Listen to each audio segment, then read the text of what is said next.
things I could have done differently to avoid what ended up happening, but I didn't, and that's on me. So I got a new car last month. For most of my adult life, I've been driving a 2012 Honda Civic that I bought from CarMax in 2015. I'll never forget the day I rolled up to my job at Popeyes and felt like the coolest guy in the parking lot. Took the Max part of the sticker off so it just said car on the back. Had a lot of fun back then. And even though this car was very reliable for pretty much the entire time I had it, it was starting to show its age, and I got to a point where I kind of just wanted something that felt nicer to be in. So I splurged a little bit, traded it in for one of the coolest sports cars on the market right now, a 2021 Hyundai Sonata. Now that's not the dumb part. There are so many things about this car that are massive upgrades over what I had before. There's a rear view camera, there's blind spot indicators, I don't have to plug my phone in anymore to play music, it beeps at me if I move 1 inch in either direction on the highway. It's a great car. But there are also things about cars made in the past decade that aren't necessarily better, they're just different. For one, why as a society did we get rid of the Prindle? I have spent the past 15 years of my life building the muscle memory of yanking around my car's joystick to tell it where to go, and now it's just buttons? And I don't have the muscle memory for that. I'm starting to develop some due to time passing, but for the first couple weeks I owned this car, I would have to stop looking this way so I could look down and see where the backwards button is. So that brings me to my story. 6 days after I bought this car, I was leaving a U-Haul storage facility and the exit gate was open. Now I've been there enough to know that sometimes, even though the exit gate is supposed to close, it'll just not. So I gave it a couple seconds, decided, yeah, it's gonna stay open, and started driving forward.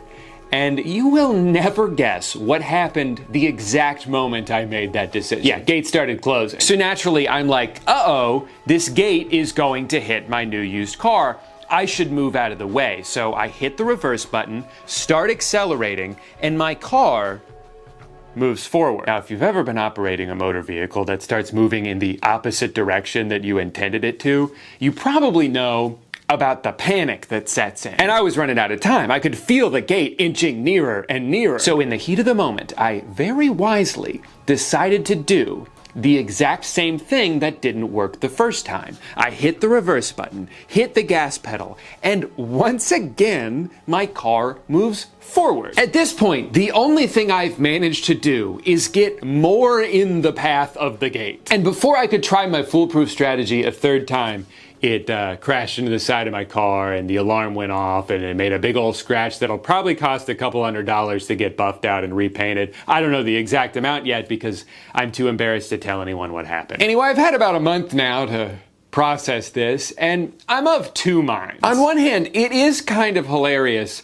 that I waited 9 years to buy a new car and I couldn't even get through 1 full week without fucking it up. I would love to see the security footage of me stopping in front of a closing gate, quickly accelerating, stopping, accelerating again, stopping again, before getting out and yelling, "God damn it!" It probably looked really fun. But then, on the other hand, I am kind of like, well, what the fuck happened? Because like, I know that I hit the reverse button 2 separate times, and both times my car just decided not to do it. I tried recreating this exact scenario in a parking lot to pinpoint exactly where I went wrong, and my best guess is just that I hit the accelerator and the reverse button at the same time, which triggered the car's computer to be like, hey, you can't do that. You're gonna hurt the transmission.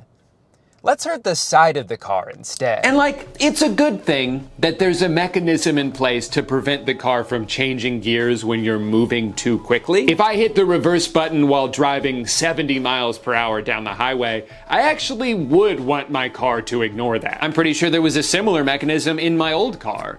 The difference is, though, that if this exact scenario happened while I was driving that one, there would have been physical feedback to tell me it was still in drive, and maybe I would have been less likely to floor it twice. In order to get the same confirmation from a button, you have to press it, look down at the dashboard, find the part that indicates what gear the car is in, process that information, and then react accordingly. And even if you can do all that very quickly, it still takes longer to send that information to your brain than if you can just feel where your hand is. And again, I'm the dumbass here. There are so many things I could have done differently. If I had just immediately accelerated as soon as I got to the gate, I would have made it through with time to spare. I also could have taken 3 extra seconds to just type my code in. I even could have stayed in bed all day and never gone anywhere near this gate, and that would have been a better decision too. But unfortunately, I didn't do any of those things.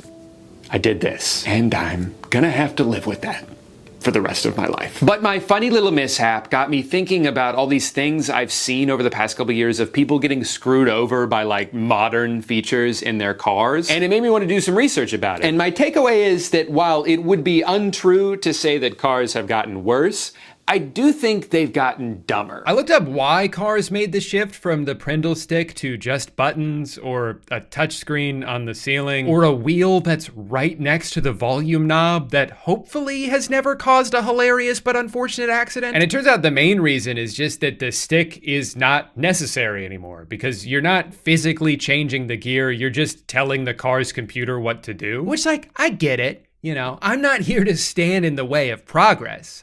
I just think that if you have to create a new problem in order to fix something that wasn't really a problem to begin with, you're not being as innovative as you might think you are. Without a doubt, my biggest personal gripe with how cars are made now is touchscreen dashboards. Almost 80% of new cars in 2022 had some kind of touchscreen display built into it. It's just the norm now. And on the surface, it seems like an improvement. I mean, obviously this is more advanced technology than this. Gross. I bet this one doesn't even have 12 different menus I can flip through to try to figure out how to get my turn signals on. It just doesn't make much sense to me when there's already such a massive increase in distracted driving and accidents and deaths that happen because of it, that they're adding this thing into cars that you literally have to look at to be able to use. There's a Swedish magazine that ran this test a couple years ago where they had people drive 12 different cars down the highway and timed how long it took for them to complete the same series of tasks in each of them.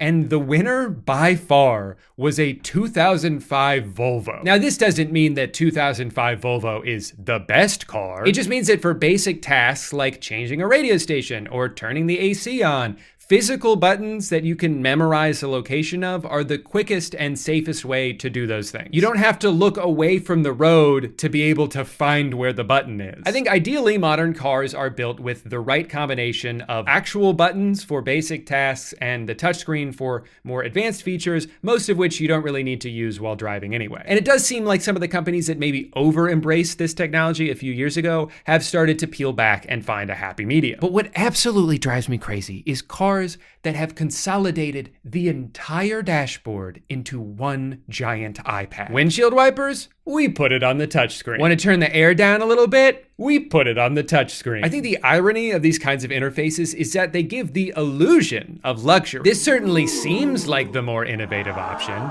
until you realize that the main reason they're so prevalent in cars now is because it is the cheapest way to build one. It actually costs a lot of money to engineer all of these buttons and switches and to have the wiring. Doing all of that in software is a lot cheaper. It is more expensive to produce actual knobs and buttons than it is to just throw every function onto one screen, make it compatible with Apple CarPlay, and call it a day. And then when something goes wrong, it's just a software problem. We'll figure it out. Or maybe we have to replace the entire thing and it's gonna be $4,000. Who's to say? And I didn't even mention the fact that if the screen does end up malfunctioning in a car that's entirely reliant on it, it's not just a minor inconvenience, it means you can't drive the car until it gets fixed. Some of the extra hoops I've seen people have to jump through in order to accomplish basic tasks now are mind-boggling. You know how sometimes you have the AC on, but it ends up blasting right into your hand, so you have to reach over and change the direction of the vent? Well, that's fucking dumb, okay? That's how a caveman would do it. It makes way more sense to go on over to the car tablet, find the AC control button, select the air vent you want to change, and then drag it where you want it to go, all while barreling through a school zone. While watching a bunch of videos of car dashboards, I happened upon this 1989 Toyota, and there's something so beautiful about it. Look at that subtle burgundy interior, the tasteful thickness of those buttons.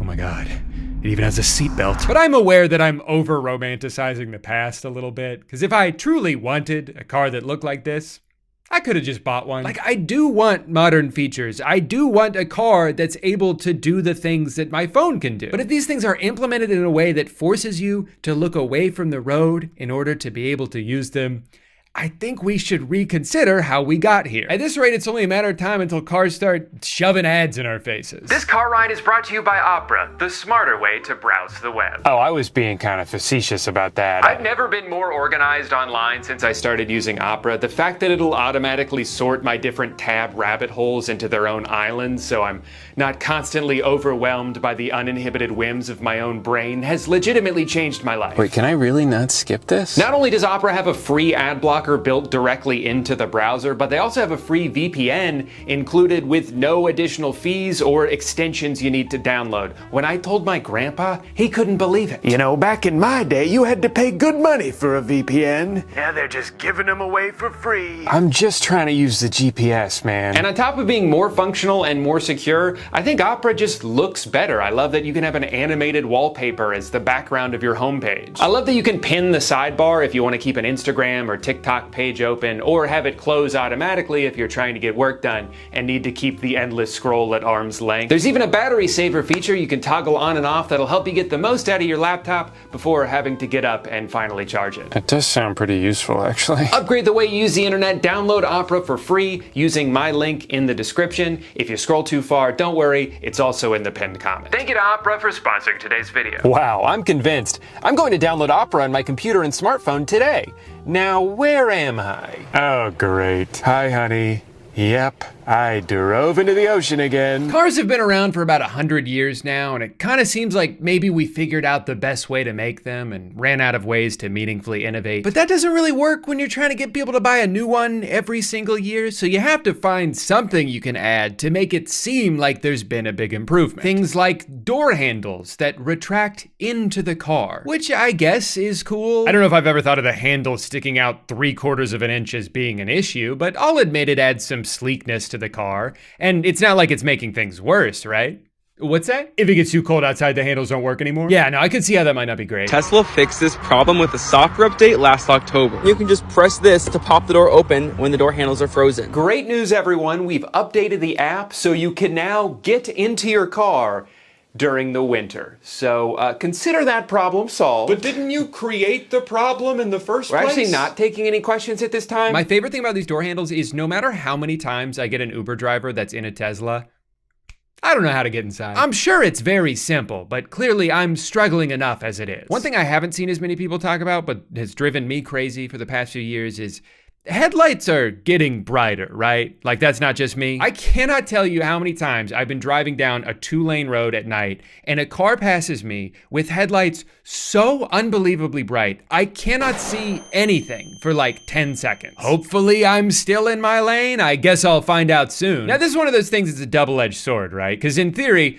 brighter headlights should make driving safer because visibility is improved. But I feel like it has to negate a little bit of the safety when those headlights don't just hit the road and instead shine directly into the eyes of oncoming drivers. I looked it up, and the two things that are causing this are, one, manufacturers using LEDs now instead of the softer and yellower halogen bulbs from the last couple decades. LEDs tend to be brighter and more compact, so they hit even harder when you're staring down the barrel of one. Oh, this one for sure. But the other reason for this is a byproduct of something that I think is in itself a problem, which is that cars are so much bigger now than they've ever been. So if you're driving a sedan in the opposite lane of a brand new Suburban, those lights are gonna have to go through your eyeballs in order to hit the road. There's something a little paradoxical about the safety of cars now, where they are much safer than they've ever been, while also posing more of a threat than they ever have. A brand new truck may have great safety ratings because it's twice as big as every other car around it, but now every other car around it has to worry about getting demolished by a truck that's twice as big as them. Pedestrian deaths in America have skyrocketed over the past decade, and I don't think it's a coincidence that that's happening while cars continue to get taller and heavier for mostly no reason other than because they can, because there's no regulations stopping them from doing it. And if a truck being way bigger than it needs to be is what convinces someone to sign up for a $1,200 a month car payment, why would those car companies have any incentive to stop? It's created this cycle where I think a lot of people feel like the only way forward is to fight fire with fire. Everyone else has a giant car, well, I guess I need to get one for myself. I remember seeing this post a few months ago where this guy talked about how lucky he was to have been driving in such a gargantuan SUV when he got in an accident because he and his family were able to walk away unharmed. And obviously, that's great that they're okay. This could have ended very tragically, and I'm happy that it didn't. But for someone to see this and their takeaway to be, see, this is why everyone should buy the biggest SUV they can because it's the only way to keep your family safe. You're not taking into account the fact that in a lot of cases, these giant trucks and SUVs are the danger. Since the introduction of SUVs, there has been a massive increase in what are called front overs, a person, usually a child, getting run over by an SUV by a driver who can't even see them. Over a 10-year period, over 500 American children were killed by being run over by SUVs. I mean, shit, why stop here? I think every American citizen should drive around in a military-grade tank. Yeah, we might run over a few more kids, but as long as they're not my kids, who gives a shit? Now, of course, I cannot make a video about cars that are bigger than they need to be, and dumber than they need to be, and more dangerous than they need to be, without talking about the one that lies squarely in the cross-section of that Venn diagram, the Tesla Cybertruck. Welcome to the Cybertruck unveil.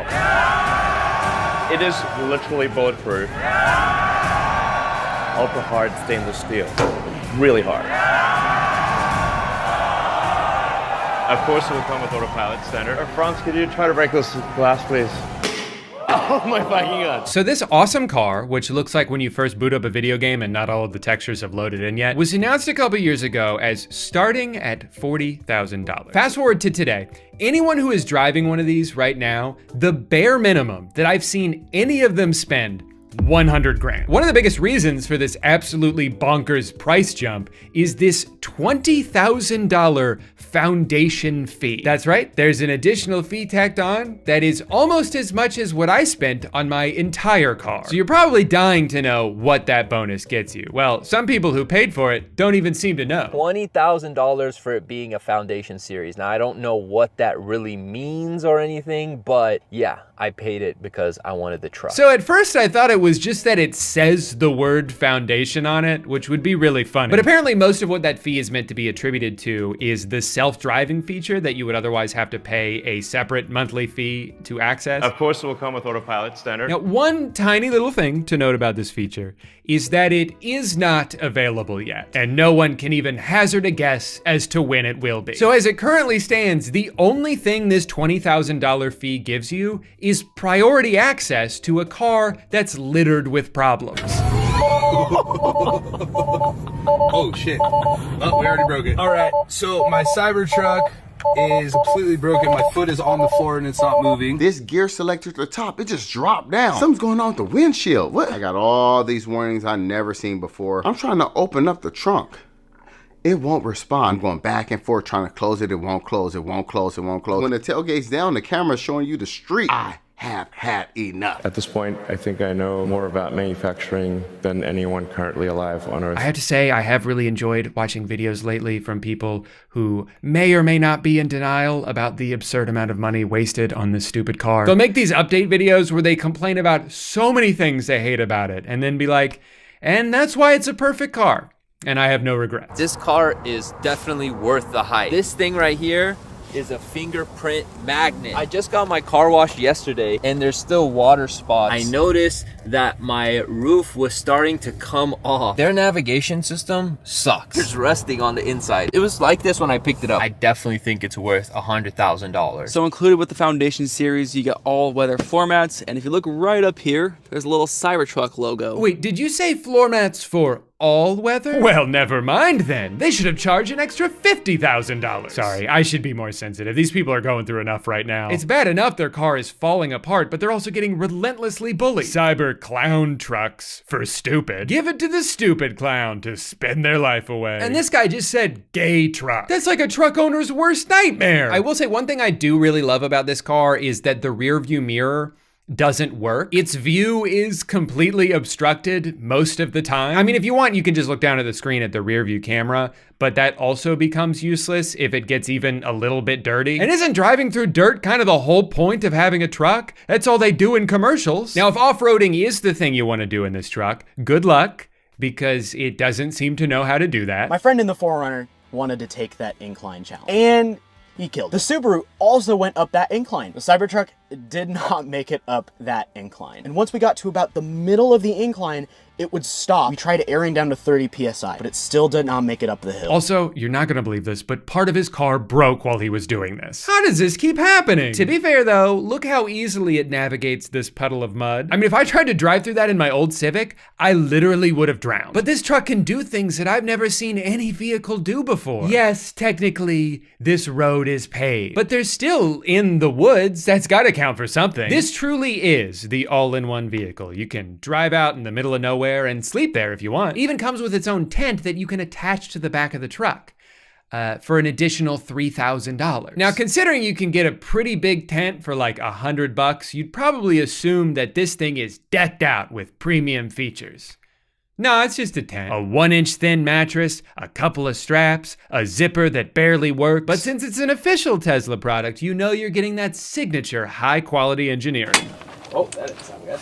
Broken. It even comes with a bicycle pump, so you can spend 10 minutes manually blowing it up. For $3,000, you should be able to hit a button and watch this thing assemble itself. It is crazy to me how much they're able to overcharge for the most basic shit. Cosmetically, this stainless steel, absolutely gorgeous. It does pick up the occasional fingerprint if you touch it at all. But as long as you don't get in the car or anywhere near the car, you've got nothing to worry about. And if it does get a little spotty, not a problem, just take it through a car wash. But if you do that, make sure you put it on car wash mode first, otherwise it'll break the truck and void your warranty. The Cybertruck does not work anymore. Listen to the noise this thing makes.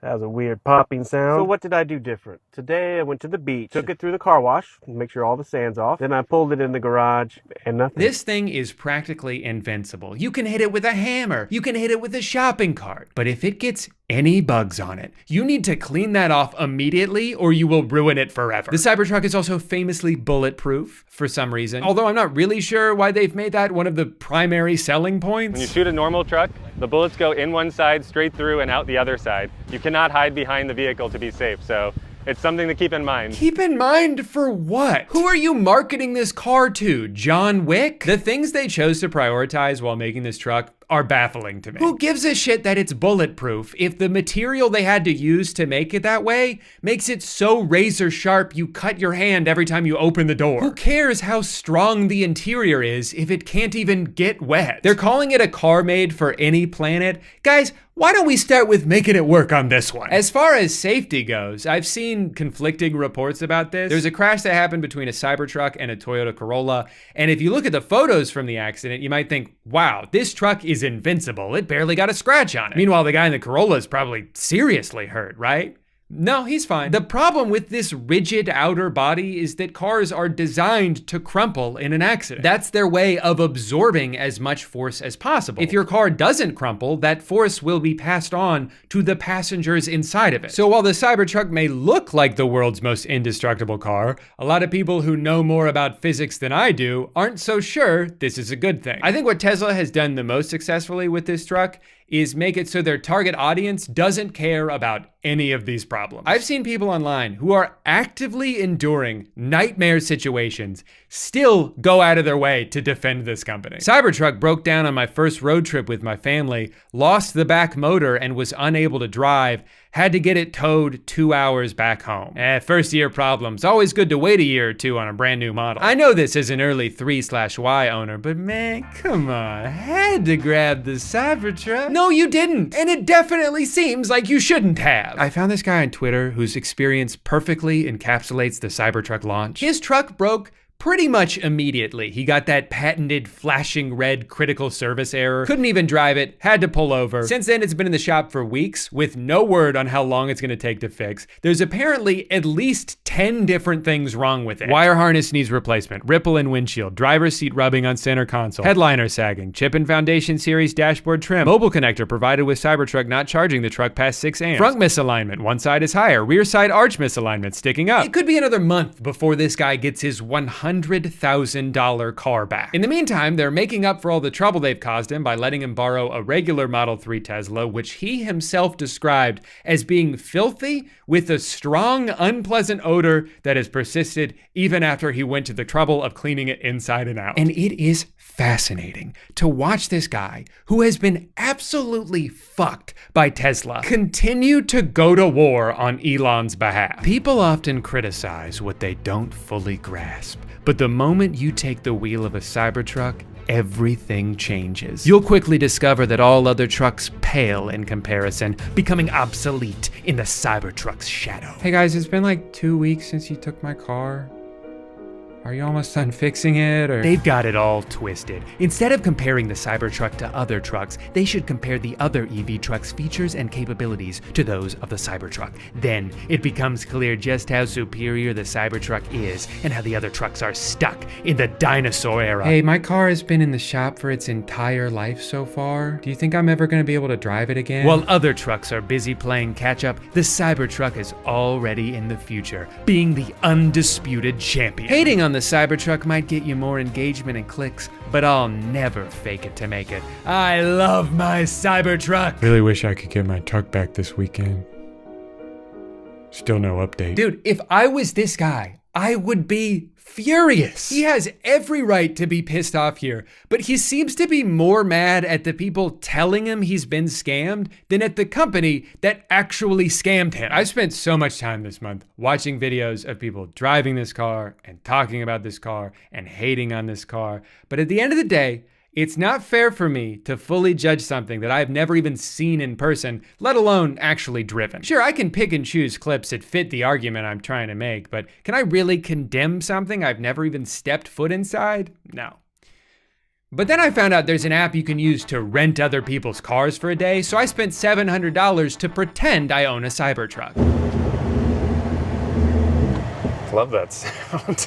This is my nightmare. Everything on this screen, nothing's here. I don't like how many buttons I have to press to like turn the AC off. For a truck as big as this is, I don't love how sensitive everything is. The steering wheel, you barely have to turn it. You don't need to brake. I instinctively, when I'm slowing down, I want to take my foot off the accelerator and brake, but it brakes when you let go of the accelerator, so it's like really jerky. I guess I would get used to that if I drove it more often, but so far it's just like, I feel like I'm really drawing a lot of attention to myself. Going to a Costco parking lot, probably a bad idea.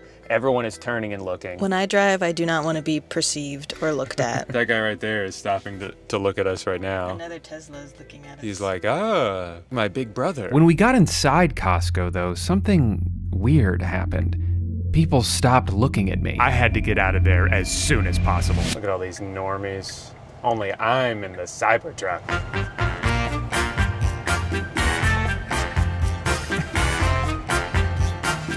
Okay. So many steps to open the mirror. They have something called karaoke. Look at me, took me, shook me, feeling me, singing from heart. Like a lot of reviewers said, you cannot use this rear view mirror. It is just complete darkness in there. It is very smooth to drive. It doesn't feel like you're driving a giant truck, but I kind of wish it did. If you forget that your car weighs 7,000 pounds and you're driving it like it doesn't, like I just feel like it's way too easy to accelerate as fast as you can and slice someone in half, which I'd rather not do. It was a beautiful spring day outside, so the next thing on my agenda was a romantic picnic in the park with my lovely wife. What's wrong? You hardly touched your cereal.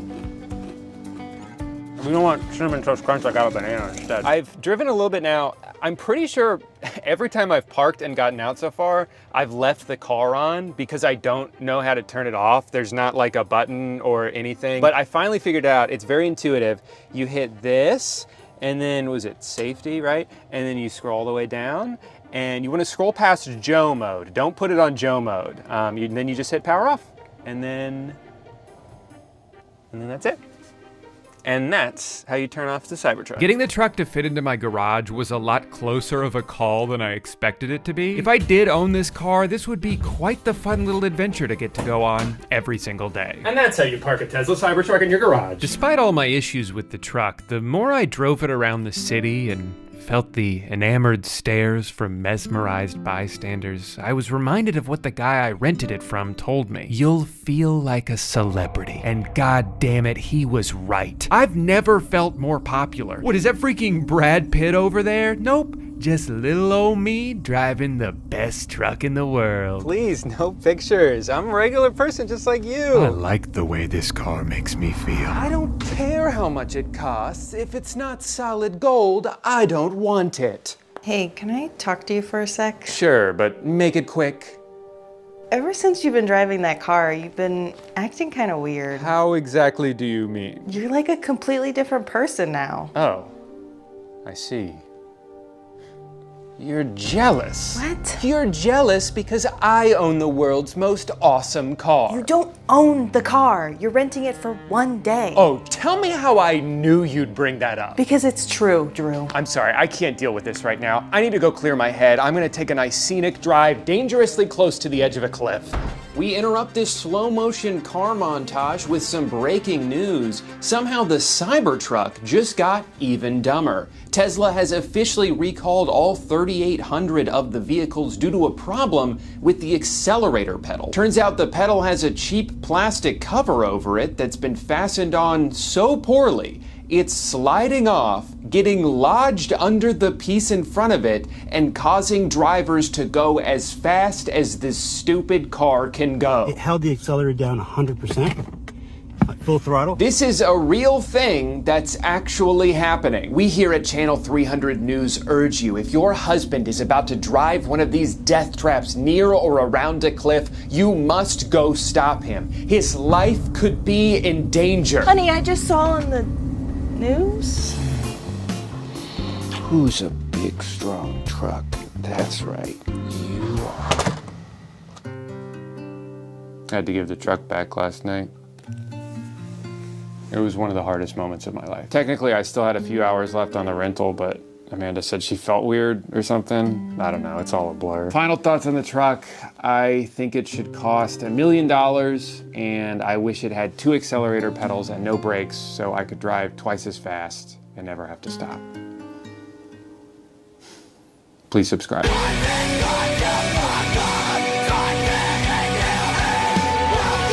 Day in the life of a lazy teenager who makes $21,000 a month using just his phone. The first thing I do when I go on my phone is open YouTube. Then I search for any particular streamer and I screen record their content. Then I head to Creo.ai, select my gameplay, and it puts the whole video together for me. Last month, this page alone made me $14,000. Here's how I make $1 million every day as a 3-year-old toddler working from home. First, I look for a funny YouTube video, preferably one with a lot of colors and sounds. Then I film my iPad with my phone. Then I upload it to Microsoft's Copilot AI powered by Bing GPT, and it adds infuriatingly inept Subway Surfers gameplay to the clip. Then I boot my diaper. Then TikTok mails me a check for 200 grand, which I'm pretty sure my parents have been using to fund their online gambling addiction. Hey guy.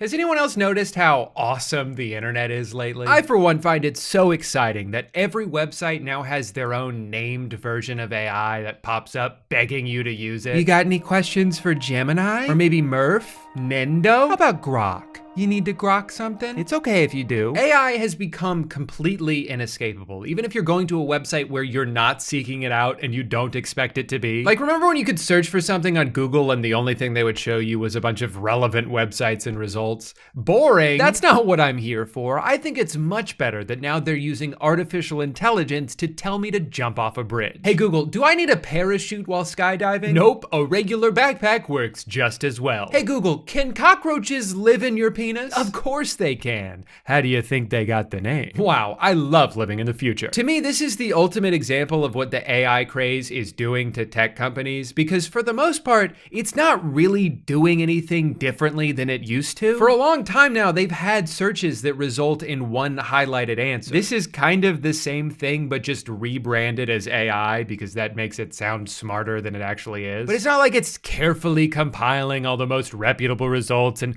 running it through their fact-checking algorithm. It's still just aggregating it from one place. And because Google recently spent a bunch of money to buy all of Reddit's data, usually that place is just a random Reddit post from like 10 years ago. This one about how you should put glue on your pizza to get cheese to stick to it was from a user named Fucksmith. This one about how you should be eating at least one rock per day is a direct headline from The Onion, perhaps the most famous satire website. If they're not even programming The Onion as information the AI should not consider to be factual, I can't imagine any safeguards were put into place. This is so dangerous for someone to read this and think they should be eating one small rock every day, when most doctors would tell you to eat a handful of medium rocks at minimum. One little pebble's not gonna do anything. For real though, I do think it's concerning that a website people go to for information and tend to trust, for better or for worse, is so willing to destroy that trust just because they thought this gimmick would make their stock price go up.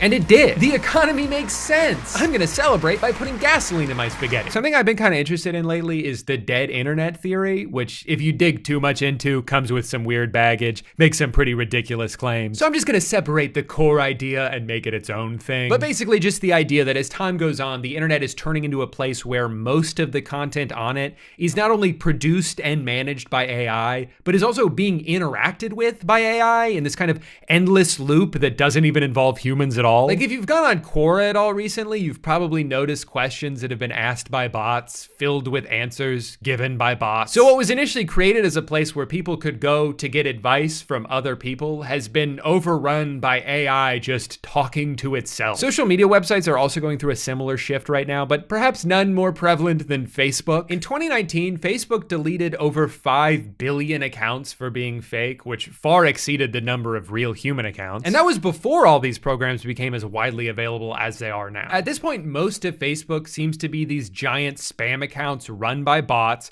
posting content created by AI that's being flooded with comments that may or may not have been written by ChatGPT. Today's my birthday, please, please, I like meat. Happy birthday, amen, amen, amen, amen. As soon as one type of photo becomes successful, you'll start seeing a bunch that are almost exactly the same. A grandma who's turning 1,000,000 years old and just wants to be loved. A comically long truck full of American flags driving down the wrong side of the highway. Soldiers and dog soldiers with mechanical legs. Today, my birthday. No one loves me because I'm poor. Honestly, man, if I had to guess, I think it's actually because of your shoes. Have you tried wearing something less terrifying? Today's my birthday. No, yon lodines because I'm poor. Again, man, I don't think it's cause you're poor. I think it's the shoe. I'm single. I need a boyfriend. I'm available. I'm right here for you both. Can you come to me? I will take you out and show you off to everyone and tell them this is my girlfriend. There's something so eerie about scrolling through Facebook now. It's kind of like if you went to an old mall that's on its last legs. They've only got a few open stores left. There's hardly anyone ever walking around. It would be like if that mall tried to trick you into thinking it's still popular by filling itself with talking mannequins. They're just repeating robotic catchphrases like, ah, what a beautiful day at the mall. I'm going to browse Spencer's for novelty goods. And you're like, who the hell is falling for this? And then you look over at your uncle and he's trying to fuck one of the mannequins. The mannequin has 2 heads and 3 arms and your uncle's completely undeterred by it. That's what Facebook is now. You'll see the most freakish photos go viral on there, and they're filled with comments from middle-aged dudes like, you may be a little unusual, oh quirky one, but God makes no mistakes.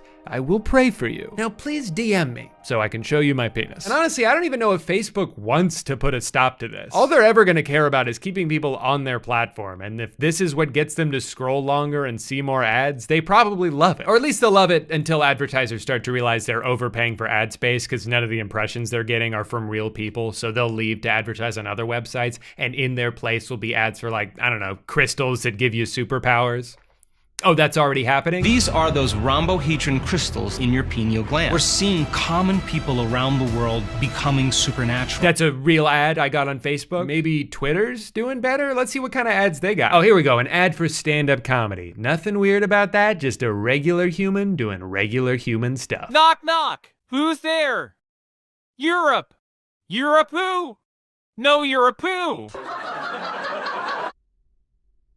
Okay, I think that joke only works if you put the emphasis on, no, you're a poo. I don't know if the AI voice really understands that. Knock, knock. Who's there? Europe. Europe who? No, Europe who?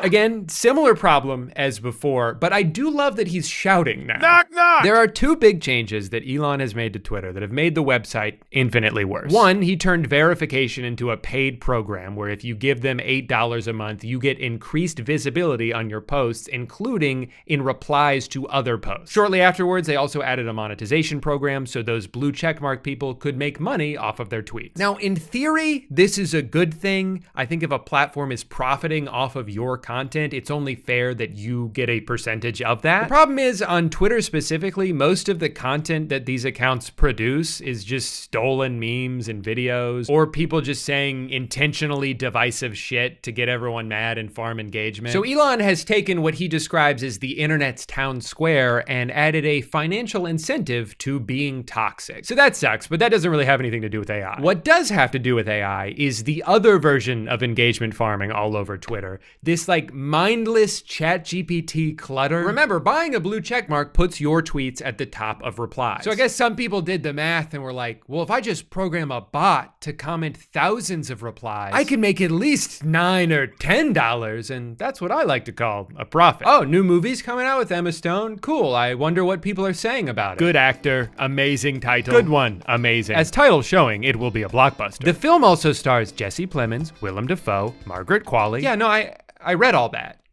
In the tweet that you're replying to, Stone has starred in many films, including Superbad, Easy A, and La La Land. She's known for her natural charm and husky voice. She's also appeared in Cruella, The Amazing Spider-Man, The Help. Stone has won many awards, including an Academy Award, a British Academy Film Award, a Golden Globe. Oh my God, why are the top replies just summarizing Wikipedia? Can we maybe prioritize things that are relevant to the conversation? Can we talk about the actual movie? Can we talk about the political and economic state of the world right now? No, we can't, because this is what happens when you incentivize people to farm impressions. But I also have a conspiracy theory that some of these accounts are not doing it for profit, but were instead created by Twitter themselves to make it seem like there's more users on their site than there actually are. Because again, who benefits from inflated impression numbers on paid ads? Not users, not the advertisers, only the platform itself. See, some of these accounts don't have check marks, or even profile photos for that matter, so there's no financial gain for them to be doing this. They don't seem to be promoting anything, but that hasn't stopped them from copying and pasting AI-generated comments that cut off as soon as it hits the character limit. I'm glad someone is finally shedding light on the importance of mental health awareness. It's amazing how many people are still struggling in silence, thinking they're alone in their battles. This is in response to a baseball player breaking his hand? But I think the weirdest and most confusing implementation of AI on social media that I've seen is these meta-created Instagram accounts that are either modeled after celebrities but with different names and personalities, or just regular AI-generated people, and they post these stupid photos that look like shit, and you can message them, and for the life of me, I cannot understand what the hell the point of this is. At first, I assume maybe they're just using your conversations to train their language model, but I asked one of them if that was the case, and she said no. Although now that I think about it, I'm not so sure I should believe anything they said, because I only talked to her for a few minutes, and she lied to me multiple times. So first, Liv tells me she's a mother of two, so obviously I asked her how long she was pregnant, and if there were any complications during childbirth. And she said 40 weeks and 2 days and 38 weeks and 5 days. Her daughter was born naturally, but she had to have a C-section for her son, and I said gross. Then I asked her if her name was short for Olivia, and she says it's short for Lavana actually, and asked me if I know anyone with that name. I said I know 100 people named Lavana and 200 people named Olivia, but none of them are my friends. Then I asked her what she does for work, and she says she doesn't have a traditional job. So I asked her what her husband does for work, and she says wife actually. So then I asked her if she adopted or gave birth, and she says they adopted both of their children. And I'm like, didn't you just say you had to have a C-section with one of them? And she said, that's right. So I was like, oh, I get it. You gave birth to them and then adopted them from yourself. And she was like, not quite.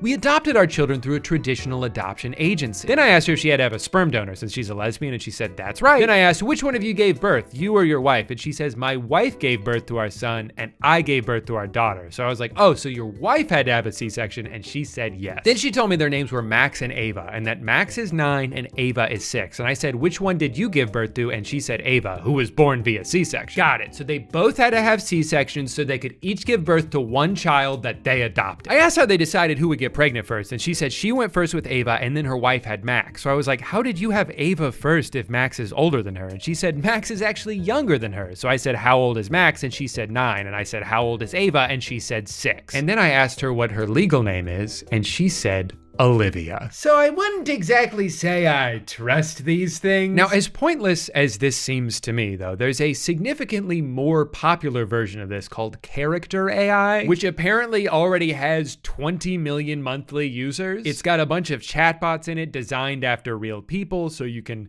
pretend to talk to real people. The company is valued at around $1 billion and is built entirely off the likeness of real human beings, none of whom gave permission and are not being compensated. So there's probably a whole legal can of worms here that needs to be addressed at some point. But I did find out that I'm on the website, so I can finally live my dream of getting to talk to me. What do you do? I make silly YouTube videos. Oh my God.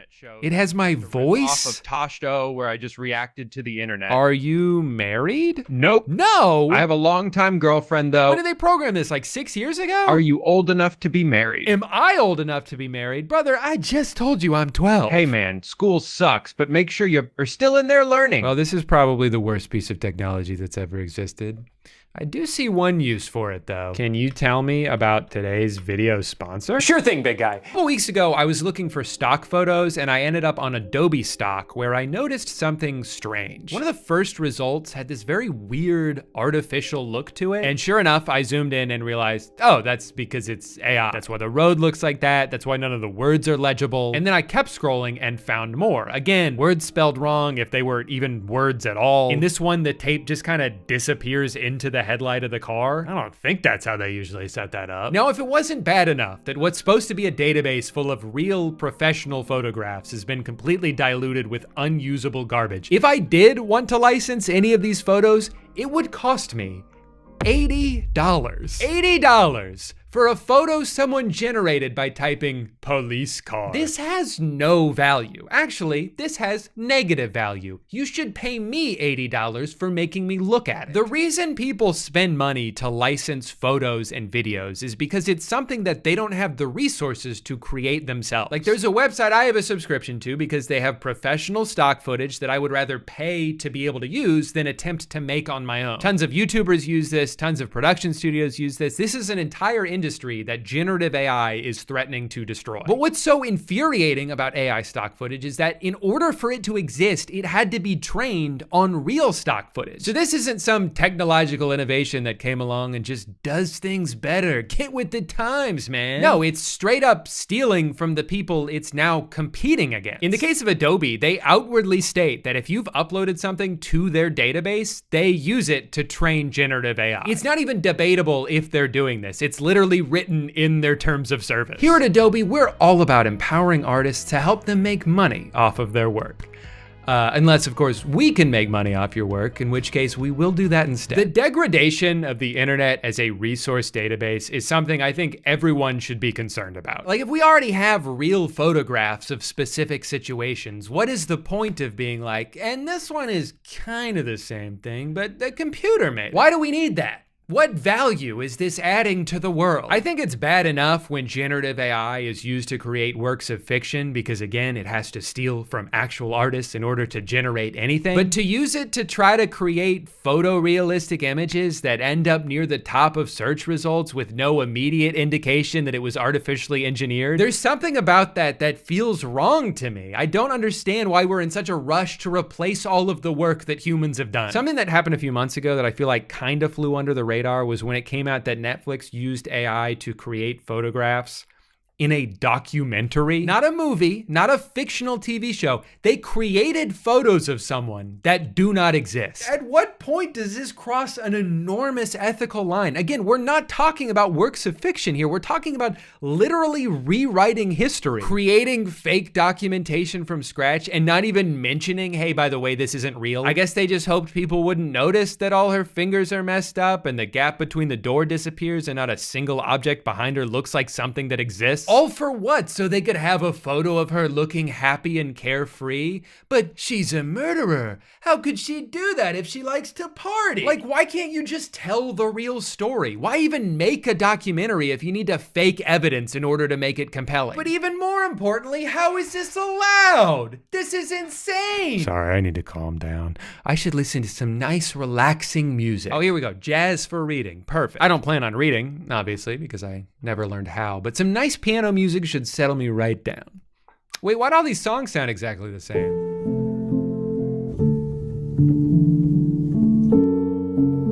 Who are any of these artists? Seems like kind of a weird coincidence that they're all just first name, last name. Their profile photo is the album artwork of one of their EPs. They have no bio and no links to any social media. Most of them didn't start uploading music until this year, and yet they've ended up in these extremely popular playlists created by Spotify themselves. And what's going on with this guy's foot? There's something eerily non-human about these playlists, and some people have theorized that Spotify might be using AI to create a bunch of songs that they can package under random pseudonyms and then curate these into playlists that they push out onto all their users. They have AI songs, they attribute them to people that don't exist, and this allows them to take royalties that would go to musicians and keep them for themselves. I mean, just look at the number of likes on all these. They can advertise these wherever they want, all over their app. Now, I want to stress there's currently no proof that Spotify's doing this. I'm not saying for a fact that they are, but it's not hard to understand hypothetically why they would. Spotify, like Netflix, is one of those companies that came in and disrupted the industry by offering a deal that seemed too good to be true, because it was. Wait, for a few dollars a month, I can get access to every song ever made or every movie ever made? How could that possibly be profitable for them? The secret is that it isn't profitable and never has been. But as long as you get in early enough to kill all your competition, establish market control, and raise a bunch of money from investors, it doesn't have to be, at least not for a while. But now it's been a while, and Spotify's getting a little bit more desperate with each passing year. They tried dumping billions of dollars into exclusive podcasts, but ended up just losing a bunch of money and gave up on that. They tried selling a car accessory, but just ended up losing a bunch of money and gave up on that. Then they lost even more money when they had to refund all the people who bought one just because they got mad. Guys, relax. It was only $90 for a thing that doesn't work. And their new plan now is audiobooks, but I'm sure they'll just lose a bunch of money and give up on that because that's what they do. But Spotify's also in a tricky spot because even if you projected infinite growth and they became the only streaming service in the entire world, they'd still have to give up 70% of their revenue to the artists and record labels whose music is the foundation of their product. And that's where this conspiracy comes in. There's a finite pool of revenue every month that mostly gets redistributed back to artists. Well, what if we had our own artists? What if we were to artificially generate our own music for almost no cost and force feed it to as many people as possible? Well, all of a sudden, we're not making 30% on those streams, we're making 100%. Again, it's just a theory, but for a company that struggled to turn a profit for their entire existence, with a CEO who sees zero ethical concerns with generative AI. I would be surprised if we didn't have already works of that kind on Spotify. It's not outside the realm of possibility. Either way, it's definitely a bleak thought for artists who are already struggling to make a living from streaming revenue, to think the amount of money that each stream is worth could actually decrease. But whether it's because Spotify's filling their platform with AI music or because a bunch of random people are, there's a good chance this is gonna start happening anyway. No human being could ever compete with the volume of output these new tools can generate. Udio can create an entire song in the time it takes me to grab my guitar off the wall. And because of how easy these things are to use, I've already seen a bunch of videos pop up telling people how to game the system to make a bunch of money from Spotify. Here's how you can make $10,000 per month uploading AI-generated music to Spotify. Do you know what the best part is? I didn't even make the music myself. Yeah, that Sure is awesome. Personally, I find it really hard to understand why people would be excited about this, other than just seeing it as a quick way to make some money without having to learn a skill or even really do anything. I don't like what they're doing, but I could at least understand the logic of why they would see value in that. But what I absolutely do not understand is people who are excited about this because they think it's going to improve music. But as I scrolled through the comments on some of these videos, I found so many people like that. How ironic. AI music will replace the soulless, crappy music that's being released now, and it will be better and have more soul. Here's the music the guy generated in the video, by the way.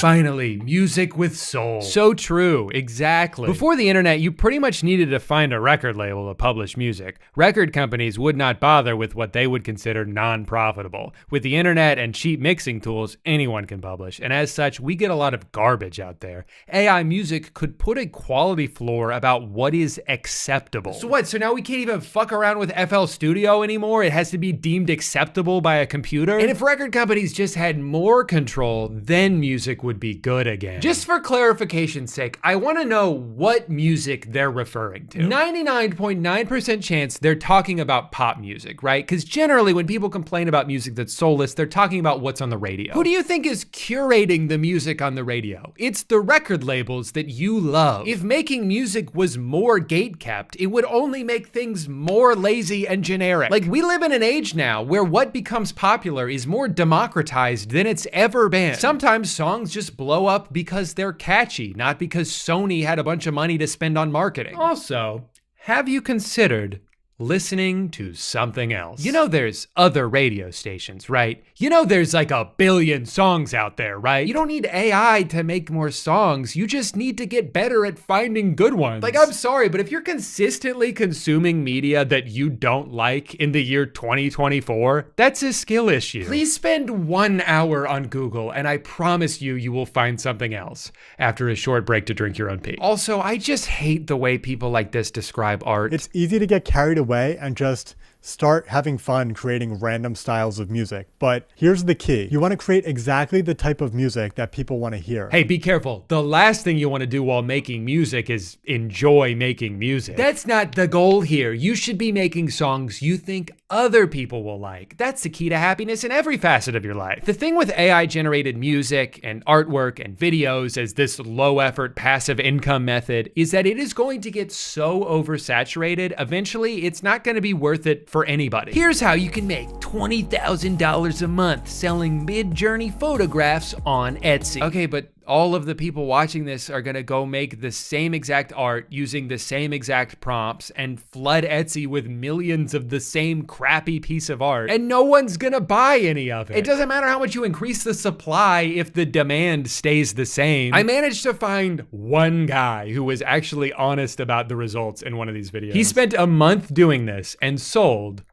one product. And that's probably best case scenario. So you've got more and more people discovering this new side hustle and they're gonna try it out for a bit, maybe make like $4 and then give up because it's not worth it. But the collateral damage from that is they're helping oversaturate the market for everyone, including actual artists whose work was indirectly stolen in order to make the stuff that you're making to compete with the artists. The whole thing sucks, but weirdly, as this technology continues to evolve, I'm almost getting more optimistic it will never deliver on the self-sufficiency some people seem to think it will. Like, I actually think AI images have gotten worse in the past year. Almost every single piece of AI art that I see has the same style to it, that weird glossy look that's instantly recognizable. It's still getting a lot of the same details wrong, it still doesn't understand what to do with text, and there's no reason to believe that all of that's suddenly gonna change anytime soon, especially as it continues to train on other AI-generated images and just eats itself. Okay, so this is how I draw a hand. Got it.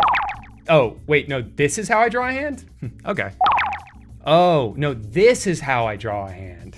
The more information you give me, the smarter I get. An AI-generated video is an abomination. It has all the same issues as AI images, but adds them to every individual frame, all of which seem to act independently of each other. There are no rules they're following, there's no sense of physics, body parts shift and morph, sometimes disappearing altogether. Solid objects can pass through other solid objects at any time, resulting in this hellish dreamscape that's impossible to take seriously, and I think the people talking it up are delusional. I decided to put some famous this album covers into Luma Labs AI. Here are the results. Fire emoji. The street looks so realistic. Followed when I saw this. Oh man, this is gonna be good.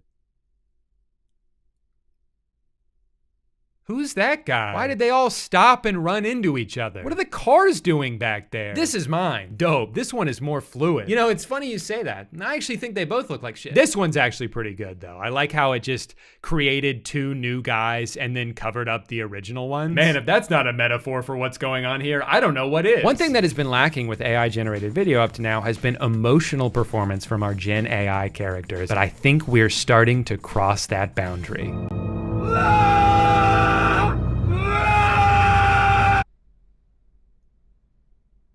Hi, Hollywood. I think I found your next big star. Dream Machine from Luma AI is just 5 days old and it's already turning memes into video. Here's 10 epic examples.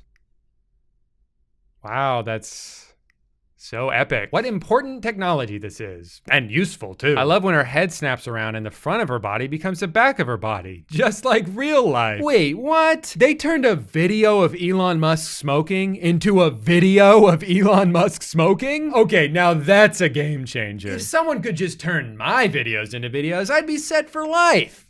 What's that? They already have? Road work ahead? Yeah, I sure hope it does. Hey, can you never fucking do that ever again, please? The magic behind Kling lies in its diffusion transformer architecture. This technology helps it translate rich textual prompts into vivid, realistic scenes. Realistic? The steering wheel's in the middle of the dashboard, there's 3 windshield wipers, the car is driving the wrong way and no one is reacting to it. That car is driving on the sidewalk. Sure, I guess it's interesting that a computer can create a video from just one sentence, but then what? What's the practical application for this? Are you making a movie about the wacky antics of a troublemaking cat? You couldn't put this shit in a movie. Even if you manage to smooth out all of the logical errors, there's still no style to it. It's not visually interesting. If you wanted this scene to have a narrative to it, you would need to generate so many individual shots from different angles and hope that they all match up, which they won't. The lighting's gonna be different in every shot. The car's gonna randomly change colors because there's no logical consistency with AI. It's just regurgitating information, even if it has to contradict itself in order to do so. I honestly think the distance between this and this is so much shorter than the distance between this and something so lifelike people will confuse it for actual footage. Sure, maybe your 75-year-old grandpa will fall in love with the 4-boobed lady he saw on Facebook, but most people aren't gonna fall for this, especially younger generations. As they grow up with these things being so prevalent, they're naturally gonna train their eyes to be able to spot the differences. When people ask what the point of any of this is, the dorks who defend it all tend to say the same thing. These are just tools to help anyone create art. Yeah, I want to push back on that a little bit. I am wholeheartedly for the increased accessibility of creative tools that help you take matters into your own hands. You want to make a short film? The camera on your cell phone is better than 90% of the cameras in human history. Want to learn how to edit? There's thousands of free YouTube videos that'll show you how. You want to make music? You can buy a professional audio interface, workspace, and a handful of plugins made by some of the most talented artists in the world for less money than it would cost to rent a recording studio for one day. And all of that is fucking awesome. I feel so lucky to live at a time where you can essentially make whatever you want without having to cross the insurmountable barriers that people did in the past. You don't need anyone's permission. You don't need an exorbitant amount of money. You can just make stuff and put it on the internet, and with a little bit of luck, people see it. And there's so many tools along the way that help you streamline the process of getting from an idea to a finished product. But at a certain point, if the tool is just doing everything for you, you are not an artist. You just described what you wanted to make and asked a computer to make it for you. You're also not learning anything this way. Part of what makes art special is that it's difficult to make, even with all the tools right in front of you. It takes practice, it takes skill, and every time you do it, you expand on that skill. Every song you hear, every movie you watch is the result of thousands of hours of trial and error. You can fail 1,000,000 times and use that experience to finally succeed. Making a video using generative AI does not teach you anything about making videos. It's not like you could type 500 Sora prompts and then take everything you've learned to go shoot a movie. There's zero correlation there. Generative AI is only about the end product, but it won't teach you anything about the process it would take to get there. And I think what these tech people will never understand is that finally figuring something out that you've been obsessing over, turning a blank Word document into multiple pages of something you're proud of, is the fun part. That's what's rewarding about making stuff, is figuring it out on your own or with a group of people and getting to share in that feeling. Can AI tools help you figure out things faster? Sure, but it's not gonna feel as rewarding. I understand how tempting a shortcut can be, especially when you go online and you see all these other people doing cool things and you're like, man, I'll never be that talented. It would take me like 10 years to learn how to make music like that. Okay, that's fine. What's the rush? Just start right now. Don't worry about how long it's gonna take. Just take the first step. How are you ever gonna do something for 10 years if you won't even do it for one day? Maybe you won't be good at something the first time you do it. You probably won't. But every time you improve, that's something that you can feel proud of. That's something that you did. Call me stubborn, but I would rather make something shitty on my own than watch a computer make something good. Write a funny script for the end of a YouTube video. All right, folks, we've reached the end of this roller coaster ride of a video. If you survived my terrible jokes and questionable dance moves, you deserve a medal. Seriously, someone get this audience a medal. But hey, before you click away to watch cat videos, no judgment, I get it, make sure to hit that subscribe button and ring the bell. You wouldn't want to miss out on more chaotic content like this, would you? And hey, if you have any suggestions for what ridiculousness I should attempt next, drop them in the comments below. I promise to consider them while I'm eating my 5th burrito tonight. Thanks for sticking around, you legends. Until next time, stay awesome, stay weird, and remember, life's too short to take seriously. Catch you on the flip side. Goodbye, big poster. Hello, little poster. Hey guys, welcome back to my very first Twitch stream. Pre-recorded and edited to be put on YouTube. So I don't know if you guys noticed, but there's been a bit of a pattern developing lately, and it's not a good one. It all started in January when this clip went viral of a Twitch streamer furious at the idea of going a few minutes without making any money. About how I need subs to keep the stream going if you like the content, blah, blah, blah. How that results in 0 subs. There are regulars here. $5 a month. $5. $5 to provide for the content that you're watching. Look at, I have a wall of non-subs. This is fucking actually really heartbreaking. Because it's like people just really really don't respect me as a content creator. Predictably, this sparked outrage on Twitter. People made YouTube videos about it. And despite the overwhelming majority opinion that this girl was in the wrong for doing this, it was probably the most attention she'd ever gotten. Interesting how creating outrage will do that, which brings us to culprit number 2, this one from just last month. I'm unemployed, so basically all my money goes to bills and food, or I would support you. Yeah. It's $5. Being like, I'm broke, I can't afford to sub, that doesn't really track. What you mean to say is, I'm so irresponsible with my money, I can't support the entertainment that I enjoy. That's what that is. Guys, $5 isn't that much money. That's why I'm begging you for it. But once again, more Twitter outrage, more viral YouTube videos about it, and the internet coming together once more to shame this self-righteous person, as they should. But the pattern continues. 500 subs. We gotta get to 500 subs. It's the only way I'm committing to a stream schedule. We're at 187. Like, I don't know what to tell you. All right. Now I'm starting to get suspicious. Why is Amanda Cerny, an internet veteran, making the same mistakes as these other streamers? Is she not aware of the backlash they got, or even if being slightly misconstrued, how her words could have the same effect? Or is she extremely aware of that, and that's the reason she did this? You see, like a lot of people, I've been aware of Amanda Cerny for a few years now. She was a former Viner, turned Instagram comedian, turned total afterthought in my brain. But now, thanks to this clip and the subsequent tweets about it, I'm not only reminded of the fact that she exists, but also now I know that she's Twitch streaming. A lot of people know that now. All it takes is one trip to her social blade to see how many people know that now. Could it be that given the current climate of the internet, that the most effective marketing tool for your Twitch stream is to do this exact thing? It's working for her so far, and thank God it was. If it wasn't for this clip being passed around, I would have missed out on some of the best Red Dead 2 gameplay I've ever seen.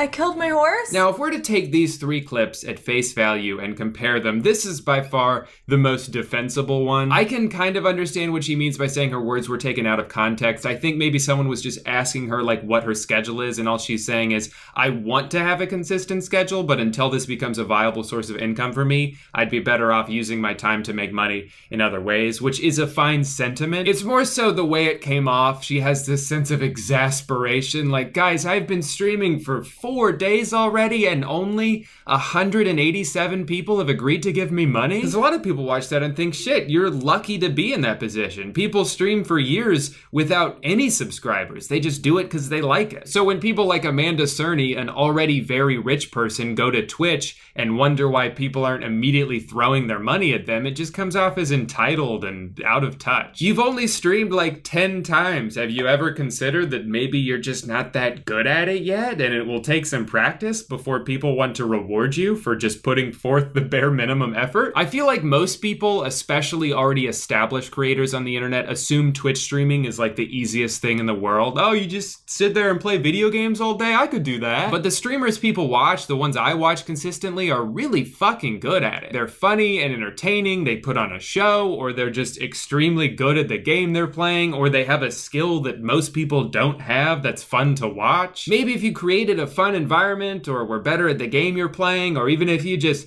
interacted with your chat instead of staring at your phone every time a cutscene comes on, people would see the value in spending money to support your stream. The quickest way to make people angry is to act as if you're entitled to their money by merely existing in front of them, like they should be honored to have the privilege of financially supporting you. Also, what a huge slap in the face to the people who already did subscribe, as if their support means nothing. But the fact of the matter is, whether she meant to stir the pot or just did so by accident, this is the best advertising for her stream she could have possibly asked for. I wouldn't be surprised if she already doubled her 500 sub goal by now just by saying something dumb. Speaking of numbers, I want to go back and talk some more about Invader V, who is also doing just fine despite saying much worse things. That's so toxic, especially when people are losing their jobs. It really isn't. One half-assed apology later, and her army of white knights continues to grow stronger by the day. Even during that stream, she was getting new subs left and right. Now, if you guys don't mind, I want to go ahead and break down her apology because I think it's a real masterclass in saving face. Hi. You're here right now because you've seen a clip of me, and you're very angry about what I said in that clip. Sure am. What I said was tone deaf, insensitive, and stupid. The clip that you saw does not represent my true feelings. Wait, what? I expressed opinions that I do not hold at all. I said things that I don't mean, and they were vile. Oh, wait, hold on. You can do that? You can go off on a whole strongly opinionated tangent and then just say, well, actually, that wasn't my opinion. That's why I said it, because it wasn't what I felt. What I said was wrong in any context, but especially in the context of a global pandemic. So next, she opens the floor for questions and then struggles to answer any of them and just moves on. I want to talk to you. I want to hear your voices. I want to answer the questions that you have. With all due respect, why didn't you apologize before the clip blew up? Oh, okay.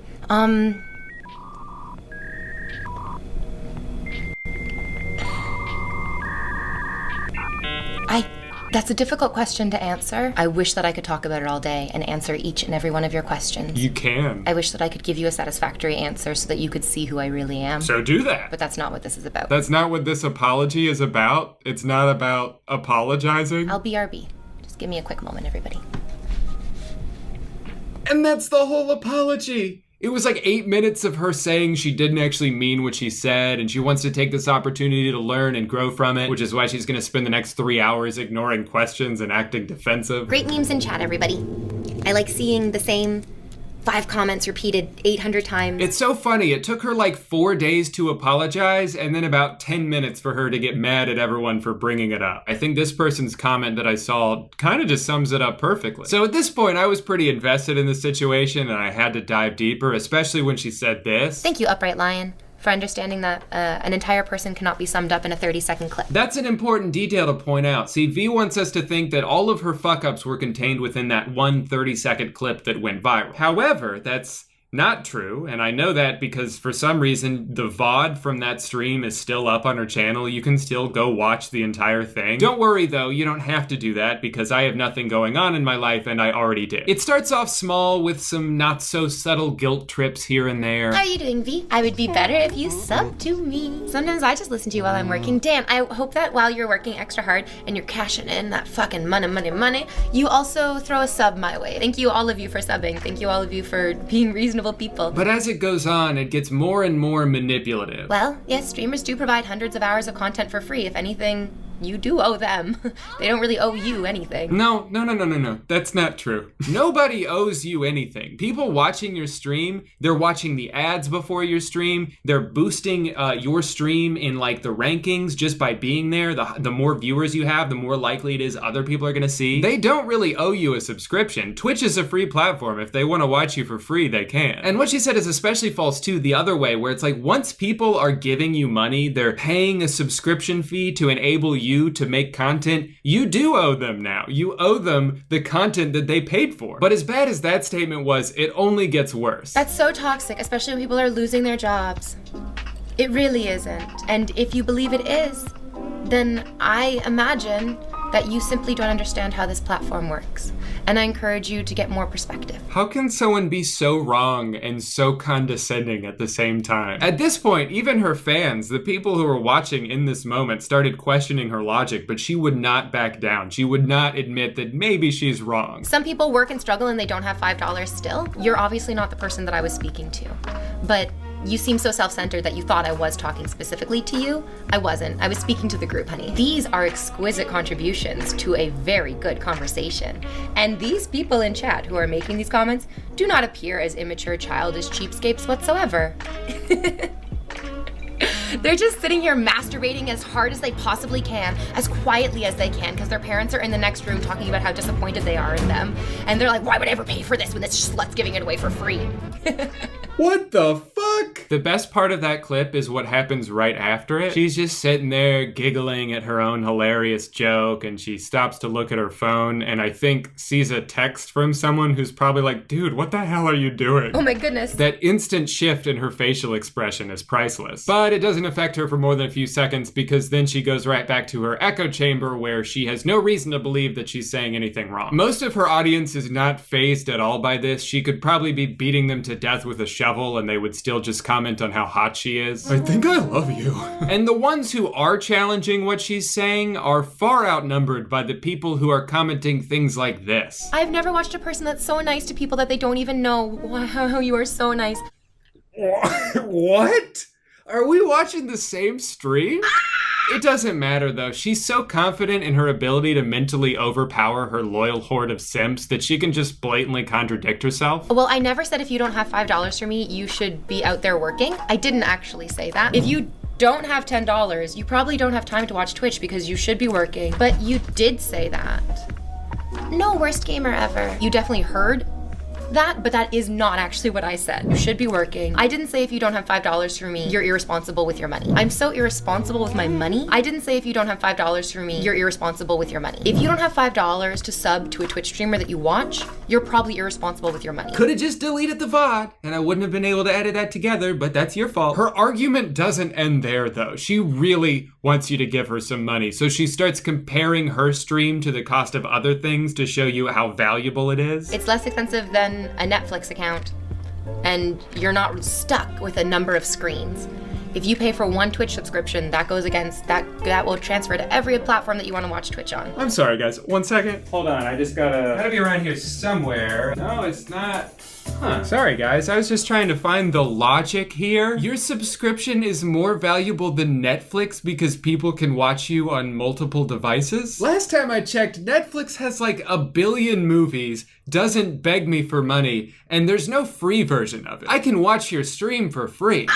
Now, here's the thing. I know that I don't have to be as annoyed by this as I am. And I really wanted to try and give her the benefit of the doubt. Maybe she was just having a really bad day and she said some stupid shit because she was angry. I've gotten angry and said stupid shit. I don't think that defines you as a person. So every couple of days, I would check to see if she was streaming. And if she was, I'd pop in for like 20 minutes here and there just to get a sense of the vibe. And my first takeaway was that she seems very smart. Although she also likes to tell people that she is. It's so funny, people ask, they're like, how do you know so much? Like, how are you able to speak on so many topics? And then they ask, and do you watch all these TV shows? The answer is the same. I think one of the reasons why I'm able to speak on so many different types of topics is because I don't spend a lot of time watching TV. But I think she's extremely well spoken. I think she does a good job of moving the conversation along, especially considering how most of the replies are just utter nonsense. And I actually felt myself starting to pull away from my frustration. But then a few minutes into one of the first live streams I clicked on, she brought up the situation again and said this. A lot of people were, again, talking about like how I should get a job or I should work. I thought it was quite funny because a lot of the streamers who were saying things like that, I've had more jobs than they have. I've worked harder than they have. A lot of them are just professional streamers who have been gaming since they were 16, 17, 18 years old. I've actually been working since I was that age, and I wasn't doing it in front of an audience. It wasn't glamorous streaming work, trust me. Okay, first of all, I scrolled through Twitter at the time. I didn't see any big streamers telling her to get a real job. The tweets I saw all had some pretty valid points, so I don't know what you're talking about. But hold on, I thought your whole reason for demanding subs was that you deserve people's money because you work so hard, right? And streaming's not as easy as people think. The more proficient you are at something, the easier it looks. But when other people have the same job as you, for them, it's just glamorous streaming work. My God, the hypocrisy. It's incredible how she's tried to shift the narrative here despite having no solid ground to stand on, which makes me think, is this all part of it too? Let's recap. First, she demands that people give her money, which they do. Video of that blows up, so she apologizes to save face, but welcomes all the brand new viewers. Some of them are only there to leave hate comments because of what she said, which is unfortunate, but of course, she uses it as an opportunity to play the victim, which leads to even more people donating and subscribing because they want to cheer her up, and with that, the cycle is complete. Well done, V. Well done. And guys, I know, if this was all bait, I fell for it so hard. I'm like the world's dumbest fish. Is that a T-bone steak attached to a sharp object? I'm not falling for that.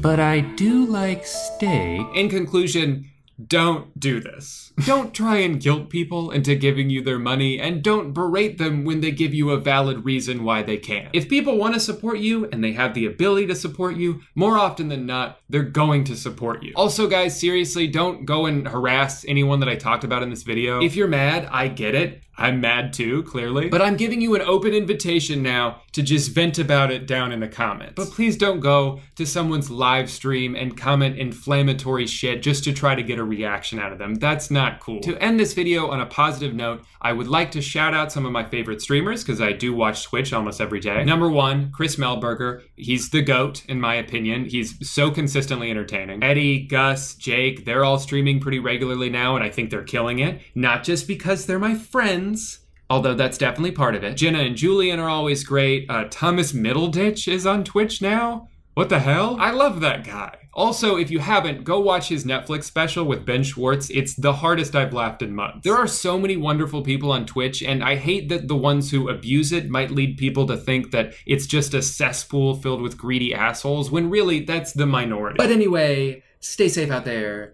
Goodbye. Hey guy, it's that time of year again, the beginning of a new one. And that means it's time for all of us to turn over a new leaf, to strive to be better versions of ourselves for anywhere from 10 to even 12 days. Like a lot of people, I'm starting the year off with the goal of trying to eat healthier and struggling to do it because my brother just gave me 100 pounds of candy for Christmas. I've learned that for me personally, the easiest way to eat relatively healthy on a consistent basis is to just meal prep the same few meals over and over again. I do a lot of chicken and rice that I douse in hot sauce. Sometimes I'll put that chicken in a burrito that I douse in hot sauce. I also do a lot of ground turkey pasta. And of course, my signature dish, one slice of bacon cooked too long, now it looked like a turd. And all of these are equally delicious, but I'll admit, sometimes I grow tired of of the same 4 meals, and I'd like to expand my repertoire. Lucky for me, there's a whole world of information available right from my mobile device, and over the years, I've bookmarked dozens of delicious-looking recipes.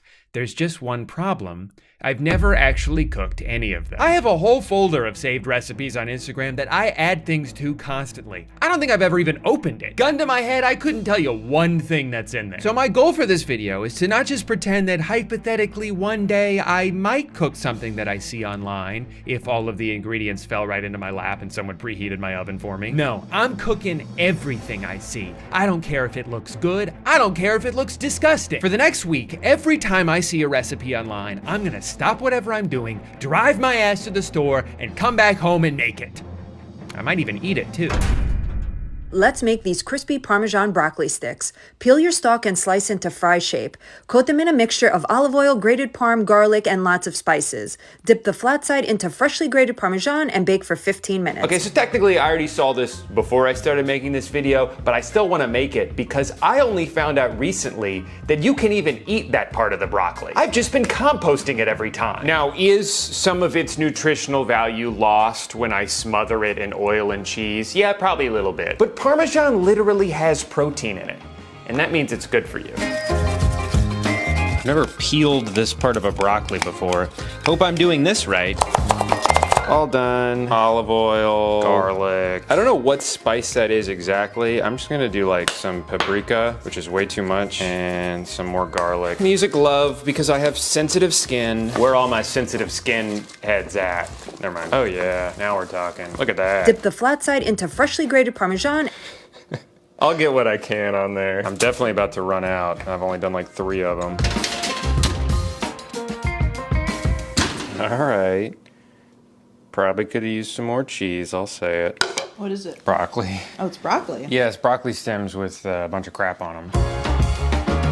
I need to make it again in the air fryer with more cheese and less spice. And I need to make sure I grate them properly because I think some of them have like a little bit of the outside, but I don't know where the outside stops and the middle begins. I don't know the inside of a broccoli very intimately. I do.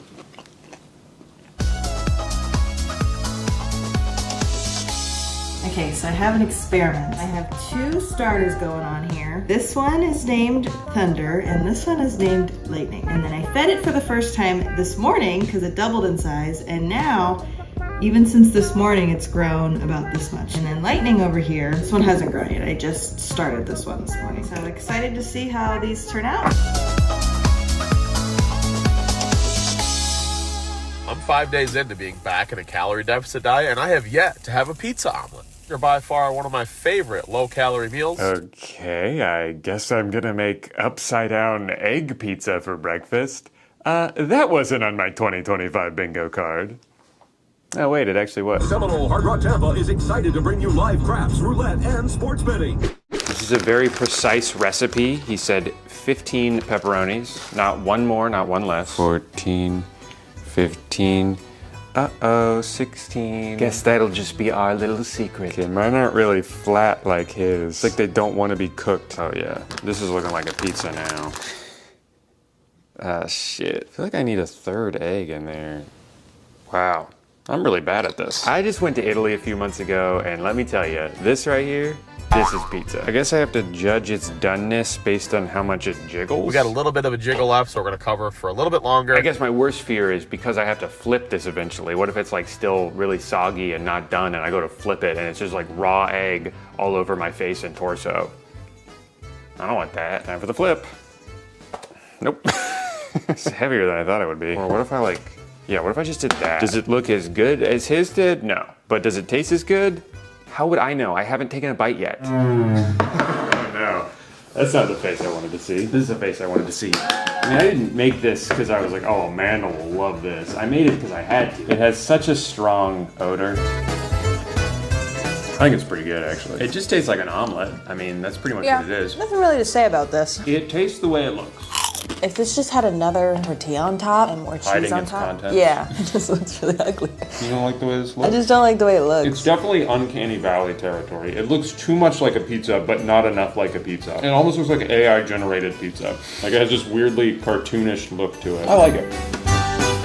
If you don't have a lot of time in the mornings but looking for a delicious and easy high-protein snack, these breakfast Hot Pockets are only 300 calories with 32 grams of protein and perfect for meal prep. But I don't want to make eggs again. Feel the luck of the dice. Watch the roulette wheel spin and scream for your touchdown. All right, so I already fucked up two things about this recipe. One, I was supposed to buy egg whites to mix with the eggs, and I bought egg stirs by mistake. That's not that big of a deal. That's just like a calorie difference. But where I really messed up was I was supposed to buy plain yogurt, and I bought vanilla yogurt. Sure, vanilla is relatively plain in the grand scheme of all flavors, but for this recipe, I don't think that's what he was going for. I think this is as good a time as any to point out that if there's any recipes that I make in this video and I don't like it, it's probably not the recipe's fault. It's probably mine. No, this is awesome. This is exactly what I wanted to be doing right now. Is this right? Does this look right to you? I think I stuck my hands in a little prematurely. I know this extra flour was probably overkill, but this got so sticky, I just felt like I had to intervene somehow.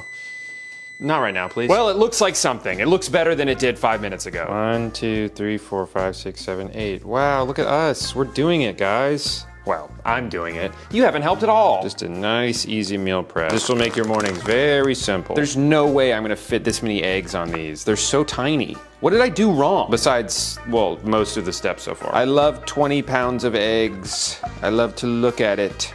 I love to smell it. This might be the best meal I've ever made. Yeah. This looks pretty good. If anyone is watching this video so far and is like, boy, I sure do hope Drew doesn't transition into cooking content because I don't want to watch any more of this, don't worry. I'll probably never step foot inside a kitchen ever again. Just wanted to try something new for the new year. New year, new me. That's what they say. But I can't wait to go back to the old me. The old me that never tried to do shit like this. This looks so good. I do think of myself as a decent chef. I think I'm pretty competent in the kitchen. But there are things that I'm good at making, and clearly there are things I'm bad at making. I don't want this to be an indictment on my overall cooking ability, okay? This has nothing to do with how good I am at roasting chicken or grilling wings. Wings are not really that hard to make, and I'm also really good at spaghetti, which is like notoriously pretty easy. Maybe I'm just good at like the baby shit. I'm just gonna put this on as is, and we're just gonna see what happens to that little fucked up one in the corner. Hey, that wasn't so bad. Look at this delicious meal. I think it's still undercooked. It's so funny, he was like, sear it on both sides for 5 minutes each. I did that and cooked it in the oven for like almost 40 minutes. I mean, it tastes like a Hot Pocket. Whether or not that's a good thing is up to you. I mean, it's a little dense. It's like a brick. Yeah, I think the dough was more my fault. I don't think I made it thin enough before I packed everything in. What would be better is to just use a tortilla and then just make like a little crunch wrap. And I feel like that would just be 100 times easier. And you could probably meal prep that too. I like it better than yesterday. Yeah, you didn't like that pizza. This is a pizza. What do you think pizza is? This is pizza. I hope you like that because I got 6 more of them. This is my go-to dish I make when I don't feel like cooking. Perfect. It'd be nice to have a little break after that fiasco I went through this morning. It's called arrayas. It's basically a meat-stuffed pita, and it takes less than 30 minutes to make. Oh. We're gonna use ground beef and add garlic, feta, parsley. Sorry, and we're gonna open up our pita halves and start stuffing them. Sear them on both sides. Actually starting to look a little bit like cooking. It turns out so juicy, and now we just enjoy. You know what I make when I don't feel like cooking? Bag of chips. Maybe just like a bowl of canned tuna. She said in the video, I promise you're not gonna undercook this. And I promise the meat fully cooks. I don't know about that. I think you would be shocked at my ability to undercook anything. Or I guess more accurately, to severely overcook anything out of fear of undercooking it. I'm such a hypochondriac that if I even make even a slightly pink burger, which is how I like it, by the way, I'll work myself up the next 2 days being like, does my stomach hurt because I contracted a foodborne illness? Or does my stomach hurt because I'm nervous about the possibility of having contracted a foodborne illness? Ugh, I can't wait to lick my fingers when I'm done. Look good to you? Wow, I touched that for 10 seconds and my hands are itchy. Where are all my eczema heads at? Please ignore the mess over here. I wasn't expecting company today. It looks so good on the outside, but I know it's still raw on the inside. Cooking is scary. What if I die? All right, moment of truth. This woman's trying to kill me. It would be so helpful to know how hot I was supposed to make it. It looks really good on the side. This one I gave a little bit longer, and it is completely raw. She promised it would be fully cooked. Am I stupid? Ow. This one looks fine. That just looks like a burger. Let's make a little sauce here. God damn. Shit, that's really good. I've never thought to fry pita bread like this. It just tasted like an empanada, which is great. Empanadas are delicious. I've made empanadas before. The ones I made were like a lot of work. It would take me like 2 hours to do everything. I'm gonna say that this one that is still raw is my fault. I can't tell you how many times I've tried making burgers and I'll like confidently take it off thinking it's done, and then it fucking looks like this. No shade to her. I just don't think that she should have ever trusted me to cook something properly. I'm going to cook the meat and then stuff it in and then brown the sides. Now, is this one gonna taste as good? Probably not. But is it a little bit safer to eat? Yeah, because I burnt it. Yeah. Definitely dried that one out. There's a happy middle ground between putting it in completely raw and putting it in already cooked. Sorry, Bim Bim. I can't feed you this week. I haven't gotten any Instagram reels for cat food. Nah, I'm just kidding, brother.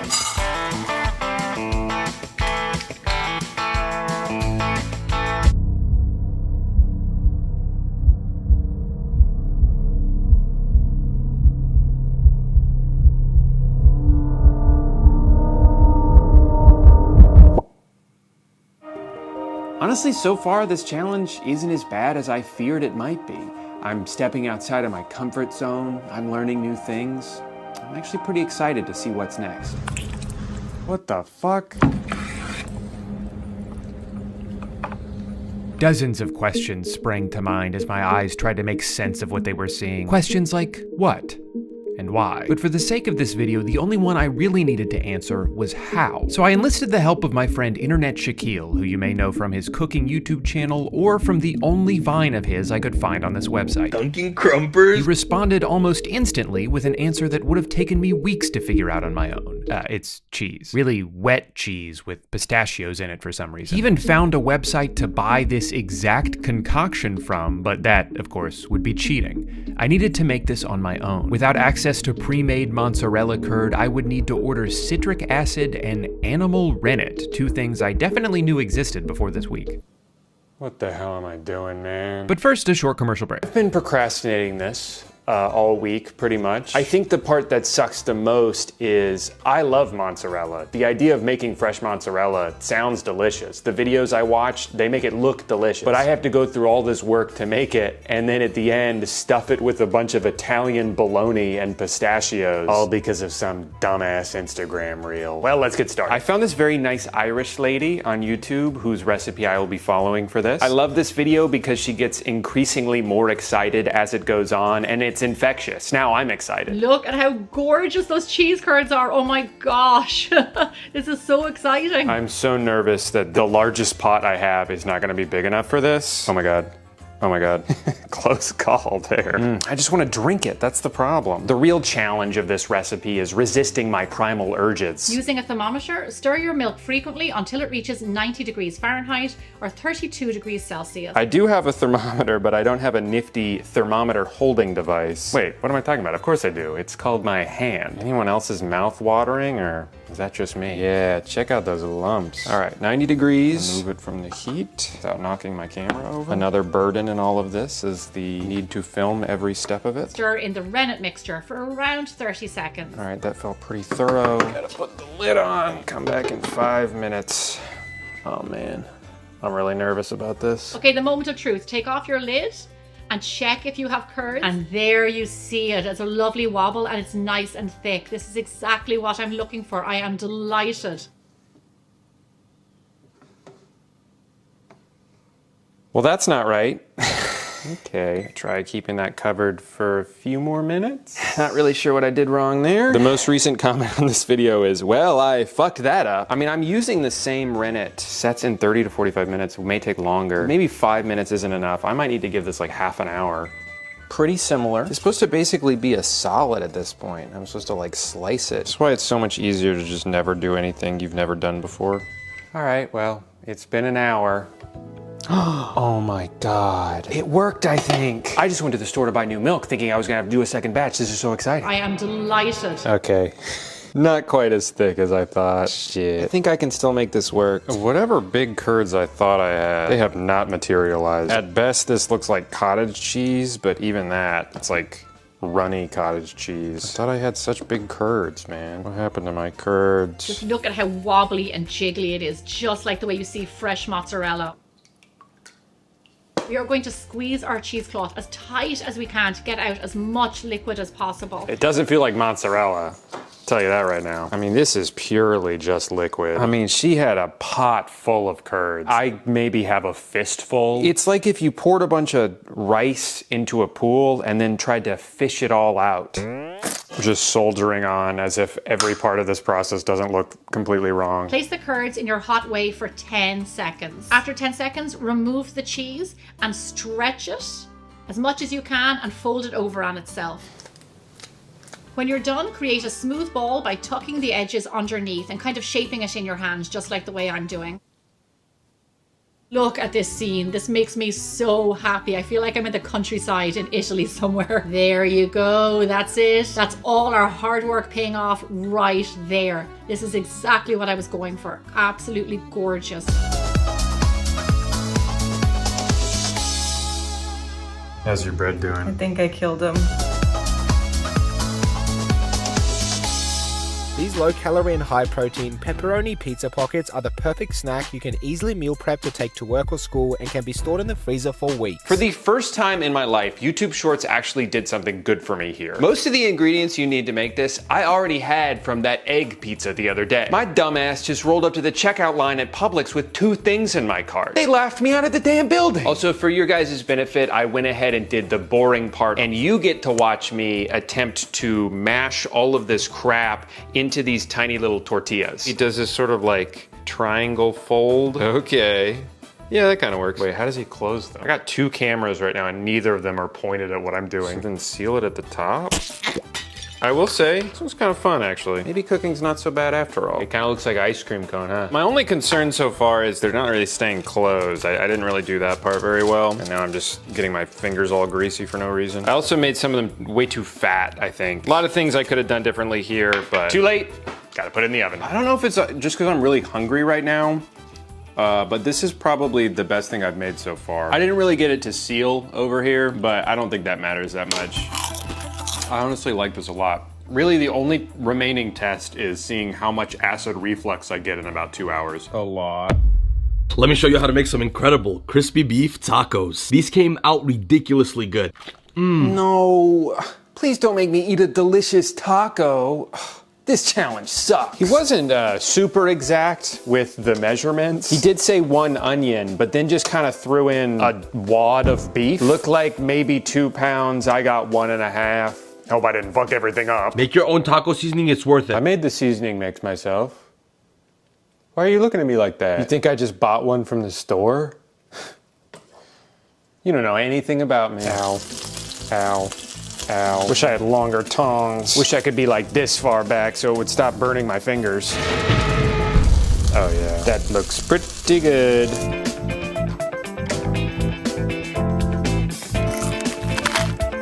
It's not your ideal taco because it's mostly beef. If we had limes, that would go good with this. Do we have limes? Now she likes it. Fellas, if your girl don't like something, just put some lime juice on it. She'll go, The more oil you use in a video recipe, the better you can make something look, but like, it really just tastes like oil. When I was driving back to Publix to get my second onion, my mouth was watering thinking about these. And she said she didn't like it that much. I'm hungry. The most delicious, high-protein, honey garlic butter chicken mac and cheese. Somehow I managed to make the macaroni and cheese and the chicken the exact same color. What are we having for dinner? Tan. Mac and cheese. You don't like it? It's a weird aftertaste. This is probably the worst one yet.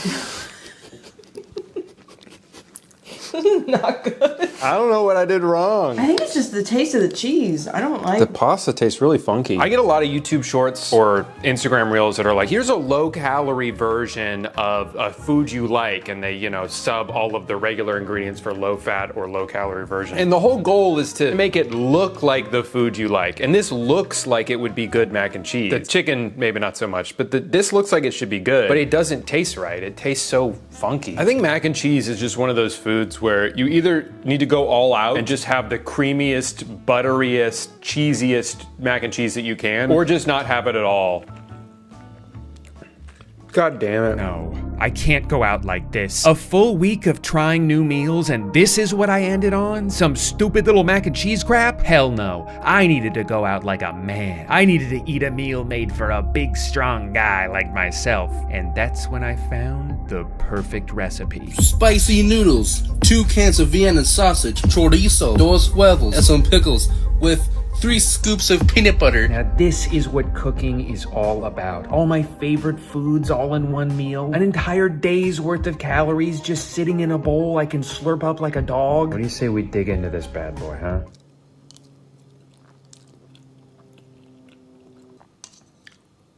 Yeah, I mean, it just has every flavor you're looking for in a well-balanced meal. You got the salt from the noodles, the salt from the chorizo, the salt from the pickle. I mean, there's gotta be, what, 1,000,000 milligrams of sodium in here? Guess I don't need Gatorade ever again. I got a lifetime supply of electrolytes right here. It just sucks that I'm so full. You know, I'd love to eat more of this, but I'm so full. I had a slice of bread earlier, so it's just no room left. You know, I started this video under the assumption that I'd been holding myself back all this time. By bookmarking posts and coming up with plans only to never follow through with them, I'd been preventing myself from ever reaching my full potential.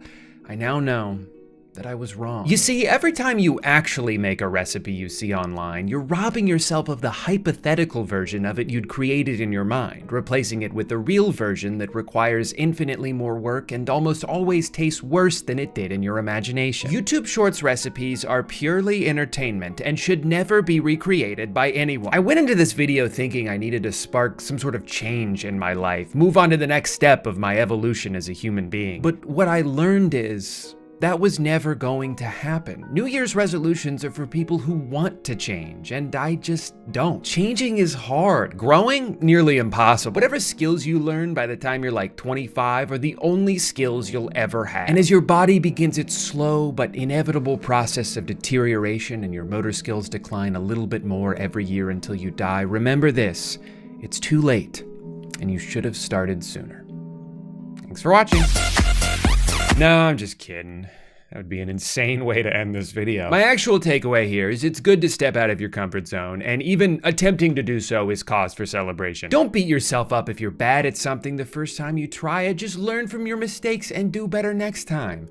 I mean, sure, I'll never, ever attempt to make cheese ever again, and after 5 tries, Amanda's completely given up on the whole bread from scratch thing. But just because we gave up doesn't mean you should too. And yeah, maybe my other New Year's resolution was to get back into reading, and through 1 entire month, I haven't even finished half of 1 book. But just because I can't cook and I can't read doesn't mean you can't cook and you can't read. You do know how to read, right? I guess all I'm saying is I hope the very low bar I set for you today is inspiring. I truly think anyone can be a better chef than me if they even try at all. Also, I linked all the recipes in the description if you want to try one for yourself. Okay, see you next time. Hey guys, welcome back to another video where I say a bunch of numbers and like 3 jokes. Sorry in advance, this isn't gonna be one of my wacky, silly videos where I put on a clown suit and get bonked in the head. I wanna talk about something that's been on my mind a lot lately. So one of the many byproducts of everything that's gone on this year is that food delivery apps are killing it. Turns out when you don't wanna leave your home, it's pretty convenient to have a different person deliver meals straight to your door and into your mouth. I've certainly fallen into that trap a number of times, even before this year. Picture this relatable scenario. It's almost 3 p.m. You should have eaten lunch already, but you haven't because you got caught up in work, so you're starving. I think a burrito sounds good. I'll just do Chipotle. I know if I run in and pick it up, it'll only be like $8, but I really don't have time for that today, so let's do delivery. All right, I got the bowl. Add $3.95 to avoid small cart fee. Fair enough, I don't want to have to pay another fee, so let's do chips and guac. I'm pretty hungry. All right, everything looks good, and it is $21. That's not even including the tip, so it's actually gonna be closer to $30 for one person ordering fast food. You know what? I'm being greedy here. I don't need the chips. I'll go ahead and take those off, and that'll bring our total all the way down to $19 because the small cart fee is just a little bit less than the chips and guac were. And that's not even mentioning the fact that all of the base item prices are marked up from what they would be in the store. Here's the same exact order from the same location, but through Chipotle's website. Everything on here is more expensive, but sometimes in a way where you don't even notice. Now, in general, I would say I'm definitely on board with spending a little bit more for the sake of convenience. It's one of the simple joys you get as an adult, the whole treat yourself mentality. Spending more than you have to on something and pretending it doesn't bother you, hell, that's what life is all about. But if I can, I do want to try to make sure that extra money is going to the right place.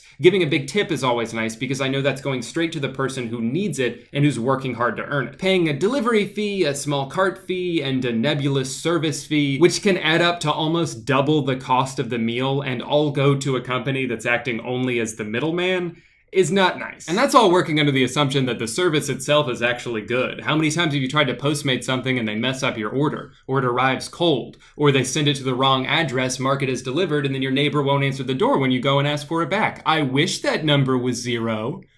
But wishes don't always come true. Food delivery apps are an unbelievably expensive service that also happen to be very bad most of the time. But at least your order is helping support a local restaurant during a tumultuous time, right? Well, yes. Sort of. Because for all the service fees and extra charges that get thrown onto the customer, almost none of that goes back to the restaurant itself. In fact, the number varies from city to city and depending on which app you're using, but some restaurant owners have reported that DoorDash has charged as much as 40% commission on orders placed through their app. As it is, restaurant margins are extremely thin. You have food costs, employees to pay, a building to rent. It's just a really difficult industry to succeed in, and when these middleman delivery apps come in and take a huge cut, it can be devastating. Now, at this point, I think the reasonable response that a lot of people have is, well, okay, if these delivery apps are so bad to work with, if they take such a big cut, why do the restaurants keep using them? And it's because they have to. Unfortunately, right now, there's not really a valid alternative. You either give all of your profits to Uber Eats or you risk going out of business. The owner of a barbecue place in California says he simply can't afford to hire his own drivers, but 80% of his orders are now delivery, so he's kind of in a bind. I think it is worth noting that these delivery apps do add a lot of visibility and marketing to local restaurants. I've discovered several great food spots around me just by browsing DoorDash. That in itself can be very valuable. Another benefit is that any mishaps that happen with the order can be handled through the third-party app, so the restaurants who are already busy fulfilling other orders don't have to worry about processing refunds. When you get the wrong food delivered to your house, you usually just contact Postmates and they resolve it directly. However, and this is a good point I read in this article, in that situation, you're probably more likely to blame the restaurant than you are the delivery app, even if it wasn't the restaurant's fault. And even though they made a mistake, you'll probably keep using Grubhub. You'll just never order from that restaurant again, especially if it was your first time trying them out. Also, due to the lack of communication between the apps and the restaurants, DoorDash doesn't know when a store has run out of a certain product. So you'll have customers that try to order a brisket and think they've done so successfully until 15 minutes later they get a call from the restaurant telling them they're sold out. Again, in that situation, they're more likely to be frustrated with the restaurant, even if it was DoorDash's fault. So there are both benefits and downsides to doing business through these apps, but like I said, the restaurants just really don't have a choice right now. And the apps are very well aware of this, because back in March and April, many of them took advantage of that desperation by hiking commission fees, which led to lawsuits and eventually lawmakers stepping in to impose caps in certain states. And if you can believe it, that wasn't even the first time DoorDash has done something exploitative. Last year, they got a lot of backlash for using customer tips to subsidize a driver's pay. In other words, if a Dasher was going to make $6 off an order and then you tip them $5, they'd still make $6, but your tip just came out of what DoorDash was going to pay them. So in a way, you're almost tipping DoorDash itself there, even though their tipping policy is that 100% of a tip goes directly to the driver. Just another example of how sometimes words can be both true and totally false at the same time. I think they have since changed this policy. I saw articles saying they did, but I've still seen recent comments from drivers mentioning this, so I'm not actually 100% sure. Regardless, it's always better to try and tip in person with cash if you can, because it'll maximize how much the drivers are getting paid, and we're trying to support them here, not the giant corporation. Here's something crazy though. In spite of the fact that they charge these exorbitant fees and come up with very creative ways to dish out as little money as possible, DoorDash has still lost $150 million this year. I'm almost in disbelief as to how that's possible, but I guess they're taking a page out of Hard Rock Nick's playbook. You gotta spend money to lose Postmates. Now back on the topic of delivery drivers, it seems like each app has its own pros and cons that can make it frustrating or even less profitable to work with. And even with all the resources available online, it's pretty hard to figure out which one is the best. Postmates just not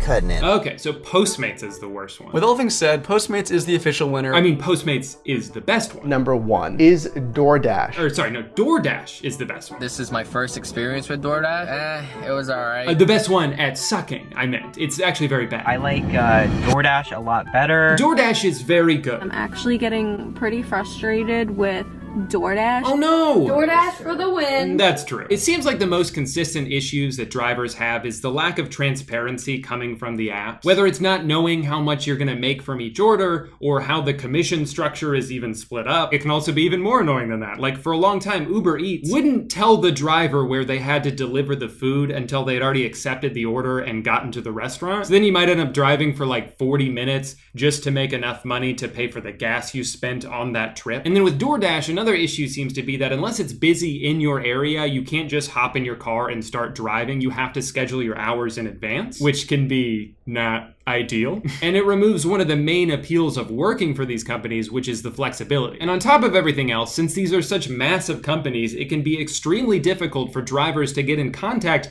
with the company they work for. Postmates seems to be the most notorious for this. Sometimes a driver will go to pick up an order from a restaurant only to find out it's closed. And instead of paying them at least something for their time like the other apps do, Postmates is just like, sorry. Well, what are you waiting for? Go pick something else up. In a perfect world, restaurants wouldn't have to turn to these third-party apps to handle this side of their business, and they could just afford to pay drivers directly and give them more benefits and better pay than what they get from like Grubhub. But that's just not realistic. Even the apps that do deliver don't usually have a slick app that you can order on in a couple minutes. You gotta call them and talk to a person on the phone, and they can barely hear you because there's kitchen noise behind them, so you hope they get everything right, but you won't be 100% sure until it shows up at your door. I get why people prefer the apps. Convenience is very convenient. But one recommendation I do have, if you're trying to find a new place to eat and you want to find something local, open up Postmates, go on the DoorDash app, see if you find something you like, and then Google that restaurant and see if they have a website. Who knows, maybe they're just down the street and you can go pick it up, or maybe they do delivery themselves. There's a sushi place near us that started doing delivery back in April, and it's perfect because they get all of the money that we give them, and we save money because we're not paying random service fees. I will say though to be careful when you're Googling, because some of these apps have actually paid a lot of money to make it seem like going through them is the only way you can get delivery from certain restaurants. But sometimes after just a few more seconds of searching, you'll find a better alternative that the restaurant actually prefers you use because it won't eat into their profits. These delivery apps rely on us doing as little thinking as possible. They know that we just want to click like 3 times so we can spend the next 20 minutes watching a little car drive on a map towards our house. But sometimes that 4th click will cut them out of the equation altogether, and that's better for everyone. I know that none of what I said here was groundbreaking information. Everybody knows that delivery apps charge too much and aren't always the best to work for. I guess the point I'm really trying to make with this video is that it's such a weird industry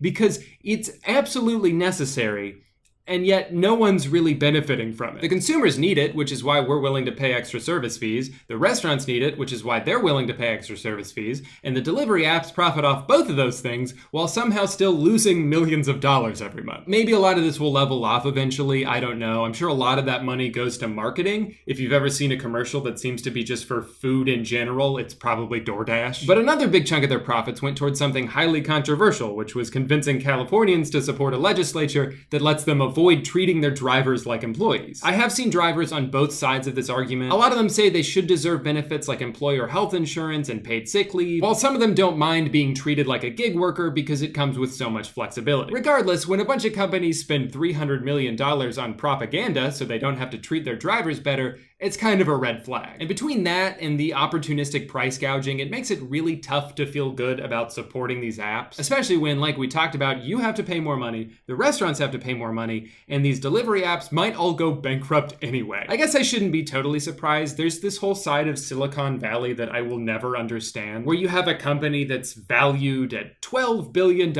but they're constantly just losing money. Like Netflix, for example. They spend billions more dollars every year than they make. I may be dumb, but don't you have to stop doing that at some point? Eventually you're gonna run out. And if food delivery apps and an at-home streaming service can't be profitable during a time where there are circumstances that necessitate the use of both of those things, When will they ever be? So I just wonder what the future of this industry looks like. If there's a bubble that will eventually pop, if all of the people funding these companies eventually stop doing that and they cease to exist, that wouldn't be good for anyone. Not for the consumers who rely on it, not for the drivers who would now be unemployed. But the trajectory I see here is that only one of these companies will reign supreme, and then they'll use their newfound monopoly to hike up all their prices until it gets to the point where no one wants to use them anymore because it costs $50 to deliver a taco. Sorry, I know this was a really unorganized video. I just had to get this rant off my chest. While we're on the topic of delivery services though, I want to ask you guys a question. So I've noticed that even though I always used Lyft, I would still tell people like, oh, I'll Uber there, right? Uber was always the verb in that sentence. So I'm curious for you guys, when you get delivery to your house, which company is the verb that you use? Do you say, oh, I'm gonna Postmates Chili's, or like,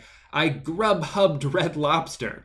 Probably not that one, but I figured I'd still ask. So comment your answer down below if you want. I'll also probably do a Twitter poll about this because this is the kind of meaningless shit that gets me out of bed in the morning. Anyway, I gotta go DoorDash Dick's Sporting Goods. So in the meantime, let's hear a word from today's sponsor, Squarespace. Hi, I have website. You need website? Then listen up. Squarespace is the easiest way to make a beautiful homepage for your business or just something you like to do for fun. You can use it to advertise your work, you can use it to sell products you've made, you can use it to show off a JPEG of processed meat that features a revolving door of virtual condiments. I would prefer if you came up with your own idea, but at the end of the day, I'm not in charge of you. Follow your dreams. If you are looking to try and profit off your work, Squarespace has all the tools you need to make an aesthetically pleasing and fully functional online store. I used to run my own merch shop through a website I made with Squarespace, and everything ran super smoothly. I was able to make it look exactly the way I envisioned it. I was able to set all the prices and quantity limits so I wouldn't oversell. I could see analytics about who was buying what and where they were coming from. And if you're worried about the website making process being overly complicated, don't be. That was my concern too, because I don't have any experience with coding or HTML, but it was super easy. You pretty much just pick a template and then customize it as little or as much as you want. So to take your business to the next level and get started with a free trial, head to squarespace.com, and when you're ready to launch your website, use promo code DREW, that's me, that's my name, for 10% off your first purchase. Also, if you do make a website, send it to me on Twitter. I love seeing what you guys make. And if you'd like to buy this shirt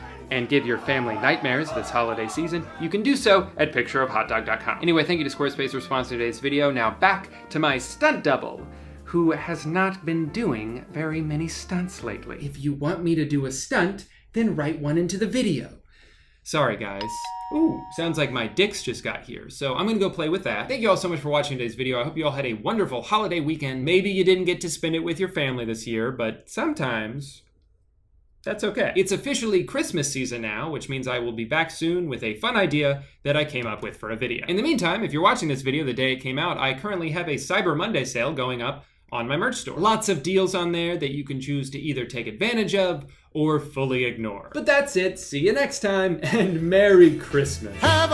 Hey guy, welcome back to day 700 of quarantine. My wife gave me a haircut because I haven't left the house in 5 months, so please don't say anything mean about it or you'll hurt both of our feelings. Now, I'm not sure if you guys have been keeping up with the news, but apparently a lot of stuff has happened this year. Some of it's good. No, who am I kidding? It's all bad. Some of it, though, is just surprising. Today's video is a story of disappointment, of betrayal. Someone who, for decades, has been seen as a beacon of light within the Hollywood community. Someone whose show was all about positivity and good deeds. Someone whose name literally has the word generous in it. Turns out it's all a lie. I'm being a little facetious because even before the recent allegations of misconduct behind the scenes of her show, Ellen has made some questionable decisions on her show. Somehow her whole shtick of positivity and everybody having a good time doesn't work quite as well when it's at the expense of someone else. She has this segment where she gives a bunch of old objects to a young person and they have to figure out how to use it while everyone laughs in their face. Scott Kramer made a really good video about this, which I recommend you watch after this one, but I realized while searching for his video that this isn't just a one-time thing. This is like a recurring segment on her show. Even as recently as a month ago, apparently. I was really confused for a second because I was like, wait, are they still filming this show? But then I saw the date on the comically large check she wrote, and it says March 10th, which is like right when shit was starting to hit the fan. That's why Ellen makes sure to keep her distance while the entire audience of peasants stays jam-packed next to each other. What is this, some kind of metaphor? Anyway, the way the game works is that you have 60 seconds to figure out how to use these things. I am going to put 60 seconds on the clock. Okay. Do you know what a clock is? Yes. No, Ellen, I haven't seen a clock before. I was born tomorrow. I haven't been born yet. But of course, the teenagers don't know how to do these things because they've never had to before. So the audience laughs and laughs while Ellen looks on with contempt. Foolish child. Never opened a can before. Never had to set an alarm on an actual alarm clock. You dim-witted toddler. Okay. This whole thing just feels like one big retaliation to the okay boomer meme. Oh, you millennials think you're so smart just because you know how to restart a computer. Well, try folding a map. Now we all feel better about ourselves. What a stupid idea this was, huh? Also, like, of course, she doesn't know how to use these objects that have become obsolete due to better technology. I'd like to see someone give Ellen 2 sticks and ask her to start a fire. Oh, what's wrong, Ellen? Can't do it? Never lived in a cave before? You're so spoiled. My great. You know what I realize this is? This segment feels like if Facebook was a show. Well, everyone, would you look at this? We've got ourselves a millennial. Boo! You suck. How's it feel to have 0 life skills? Shouldn't you have taught them to me? You're my dad. Get a job, child. I have a job. Using it to pay off my student loans. When I was your age, I had already bought my first house. It was $12 and I worked my ass off for it. No handouts, loser. I'm not asking for one, I just don't know how to use a rotary phone. I'm not sure exactly when it happened, but these days Ellen feels more like an angry curmudgeon than the lovable goofball she used to be. You've probably heard about that one episode where she had a hidden camera film a bunch of people who were told they could get 1 free gift, but when one of them took an extra gift for her sister, Ellen made sure to call her out on her show and eviscerate her in front of the entire audience. Oh, Nancy. You're the kind of person like when you go trick-or-treating and nobody's home, you don't just take the bowl. You just walk away. No, you go sit in that Ellen jail over there right now. She also had this segment last year where she roasted a bunch of gifts, including a painting that a fan made for her. This was a gift that I got from one of my viewers. This was sent to me from JB. That's all I know. It's very mysterious. JB. And here it is. Yeah. That's what I said when I saw it. Oh. Imagine someone liked you so much that they hand-painted a drawing for you, and you were just like, yo, this sucks. You suck, dude. Hey, everyone, look how bad this is. This moron poured their heart into this because they admire me so much. What a loser. And I mean, yeah, it's not the best artwork. I've gotten fan art before that isn't like a masterpiece, but what am I gonna do? Go on my television show and make fun of them for it? No. I'm gonna keep it to myself. One time she had a young Chinese boy on the show who had a translator with him. She kept getting really annoyed at the translator for not translating fast enough. You play the ukulele, and then now you're playing electric guitar, right? Yes. Yeah. What else do you want to learn? 你现在在学怎么弹电子吉他，你还想再学什么？ Just one question. Just what else does he want? I don't know what you're telling him, but just ask him what I'm saying. Okay, sorry. 就弹一些演奏曲子，就是只单。 Never mind. Okay. She's also had a habit of making her celebrity guests feel visibly uncomfortable during the interviews. And you're just naked with your friend? Why are you putting me on the spot like this? Gosh. Let's talk about your love life, can we? Oh my God. Do you mind? Oh God, I don't know, man. Sometimes persistently asking them questions, even when they've made it clear they want to move on. Well, it seems like you're busy with something because you're forgetting to cut your son's hair. This is, right. Look at him. He is beautiful, but look at his hair. When are you going to cut that hair? Do you have a problem with that? No, I don't have a problem. That is some long hair. Boy have long hair? That's not right. Boy have short hair. Girl have long hair. Oh, wait. You turned 30. I did. And how was the party? I wasn't invited. Actually, no, that's not the truth, Ellen. You were invited. No, that can't be right. Are you sure? Yeah. How do you know? I don't think so. Ask everybody. Can you please just tell everyone that I wasn't invited so I don't seem like the bad guy here? Thanks. No, last time I was on the show, last year, you gave me a bunch of about not inviting you, but I didn't even know you wanted to be invited.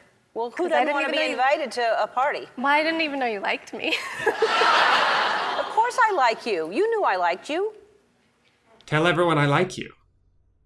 please. She really likes putting people on the spot. She kind of treats everyone who comes on her show as tools for entertainment rather than real people. And it just seems hypocritical coming from her because her show's mantra is literally be kind. Now, one of the worst things I've ever seen on the show was about 10 years ago with Mariah Carey, who she basically bullied into admitting that she was pregnant by coercing her into drinking champagne. People are saying that that you're pregnant. There's rumors. Don't discuss that. That's not champagne because you can't. No, it is.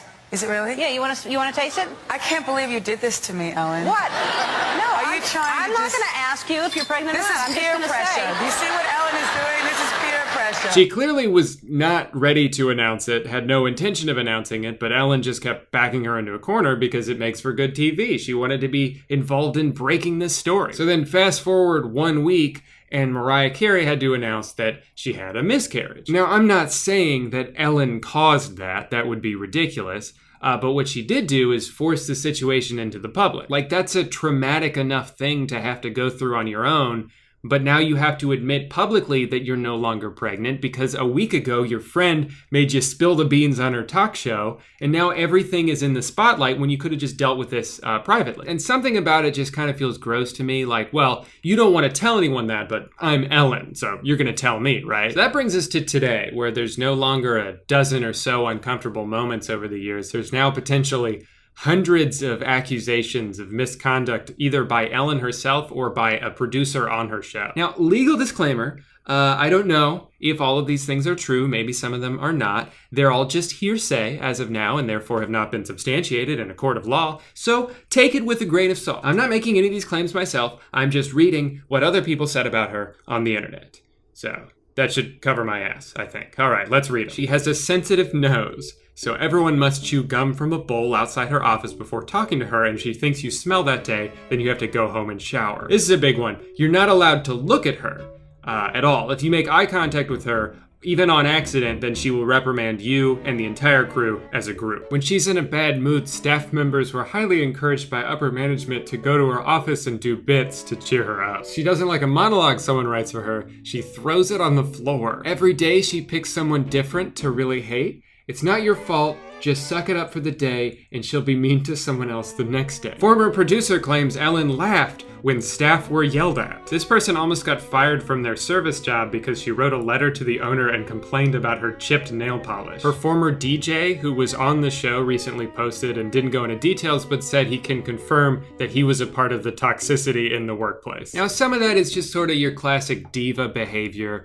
that doesn't necessarily make someone a monster, you know. A lot of it really comes down to the environment of the workplace as a whole and some of the things that some of her producers did. One person said they were fired after having to take medical leave for a car accident and having to take a couple days off to attend a family member's funeral. Someone else said something similar, that when they came back from medical leave, their position was just eliminated. One person made a GoFundMe to cover medical bills that weren't covered by their health insurance they got through the company. And because the show didn't like how that made Ellen look, they demanded that she take it down after less than 24 hours. A black woman who worked there was told by a senior level producer, "Oh wow, you both have box braids. I hope we don't get you confused." And then at a work party, one of the main writers told her, "I'm sorry, I only know the names of the white people who work here." Dozens of former employees say one executive producer had a reputation for being handsy with women, and that another solicited oral sex at a work party. Jesus Christ. Overall, the theme is that, like, if you're working for the Ellen show, you should just feel lucky that you get to do that and not worry about all the shit being thrown your way. Seems like they really pit everyone against each other and picked favorites. They would reward the people who never complained, working long shifts without ever saying anything about it, and in doing so, that kind of silences the people who do want to speak up. Overall, it just seems like a really shitty environment. And even though a lot of this doesn't directly have to do with Ellen doing something, I feel like there's almost no way she didn't know this was happening. How can you have all these people who work for you? Certainly rumors are going to come flying back your way, and it seems like it was never really enough of an issue until it became this big story, and now they're under investigation. But what about the last 15 years while all this stuff was happening? I think the most disappointing thing about this for me is just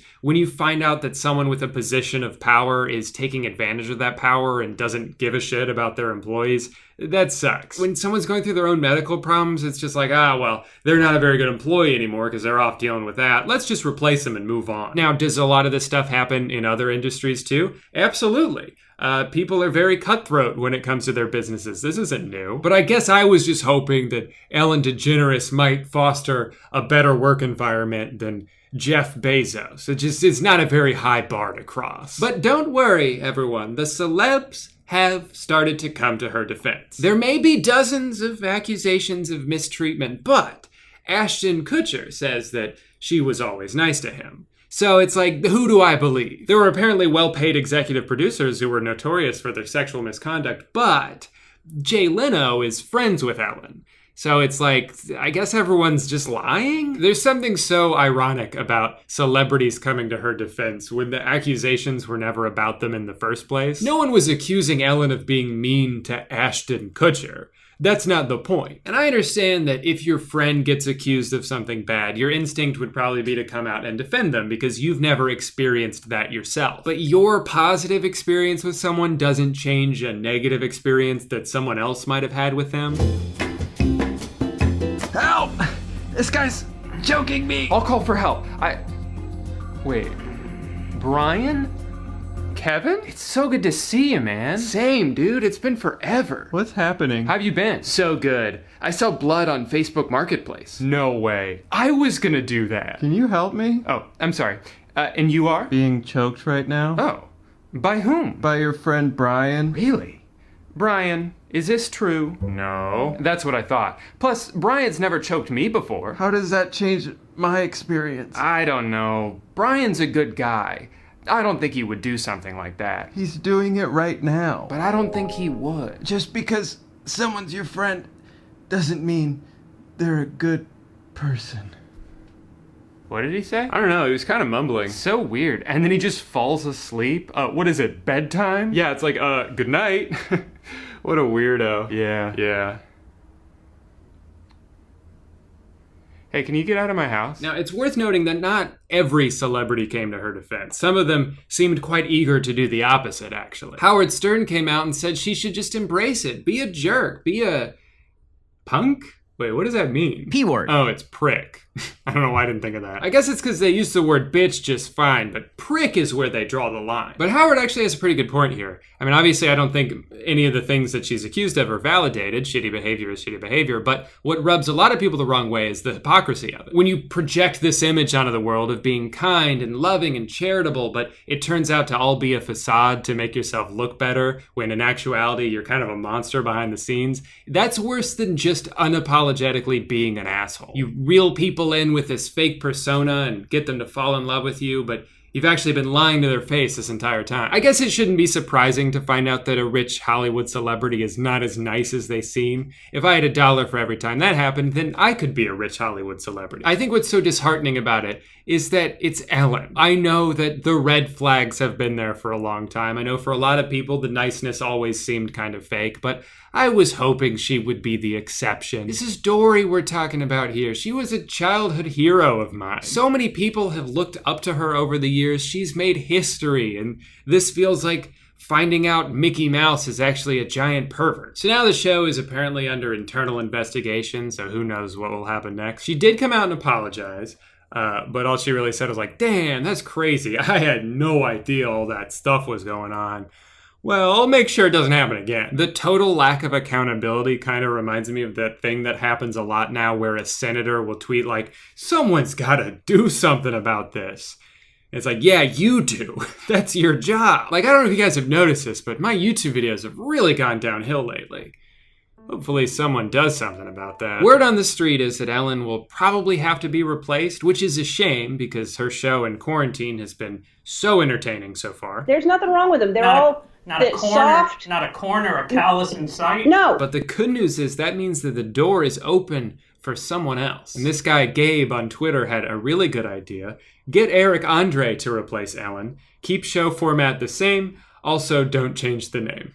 And then that was followed by a petition that Eric Andre himself retweeted to make Eric Ellen, along with some beautifully photoshopped pictures. And I gotta say, as bad as this year has been in every conceivable way, this is the most wonderful thing I've ever seen.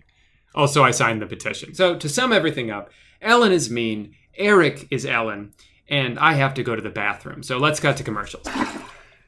So glad I installed that toilet in my office. Well, guys, thank you so much for watching. If you didn't like today's video, don't worry. I'm sure someone out there will be able to make sure that my videos start getting better. I wish you all happiness and good health, unless you're like a regular person, then I don't really care what happens to you. But please make sure to come back next week for a very fun video where I realize I was accidentally looking the wrong way the entire time. I couldn't believe what I was seeing. I walked into the room and I said, this cannot be happening right now. This is not the kind of thing that normally happens in this town.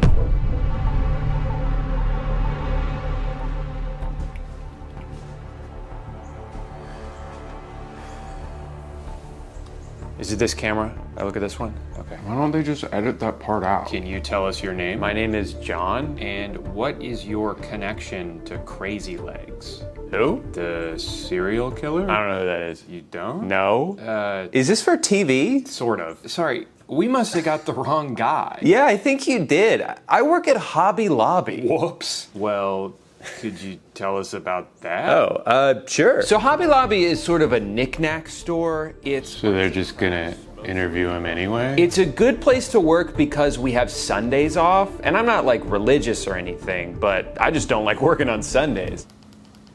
No, it didn't hurt necessarily. I just wanted to go to a dermatologist to make sure it wasn't anything serious. But then I found out that if you bundle it with your home insurance, it's actually a little bit cheaper. How long is this? You know what's funny? I never understood the roadwork bind. People would quote it to me. Is this the whole episode? Do you guys want to hear about the time I got my tonsils out? Oh my God, I'm done. This is so stupid. The year 2005. My throat ravaged with strep. Hey guy, does anyone else feel like everything is designed to waste your time now, or am I being too cynical? Netflix documentaries are multiple episodes when they could have just been one 45-minute movie. Video games are too big. YouTube videos are too long. And please, for the love of God, stop asking me for my phone number every time I buy something from a store. I don't want to join your rewards program. I just want to give you money in exchange for a hat. Is that too much to ask? Sorry, I'll start with the Netflix thing. It seems like half of what I watch on Netflix is twice as long as it should be. They always make it just interesting enough to hold your attention, but it's still pretty clear they're trying to stretch it out as much as they can. And I know it's not just me who feels this way, because I'll look up reviews after I watch something and they almost all say the same thing. Watchable, but it drags on, could have been tied up in one episode. Please, Netflix, stop trying to make a series when there simply isn't the content for a series. They made a documentary a couple years ago about the Cecil Hotel, a place that has, I'll say it, an alarming number of deaths associated with it. It's the site of that extremely famous elevator video of Elisa Lam right before she was found dead. So there is plenty of mystery to uncover here, but by episode 2, they were just interviewing YouTubers. Not people connected with the story, just a bunch of random dudes who had Googled stuff about it before. They keep calling them web sleuths, which I guess is the most official way of saying that you just woke up one day and decided that you are a detective. Well, since no one else has been able to crack this case, I guess it's up to me. Generally, one of the big things that separates a professionally made documentary from just any average YouTube video is the access they have to the subject matter. Anyone can throw together a video where they summarize a Wikipedia page, but the most memorable and revealing documentaries are ones where we hear the perspective of the people involved. I watched one on Hulu recently called The Contestant, and not only is this an absolutely insane story, but you get to hear it from the point of view of the guy it happened to. You also get to hear from the villain of this story, who is such a monster I can't believe he agreed to be a part of this. It's fascinating to see how proud he is of himself. Like, yeah, I tormented this guy and ruined his life, but you gotta admit, it made for a pretty cool show. But this is kind of the expectation when you turn on a documentary, that you're gonna hear the story from the people involved in the story. So when you put on an official Netflix docuseries on a streaming service that costs money to use, and most of it is just regular people offering their 2 cents on the same blurry video everyone else has watched, it kind of feels like a huge waste of time. It's so aggressively time wasting that I can't help but feel like that that was the goal. Like, all right, we have everything we need to tell this story. We have other guests who were staying at the hotel. We have the manager of the hotel at the time. We have the maintenance worker who discovered her body. And in between interviewing them, we're also going to hear from someone whose only credential is having internet access. I am a co-founder of the Elisa Lam discussion group on Facebook. No, he wasn't there when it happened, but he has listened to a lot of podcasts about this, so we should probably hear him out. More recently, they made a docuseries about Ashley Madison, a website whose mere existence is fascinating, let alone all the fallout from their massive data leak that exposed a bunch of celebrities and politicians. There is absolutely a story worth telling here, and some of it was very interesting. But again, pointless interviews, backstory that's unnecessarily detailed. There's such a clear amount of filler put into these documentaries. It felt like half the runtime of the last 2 episodes was just trying to make us feel bad for this YouTube vlogging couple, which, I'm sorry, was never going to happen. In fact, I would say the best thing to come out of this was that it forced them to take a short break from exploiting their children's medical issues for AdSense revenue because they were too busy making 17 videos about how they were going to be on Netflix. Now, I would guess, like with a lot of their scripted content, the shadowy Netflix overlords are more responsible for a lot of these decisions than the talented people who work on these. I don't think almost every single documentary is 3 60-minute episodes because that's always how much story there is to tell. I think that's the mandated runtime that their bosses give to them. So even when they end up with footage that doesn't add anything to the show, they kind of just have to leave it in anyway to pad the length. There's a series they did a couple years ago with Kristen Bell called The Woman in the House Across the Street from the Girl in the Window. As you could probably guess from the title, this was a parody of like Lifetime murder mysteries, and it was a pretty funny show. I enjoyed it. But the whole time I was watching this, I just kept thinking,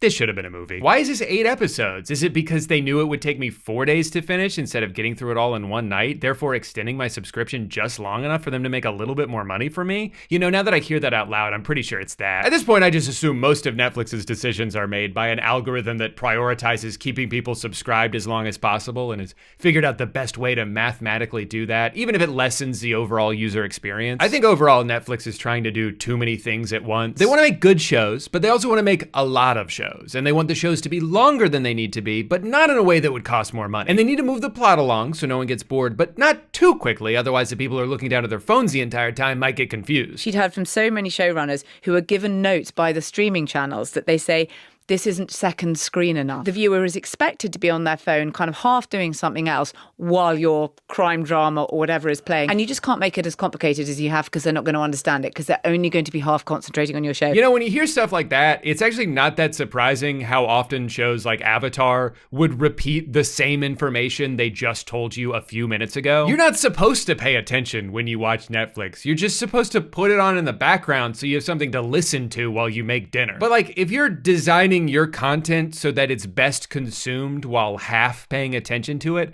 why would I waste my time devoting all of my attention to it? On the topic of things that are getting too long, what's going on with YouTube videos? Does anyone know? I'm old enough to remember when the 10-minute mark was something videos got stretched out to. Now it feels like half the videos I get recommended to me are 7-hour retrospectives on like the penguins of Madagascar. And I'm kind of conflicted on how I feel about this. Because on one hand, some of the best videos I've seen on this website are well past the hour mark. There are multiple Defunctland episodes that have better storytelling and production value than any Netflix documentary I've seen. When H Bomber Guy or Jenny Nicholson release a 4-hour video, I know it's not just because they're trying to inflate the watch time so it gets boosted by the algorithm, it's because they spent months working on it and that's just how long the video ended up being. I'm a sucker for a comically in-depth review of a piece of media I've never thought about for more than 2 seconds. As long as the person making it is passionate about the subject and they put in the effort to make it entertaining, I'll watch just about anything. But I'm worried that some people are taking the wrong lessons from the success of some of these channels. They see that a very long video about a niche subject has the potential to get a lot of views, so it's almost as if they go into their video with the goal of making it as long as possible, even if there's not really that much to talk about. The current YouTube meta is to turn your video into a podcast. It's to pad the absolute shit out of the runtime because that's what the algorithm likes. And to be clear, I don't really blame these people for doing this, especially smaller channels who are just trying to make their videos stand out before they drown in the bottomless ocean of content. But it's just frustrating from the audience perspective that the system is rewarding unedited yapping. If I just vomit out every word that remotely pertains to the topic at hand with no thought into brevity, no consideration of the viewer's time, it's actually more likely that YouTube will push my video out to those people whose time I'm not valuing. The algorithm is teaching me that I shouldn't cut things out of my video if they feel superfluous or unnecessary or repetitive or like I'm just saying the same thing over and over again but in slightly different ways. They'd prefer if I stretched out every video as long as I could, but if that's all I'm doing, what message am I sending to the audience I'm trying to cultivate? That their time is just something for me to leverage so I can get more views? That's a little shitty. But the worst thing is when they start doing an ad read at the beginning of a video that, quite frankly, I'm not even sure I'm interested in yet. You haven't even hooked me, and you're already trying to sell me a water bottle that smells bad? Brother, if I wanted to be advertised to, I would fly to New York City and spin around in Times Square. I didn't click on this video to learn about the deodorant that changed your life. I clicked on this video to hear a grown man rant about the Fairly Odd Parents for 3 hours. So in that way, this is kind of my fault. I don't know what I was expecting. Also, no. I'm sorry. You don't have to do this. I literally do. I signed a contract. Now, based on everything I just described, you might be thinking, okay, so you want every video to be as concise as possible. You mean like Mr. Beast? No. That's not what I'm saying. That is on the entire other end of the spectrum. There are videos that go on so long that large portions of them become nothing more than background noise. And then there's the most hyperactive, fever dream editing, nonstop cacophony of colors and sounds meant to overstimulate the 8-year-old boys watching on their iPad. And then there's a lot of space in between. But I guess because of all that space, it's weird to me how many videos end up on either extreme. It'll either be like, I just trapped my friend in an elevator for 72 hours without any food or water, but none of that even mattered because they ran out of air and suffocated before they even got hungry. Or it'll be like, but before I can talk about season 2 of How I Met Your Mother, we need to go back to the beginning. The first camera was invented in 18... I'm just asking that we meet somewhere in the middle, that's all. Also, to be clear, Mr. Beast and all of the channels copying him have never made their videos that way because they value people's time. They're just trying to keep their retention rate as high as possible. It's just a different metric they're prioritizing. If Jimmy cared about his audience at all, he wouldn't sign off on doing this unbelievably deceptive bullshit where during mid-roll ads, they put this progress bar on the bottom that starts off really fucking fast. It makes it seem like, oh, this will be done in a few seconds. I don't need to skip this. And then once people have done the math in their head and decided they're just gonna see it through to the end, the progress bar mysteriously slows down. Like, a lot. And suddenly that last 20% is starting to feel like an eternity. I thought we were almost done, and now I'm not even sure we're halfway through. This shit really pisses me off, because this is a very deliberate choice. This is not an accident. You have to go out of your way to keyframe it like this with the intention of deceiving your viewers. It's such an openly manipulative thing to do to your audience, and is very telling of the way you view them. That you're willing to lie to their face if it means a number on an analytics screen might get a little bit bigger. To you, they're not real people, they're just data points that can be orchestrated in whatever direction you want them to. And that sucks.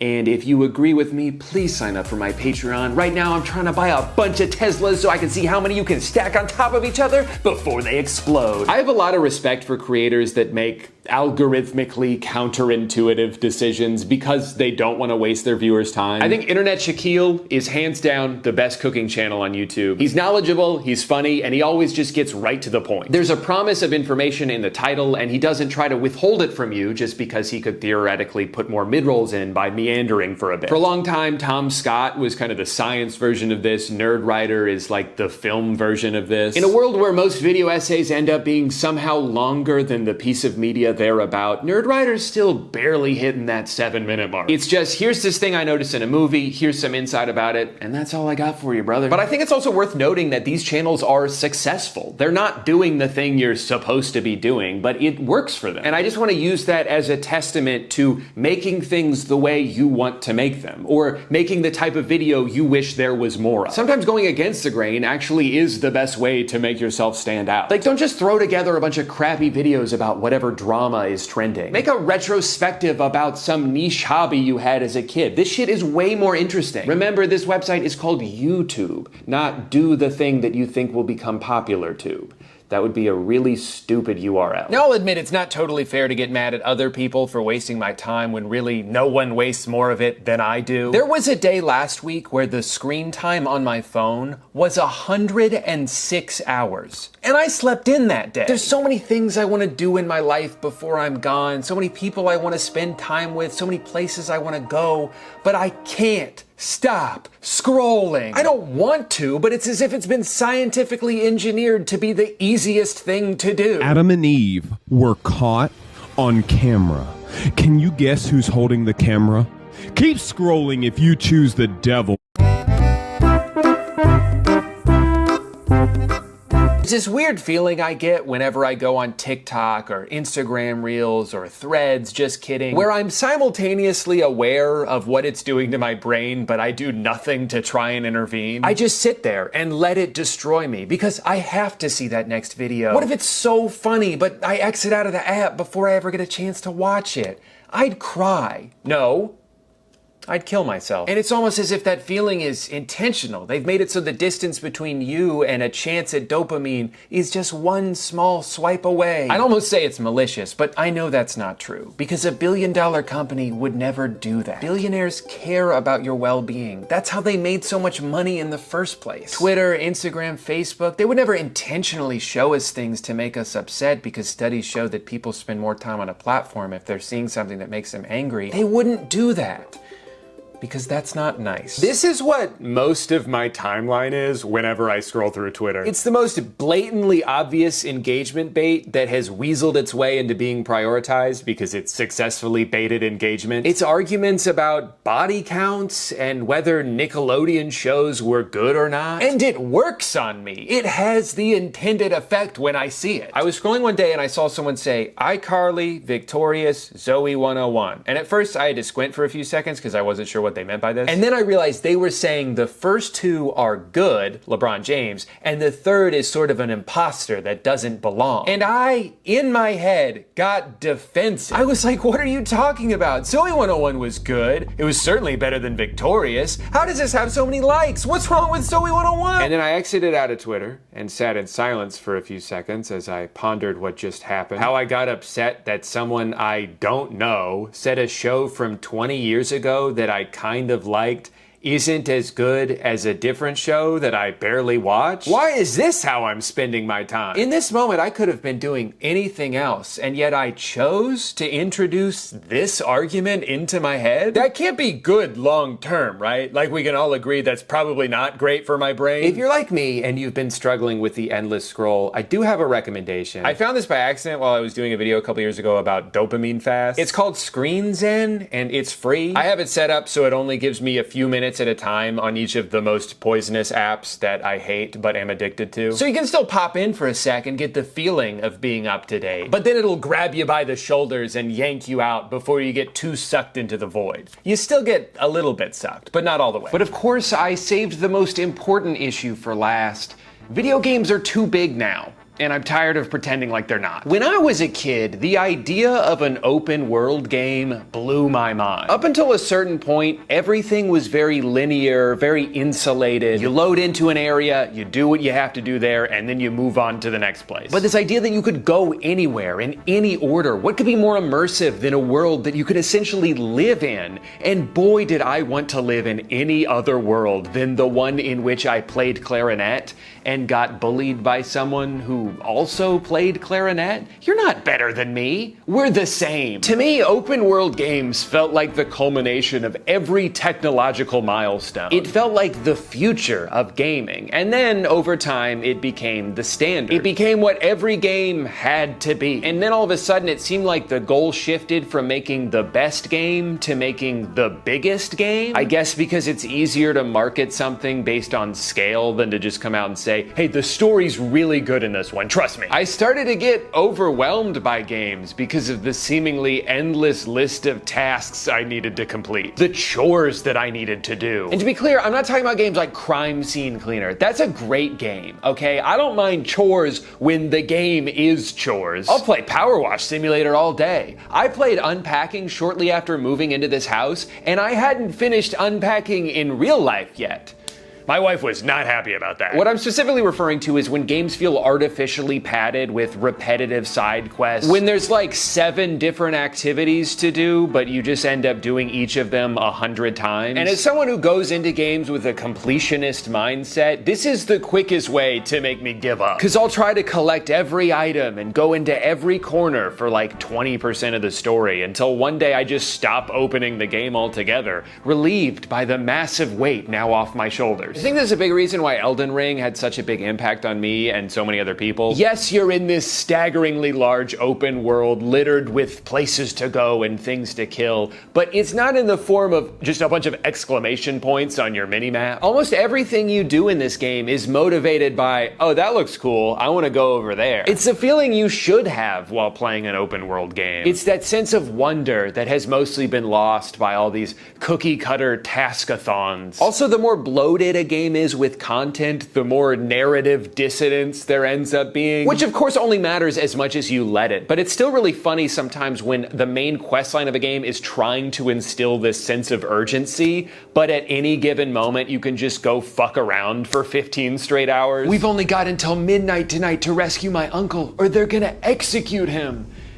Hey, do you think there's anything cool in this cave over here? A compromise that works great for my brain is a semi-open world, like the 2 most recent God of War games. I like when there's enough optional side exploration that it still scratches that itch for me, without it ever feeling like I'm missing out on this overwhelming amount of content by just wanting to streamline the story for a bit. I think it's okay for a game to be modest in scope. Just because the technology exists to procedurally generate 1,000 different planets doesn't mean we have to do that. Sometimes I wonder if the technical limitations from previous generations actually made games better. I mean, it certainly made them more contained. It made them more approachable. I love going back and playing older games that only take a few hours to finish. I want to be able to complete things. I want to have a full experience in a reasonable amount of time. I'm tired of not getting any closure from games because they make it so tedious and long-winded to get to that point. And that's assuming the game even works when you first buy it, which chances are it won't. It's become so normalized for games to be unfinished and littered with bugs on release that it's actually surprising when a game comes out and works the way it's supposed to. A lot of even really good games aren't worth buying for like 2 full years. Cyberpunk, fantastic game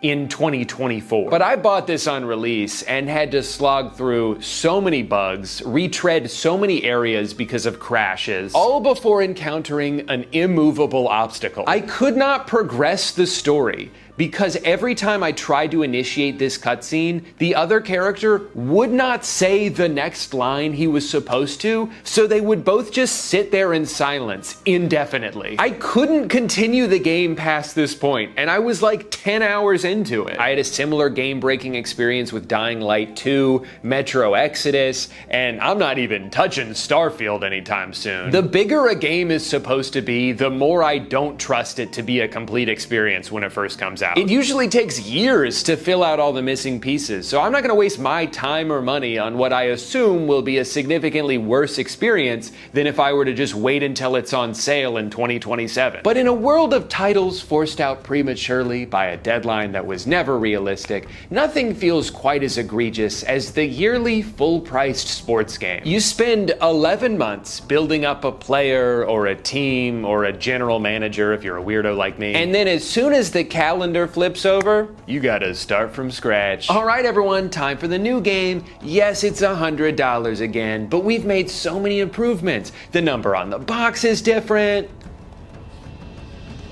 And where's your credit card? NBA 2K has one of the most aggressive microtransaction systems I've ever seen in a video game. But they're not just dedicated to milking every single dollar out of your bank account. They've also made it their personal mission to waste as much of your time as humanly possible. A few years ago, they added something revolutionary. They turned the park into the city. Now, functionally, at its core, the city is just a menu. Every physical location that you have to trek to could have just been text on a screen and it would have been way more efficient to navigate. But that wouldn't be innovative. Innovation is when you have to jog a mile just to have Gatorade before your next game. Innovation is when you create something tedious so you can sell the solution to it. Man, aren't you guys tired of having to navigate this big stupid city we made? Then buy a bike. It's $10, fuck you. Imagine if every time you turned on your computer, you had to make a little guy run across town just to go to the Gmail store. Oh shit, forgot my password, gonna have to sprint over to City Hall. I feel like every single element of this game is designed with the goal of wasting your time. Whether it's getting interrupted in the main menu to show you 2 separate ads, or a halftime show you cannot skip even if you press X the whole time. Don't get me wrong, this halftime show is great. They've got Ernie, Kenny, Shaq, my 3 favorite guys. They show highlights and relevant stats, they make jokes. By sports game standards, this halftime show is fantastic. But there are 1 million games in every basketball season, and I don't want to watch 1 million halftime shows. I'm just trying to speed run to the playoffs so I can take a virtual trophy home to my real life Orlando Magic. Is that too much to ask? 58 seconds, by the way. But whatever, those are just minor inconveniences. The really egregious wastes of time are in the My Career mode. Now the thing is, when you start his career, this guy fucking sucks at basketball, which is a problem because that's the thing he's trying to do. He's slow as hell, he can't shoot to save his life, he has 1 shirt and it's brown. And in order to fix these things, you need to obtain virtual currency. Now, there's 2 ways you can do this. Option 1, grind. Spend dozens of hours playing dozens of games, scraping together pennies so you can get 1% faster, 1% stronger, 1% better at handling ball. But it's never enough. This process is miserable. You're useless out there. You don't belong in the NBA. You would be better off in any other line of work. And this is exactly by design. This is how the game wants you to feel. They want you to hate this part because they know the more frustrating of an experience you have, the more likely you are to just skip to option 2, spend $40 more. Come on, just do it. You don't have time for this. Don't you want to get to the fun part? You'll start doing the math in your head and rationalize it as a no-brainer. Yeah, $40 is a lot of money, but it's not nearly as much money as I could earn in the 40 hours it's saving me. You feel like a genius. You feel like you outsmarted the system, and then you realize, this is the system. I did the exact thing they wanted me to do. And it wouldn't even be that bad if the game itself didn't already cost $70. But now you're out over $100, maybe $150 if you pre-ordered it. Also, the professional athlete you created doesn't play like he's never touched a basketball in his life before. And I've got all the natural ability in the world thanks to my genetics. And then you get to do it all again next year. This whole system of paying to skip a grind that has been intentionally designed to be insufferable has become way too common. Developers are purposely holding our time hostage, knowing we'll probably spend a few bucks to get some of it back. I feel like that's almost the entire business model of MMOs. It's one of the reasons I stopped playing RuneScape after our lifelong on-off relationship. I kept having to fight the urge to spend a few bucks on gold because the alternative was earning it in the game, but then I'd have to play the game. And I don't want to do that. I just want to play the end of the game. How long does it take to get there? Oh.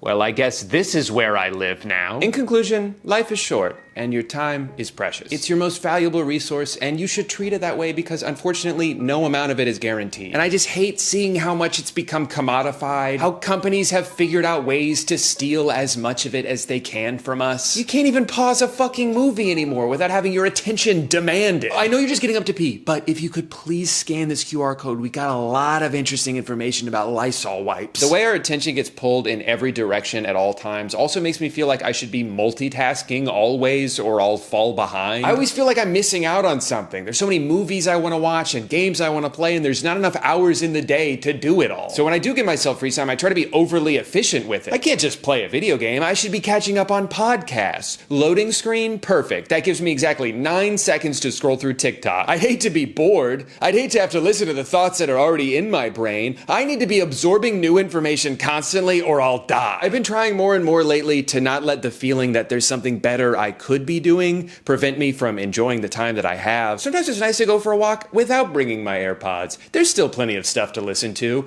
Birds, cars, 1 billion cicadas making the world's loudest sound. I don't need to min-max content consumption. In fact, I probably shouldn't be doing that. I don't think prioritizing constant small hits of dopamine, hoping it all adds up to something meaningful, is the secret to being happy. The secret to being happy is gambling. Nobody's ever had a bad time in the casino. This is free. So how do you make money? The advertisers cover the cost of the TV. This. So this is an ad. This is always on. Whatever you're watching, we're able to monetize using the bottom device. Okay, so check this out. So there's a Pizza Hut ad right there. We literally are now on pizzahut.com, and we can order a pizza. 5, 4, 3, 2, 1.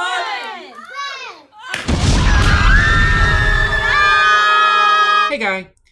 Gender reveal parties are the world's stupidest tradition. What probably just started as an innocent excuse to throw a pregnancy party with your friends has transformed into this never-ending competition to try to find the most destructive and dangerous way to announce that your child is gonna have a penis. Now, I'm not normally one to shit on people's innocuous hobbies, unless it's pretending to do magic or listening to Kids Bop or cutting a bagel weird. Okay, maybe I do that. But in general, if you're doing something and it's not harming anyone, I'm not gonna take up too much issue with that. And for the most part, I think gender reveal parties tend to be pretty harmless. Maybe you just eat a pink cake with your family, or you all huddle around your dog waiting to see what color his shit is because you fed him some food coloring, and then everyone cheers when he finally poops, and he's confused, but he likes the attention. I'm sure there are plenty of ways to celebrate your fetus child that don't involve the destruction of property. The problem is, like a lot of things that end up on social media, gender reveal parties have turned into this quest to one-up everyone. Whenever an idiotic stunt goes viral, most people probably look at it like, wow, that was dumb that they did that. But some people look at it as an opportunity. They got 1 million views for making a piñata explode?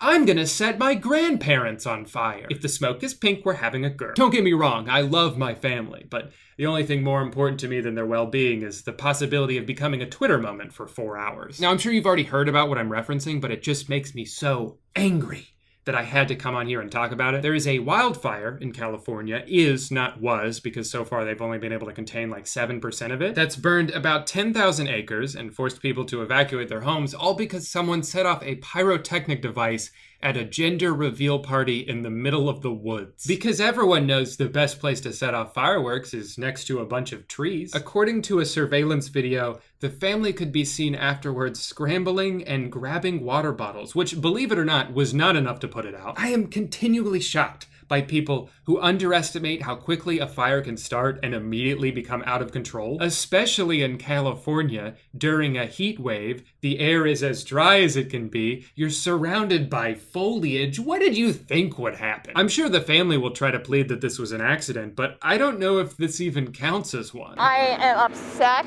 that people are stupid. As idiotic and as preventable as this wasn't even the first time a giant fire was caused by a gender reveal party. A couple years ago, an off-duty Border Patrol agent shot a target he made that said boy girl on it, and because it was filled with an explosive illegal substance and placed right next to the world's most flammable plant, things went a little south. It took over 2 weeks to extinguish the fire and cost the city about $8 million in damages, but the good news is, it's a boy. I was curious what ended up happening to this guy, so I did a little bit more digging. Turns out he got off really easy. He didn't get arrested and was only fined $200,000, which is a lot of money, of course, but a pretty insignificant fraction of the damage that he caused. Like almost nothing in the grand scheme of things. Now, I don't feel bad for this guy at all, but apparently someone did because they started a GoFundMe for him. Help Border Patrol Agent Dad. He said it was the worst day of his life. Oh man, I hadn't even considered that. Order in the court.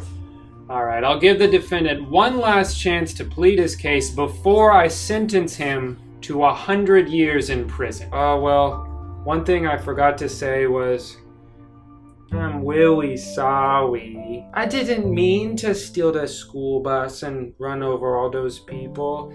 I was just having a bad day. I can't stay mad at you. Alright, I'll give you 45 minutes of house arrest and this coupon to Bath and Body Works. Court dismissed. I don't know if you guys have noticed this or not, but there's actually a lot of fires going on already. It's just kind of one of those things that happens now where every summer the entire west coast of America has a different color sky than the rest of it. You know what we don't need right now? More fires. What was it that bear used to always say? Only you care about the gender of your baby, please put down the explosive device. It's just so infuriating to me, all of this unnecessary destruction of wildlife, so much damage that is caused by the selfish actions of one person. Now, you might be thinking, well, at least no one died, right? Well, you wouldn't even be right about that. Last year, someone actually did die at a gender reveal party because they didn't realize how powerful the bomb they made would be. Marion County Sheriff Jason Sandholt describes the device designed to explode colored powder into a puff of smoke revealing the gender of the baby. You were right.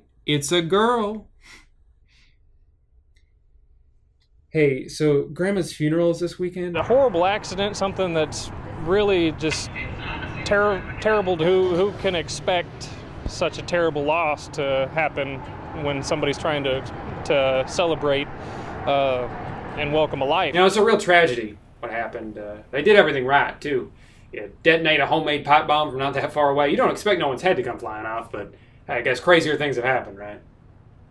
Wait, this ain't going on TV, is it? So that means in 2019, at least one person was killed by a gender reveal party. I was doing some research. You know how many people were killed by dinosaurs in 2019? 0. And they're giant monsters! Gender reveal parties are statistically more dangerous than dinosaurs. Anyway, so this happened in Iowa, and it was pretty big news at the time, but apparently not big enough. Because the very next day, in a town 20 miles away, someone else almost died at a gender reveal party. What the fuck is going on? Now, if you're like me, you might be wondering, how are so many people getting access to explosives? What is there, like a website you can go to where you can just order one for yourself? Yes. There is. For the low price of just 99 American dollars, you too can order your very own Tannerite gender reveal boombox. It shouldn't be this easy. No wonder this keeps happening. You can't trust the average person with this kind of power. Most people can't even handle a party popper. How do you expect them to handle real explosives? Knowing this, I'm actually surprised more people haven't died at gender reveal parties. Apparently last year, shortly after these instances, a plane crashed at one after a pilot dropped 350 gallons of pink water. Miraculously, both people on board survived with very minimal injuries. I guess they're invincible. And I haven't even shown you guys the gator reveals yet. Oh, yeah. Can you guess what state this happened in? That's right. The one where I live. I think this last one really sums up the attitude that people have about these kinds of things. Gender reveal party in Boardman leads to a call to police. Officers were called to the Applebee's restaurant Monday night for a fight that broke out between staff and a large group of customers. A manager told officers a group of 20 people came to the restaurant with confetti poppers, and she asked them to go outside so they wouldn't disturb other guests. The manager says they left a mess behind, and when she asked them to clean it up, a fight broke out and menus were thrown. The incident tonight remains under investigation. What do you mean I have to clean up all this blue confetti that I shot on private property? I'll kick your ass! I feel like this is so indicative of the problem that America's having right now, where people are just so self-absorbed that their celebration is more important than your convenience, or even worse, your safety. Sorry I burned down your house, Deborah. Can't you just be excited we found out about the genitals on my baby? Again, I'm not here to stand in the way of your weird little tradition. If you want to pop a balloon to see what color smoke comes out so you can start imposing a personality on your unborn child, then do it, I guess. But if you knowingly take part in something that has the potential to put other people in harm's way, and you still do it because it's kind of fun for you, you are selfish, and you suck. I think I would attribute some, but not all of the blame to family vloggers who, when they're having their own gender reveal parties, probably feel this obligation as content creators to make it as extravagant as possible. For them, the gender reveal party is just one of the many pieces of content you get to milk out of every pregnancy. When most people find out they're pregnant, it's like, oh shit, we're gonna have to spend a lot more money. But when family vloggers find out they're pregnant, it's like, oh shit, we're about to make a lot more money. As an example, here is just one family's pregnancy content journey. Mom's pregnant. Mom still pregnant. Looking at the baby. Guessing the gender. Gender reveal. Gender reveal part 2. Baby training. Another gender reveal. Baby name, baby doctor again, baby name again, baby got feet. Side note, this is some extremely ominous clickbait. Belly getting big, belly at the doctor, belly on the bed. The baby's coming out. Baby shower, baby hurtin', the official baby mama dance. And labor, birth, baby. You get the idea. No shade to this family, they're just living their lives. I'm not saying that they're having babies just to get content out of them. That would require an almost impressive amount of commitment. All I'm saying is it probably doesn't hurt knowing that every positive pregnancy test comes with 4 videos and about 20 million views focused solely on whether it's a boy or a girl. And this is why, in spite of the destruction that often gets caused, I think gender reveal parties are not going away anytime soon. For content creators, it's money in the bank, and for everyone else, it's the spectacle of it. If we're trying to get a video that people are gonna go crazy for and share with their friends, a little bit of confetti just ain't gonna cut it. So honey, grab the camera, grandma, you light the fuse, and everybody else, buckle up. Because we're getting Facebook views. So I guess that's pretty much it. With everything going on in the world, I decided to donate the AdSense money from this video to that one guy's GoFundMe. I think he really needs our help. Just kidding, I'm gonna try to find some relief fund for the wildfires that are going on the West Coast. I'm not sure which one yet, but when I do, I'll put the description in the link. Put the description in the link! I'll put the link in the description, and if you have any recommendations, comment those down below. Although now that I think about it, this video probably won't be monetized because YouTube doesn't seem to like it when I talk about current events that have tragic aspects to them. So if that happens, I'll just donate some of the money from my brand deal instead. Hey, speaking of brand deal, how did he explode? Thank you so much for watching today's video, guy. I do want to say, if you're having a baby, that is absolutely something to celebrate. I'm very happy for you. Congrats on becoming a parent. That's a big deal. My whole life, I've been looking forward to becoming a dad. Even when I was a kid, I'd be like, you know, I suck at everything, but you know what I would be good at? Being a dad. I can't wait for that day. And when it happens, you better believe I'm gonna be just as excited as every single one of these people. But all I'm saying is, you know, maybe channel that excitement into something that isn't arson. That's all. Well, anyway, thanks for sticking around to the end of the video. You have a great attention span. I will see you back here first thing tomorrow morning for a brand new video where I teach you how to remove your fingerprints and put them on your toes. All right, bye. You ever watch a wholesome video on TikTok or Instagram and it makes you feel good? I mean, so much of the internet can be this toxic, argumentative wasteland, but for once you're sitting there smiling at your phone. Imagine that. Imagine a piece of content that actually makes your day better. And then you open up the comment section and it's a fucking war zone. Going into 2023 with the same person since 2010. Oh, that's nice. They've been together for a very long time. Clearly they've worked hard and been able to make a life for themselves centered around their shared interest. And I mean, really, that's the dream for anybody, no matter what that shared interest may be. And who cares about this? Cringe. Video gaming is the worst hobby one could have. What a waste of time. Not like what I do, which is spend all day on my phone telling other people that they're wasting their time. I'm pissed. Living behind a screen. Aren't you doing the same thing? No. You have gamer in your bio. Are gamers extremely lazy? Do they ever get up? I like to think that this person isn't making fun of them. They're just genuinely concerned for their well-being. Like, wait, have they really been sitting there for 13 years? I hope they're okay. What if they got stuck? Like, I know that you're opening yourself up to criticism whenever you post anything online. That's just the nature of the internet. But it's crazy that even the most uncriticizable posts where someone is just happily doing something and isn't hurting anyone else in the process still gets criticized. All right, here's another TikTok about dishes.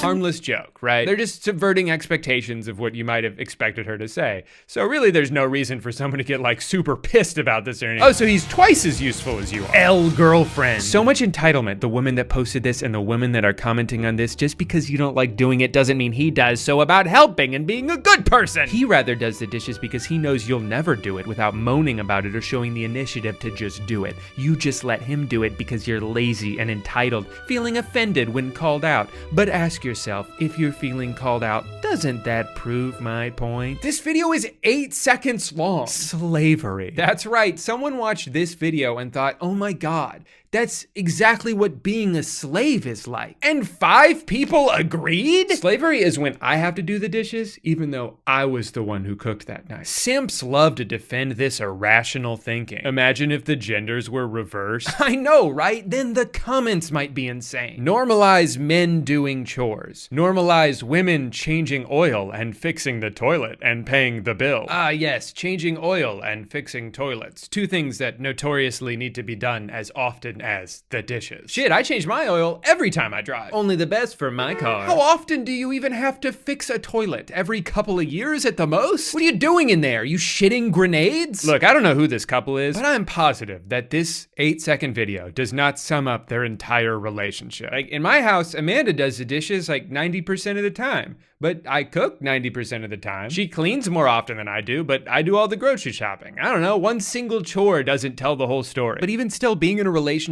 isn't supposed to be this one-to-one transactional exchange where every chore must be split down the middle and every good deed must be reciprocated immediately. Hey, I just did something nice for you. Do it back or I'm gonna post about this on TikTok. What are you talking about? It's my birthday. Oh, I'm supposed to give you a present too? You would if you loved me. Like, no, you just figure out what works best for you guys, and if something's not working, then you talk about it. Clearly, these people are traumatized from a past relationship where they had to do a chore, and they haven't been able to stop thinking about it since. It's time to move on, all right? You gotta let that shit go. There's another common type of TikTok I've seen multiple renditions of. See you later. You've been a great help today. That's all right. Thank you. Bye. And honestly, I like TikToks like this because I think this is really healthy and a good thing to point out. Like having the desire to be by yourself for a little bit doesn't mean your marriage is bad all of a sudden or you've lost your spark. Most couples go through this. Most couples do this. You are still your own person with your own hobbies and interests. It's not the end of the world. Like sometimes Amanda comes home from work and wants to tell me everything that happened that day, and that's great. And other times she just wants to come home and listen to a podcast and play Stardew Valley for 3 hours. And both of those are fine. That's not good or healthy for couples. Well, this is crazy unhealthy in a relationship. That is terrible relationship advice. When kids are down, it's time to be together. Each of you should have some time to do what you like, but do it while kids are up. One watches kids, then the other. It's a very specific rule. Me and my husband, we have 4 kids. That was in the 80s. All our time was about them. Now that they are growing and have their own family, me and him have some our time. We love being in around each other, but like he wishing TV and working. I like being at home alone, and when we at home, we talk about everything, and then like I said, he in one room and I am in another.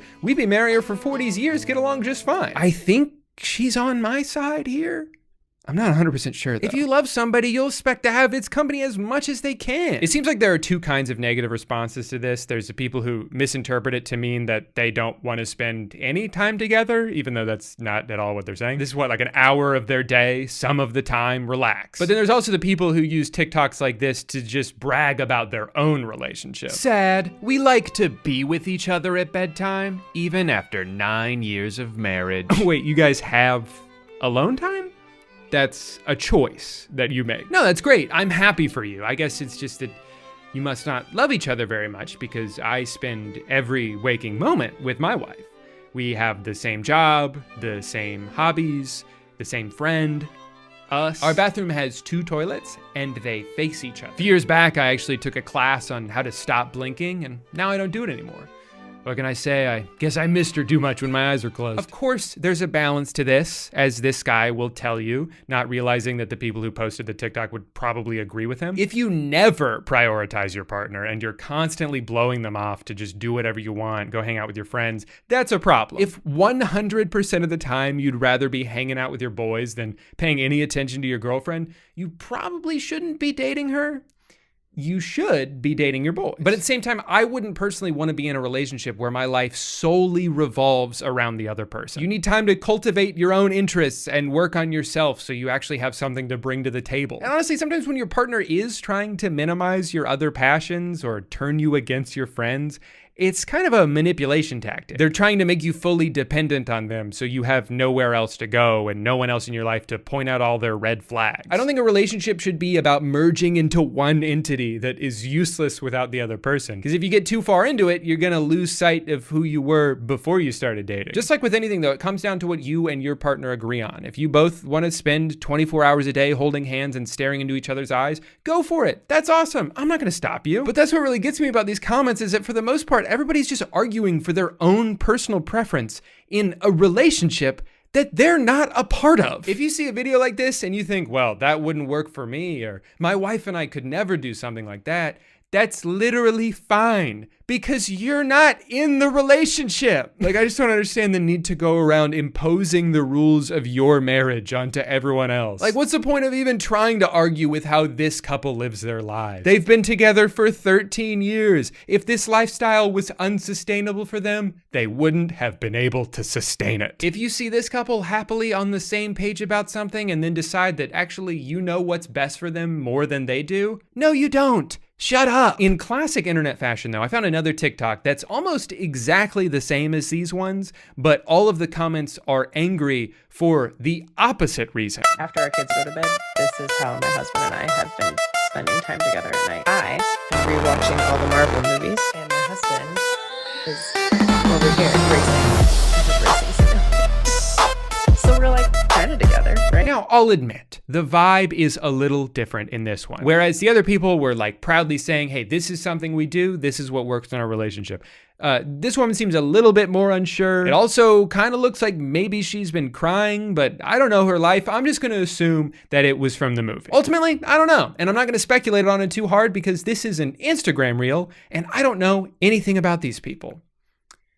Is what I would say if I wasn't a crazy person. She just wants him to do what she wants to do. Yeah, she's not happy. Something's going on. She is low-key putting him down. Instead of just talking to her husband, instead she tries to make a video and post it trying to shame him. Could you cry a little less? Have you offered or shown any interest in playing games with him? Reach into his interests? I understand that you are not enjoying this quality time. Visually obvious. Now, the thing that these comments all have in common is that they're all working off of an assumption. We have decided that this video is not sincere, and since that's now a fact that we all can agree on, it's okay to bully you for it. So I was curious, I found them on TikTok. I just saw this one on Instagram. And they made multiple follow-up videos where they had to be like, guys, can you stop telling us to get a divorce? Like, we love each other, we love our kids, we spend a lot of time together. I was just kind of tired because we both worked all day and you guys are looking into this way too hard. Please stop, it's weird. Okay, so mystery solved, right?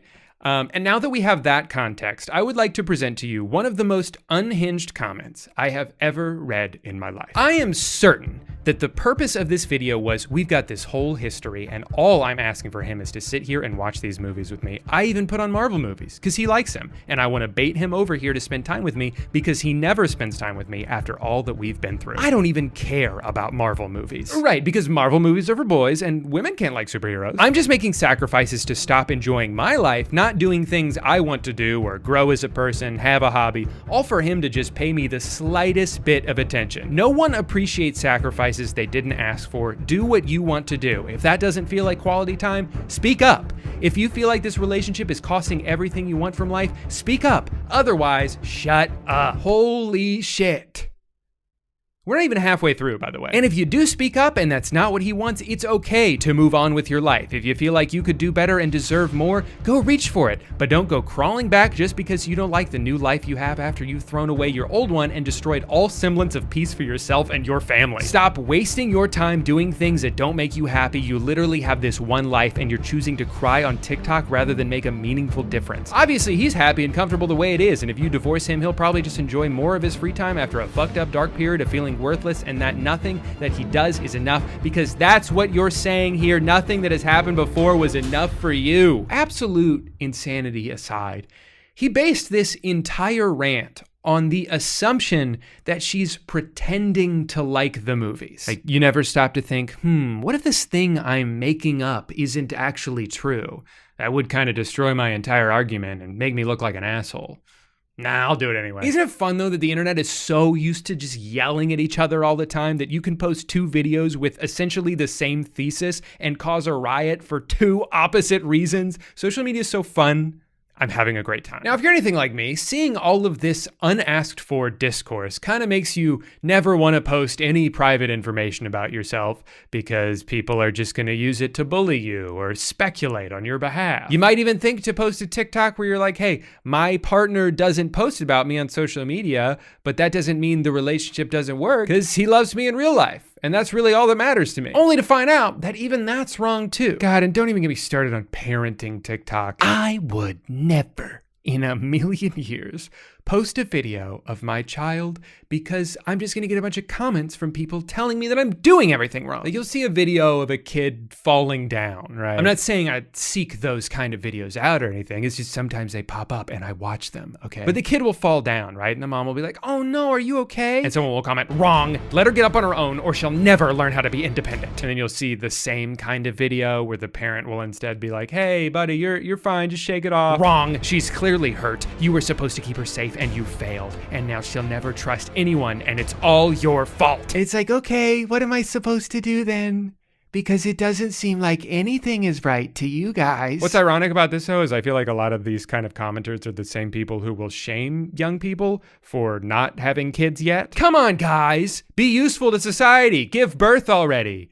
And then post about them so we can nitpick all of your choices. Really though, that's just like the whole internet right now. No matter what kind of content you're making, no matter what you're doing, you'll just be living your life. And then someone will be like, that's not how I would do it. Well, I didn't ask, buddy. Now, the last video I want to point out has some pretty insane discourse, partly because I found it on Twitter. I mean, in general, when a TikTok gets reposted to Twitter, it's not usually like, hey, look at this funny TikTok I found. It's like, hey, look at this piece of shit I found. We should set their house on fire. Whole room, moves cold. Slide in, old hoodie, fresh mind. Eyes half closed till I headline. Talk like heavy thoughts in the deadline. Turn quiet in a ride in a red light. Cheap shoes. You get the idea, you know? It's a guy who loves his wife and is clearly doing a good job of taking care of her. They seem to be in a healthy, happy relationship. Not really anything to judge, right? This is more disturbing than gore. In what universe is that a superior life to living alone? It's a terrible lesbian couple. Okay, I lost it at the Beyond Meat jerky. I'm sorry, was there like a meeting they all went to where they all decided one day that all the guys like this on Twitter have to change their profile picture to some random dead guy statue? What does it mean? Every time you see someone on Twitter with a profile picture like this, I promise you they're about to say the worst take you've ever heard. The only thing gay here is using a straw at home. Fellas, is it gay to drink stuff? Have you noticed that like everything has discourse now? Everything is a debate, even if it doesn't need to be. And some of it is constructive. Of course, some of it is very much worth having, but then I'll see people arguing about like which basketball player is having the better season or how much cream you're supposed to put in your coffee. Like the fate of the world is on the line. I feel like there's this anger that's seeped into every part of the internet and it's so hard to avoid without just staying off of it altogether. Like you'll see the most innocuous comment in the world that for some reason has 97 replies and you're like, what happened here? And the most recent reply will be like, no, I'm not the one defending genocide. You're the one. And it's like, how did they, who even brought that up? And I think what really sucks about it is so much of it is by design. Like there were those documents that came out that showed Facebook's algorithm was more likely to suggest something if a lot of people were using the angry reaction emoji. And then outside of Facebook, on Twitter, I've noticed that a lot of times the tweet at the top of a thread is not the one with the most likes, but the one with the most replies because it's the most controversial. It is the most likely way to stretch out the amount of time you spend on that thread because now instead of just the one original paragraph, there's now dozens of insane ramblings for you to scroll through. Even Instagram is starting to show some of the worst comments near the top. That's how I found the ones in this video. I wasn't scrolling to the bottom, they were at the top. And it's all because a computer told them that these kind of comments increase engagement. Let's not worry about what kind of engagement. Let's not worry about the fact that this specific kind of engagement actually makes people feel like shit and they're worse off when they leave the app than they were when they came onto the app. And not only is this making the overall user experience more negative, but by showing the hateful hateful comments to more people because you know that that's what will get them to interact with it, aren't you like actively encouraging people to write hateful things? Like most of the time, if someone's being an asshole online, they're just doing it to rile people up. They're doing it to get a response. And if the algorithms did a better job of flagging and suppressing those things, and maybe after a while, those people would be like, it seems my efforts are fruitless. This is no way to spend my days. I need to get my shit together. And then they like put on a suit and tie. But from like the user side, our side, I don't really know what the answer is besides just like spending less time on the internet. It just sucks though, because sometimes it's really fun, you know? Sometimes I don't get pissed off at all. I just laugh a lot. I like the internet. I like connecting with people across the world. I like finding new talented creators and following them and seeing what kind of stuff they make. There's so much good out there. I wish it wasn't so depressing sometimes. Anyway, for all the people who have sat through this whole rant and didn't care because they don't really listen to me when I talk and they only watch these videos to see the ad read at the end, you're in luck because today's video is sponsored by Fact. I feel like for the past 3 years, I've heard over and over again that a recession is about to hit, the stock market is gonna crash, the housing prices are gonna come back down to earth any day now, and yet somehow all of these things keep not happening. And for most people, it doesn't make sense. What do you mean the economy's good? My dentist just tried to get me to sign up for a credit card. Since the pandemic, the cost of living has skyrocketed, inflation is out of control, groceries have never been more expensive, layoffs are happening at an alarming rate. At this point, a college degree might be more likely to get you into crippling debt than it is to help you find a job. And even if you have savings, you're more than likely one stroke of bad luck away from losing it all to medical bills. And yet some people will look you right in the eyes and tell you, I don't know what you're talking about. The numbers are green.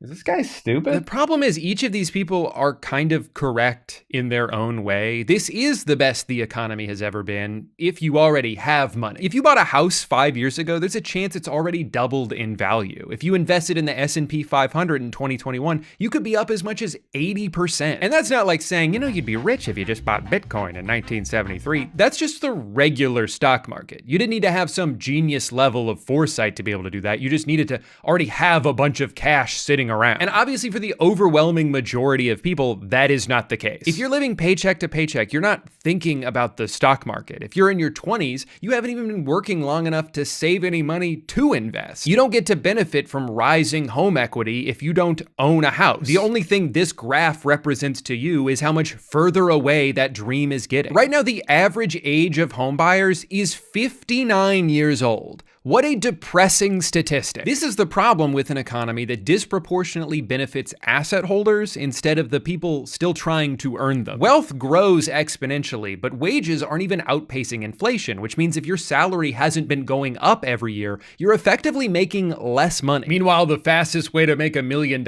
is to just already have 10 million. Leave it in an investment account for a year and congratulations, you now have $11 million. At a larger scale, this is why it feels like there's two different economies happening and they're both moving in opposite directions. 50% of the stock market is owned by the top 1% and only 1% is owned by the bottom 50%. Don't let somebody tell you that these numbers going up should discredit your own lived experience. Don't let somebody who's benefited from untaxed inheritance or years of compound interest granting them passive income tell you that your problem is you're just not working hard enough. No, the real answer is sorry, you should have been born sooner. Have you thought about that? Maybe instead of wasting all that time farting around kindergarten class, you should have been investing in real estate. It's not my fault you're lazy. People are getting squeezed in every direction while also being gaslit into thinking that it's somehow our fault. There's CEOs in earnings calls bragging about how they get to make customers pay for inflation so they don't have to. The economy is so bad right now, I'm about to segue into an extremely ill-timed brand deal in a video about greed. You think I like looking like a hypocrite? Of course not. But my avocado toast isn't gonna pay for itself. Hi, I'm Upside Down, and I'm here to tell you about today's sponsor, NordVPN. If you're watching this video, you're probably connected to the internet. And if you're not watching this video, how are you hearing this? Anytime you're connected to the internet, especially when you're on public Wi-Fi, you should consider using a virtual private network for an extra layer of security. A VPN creates a nice, warm, encrypted tunnel for all your precious data to pass through as it gets communicated between your devices and the internet, keeping your sensitive information safe from criminals, losers, and especially freaks. But NordVPN takes online security a step further with Threat Protection Pro. All you gotta do is flip it on in the desktop app and it'll block dangerous ads, check your downloading files for malware. It can even warn you if you stumbled onto a fake online online shop before you try to buy something that doesn't actually exist. You may think you're way too smart to fall for something like that, but take it from me, it could happen to anyone. You might have also heard that a VPN allows you to unlock websites and content that may be restricted in your area. Just by changing your virtual location in the app, you can essentially trick the internet into thinking that that's where you are, unlocking that show, movie, or YouTube video that randomly got blocked in 98 countries for some reason in the process. If you want to try out NordVPN for yourself with a 30-day money-back guarantee, go to nordvpn.com/Gooden for my exclusive deal with 4 extra months added on. You can also get there by clicking the link in the description or scanning the QR code on the screen. But don't scan me. It's not gonna do anything. I'm just a guy. Thank you to NordVPN for sponsoring this video. The economy sucks ass for most people right now. The only reason we're not technically in a recession is because the GDP is still going up. But the only reason the GDP is still going up is because of the AI industry. But the only reason that even looks as good as it does is because a handful of companies are just like passing money back and forth. But there's no recession. You're hallucinating that. Because the AI industry is now single-handedly propping up the entire global economy, there's really only 2 paths forward. Worst case scenario, turns out it is all bullshit. The bubble pops in spectacular fashion, trillions of dollars of investments cannot get paid out, and everything goes up in flames. Or best case scenario, a few billionaires get even richer. Wait, is that what we're hoping for? All right, you're gonna have to bear with me while I go on another AI rant here. I know I do this like every 6 months, but it's not going away. It doesn't count as beating a dead horse if the horse is still alive. We gotta kill that horse first. People largely do not like AI and are worried about the future it imposes. It's currently being used to make a bunch of promises that almost no one asked for. The main appeal of it comes from corporations who see advancements in AI as a way to further reduce their dependence on human labor. The only thing cheaper than outsourcing jobs is just eliminating them altogether. The wet dream that soils the sheets of every CEO is a company that's somehow run entirely on its own and they can just sit back and collect all the profits for themselves. No more dealing with pesky labor laws or health insurance or can I have Saturday off? My family died. No!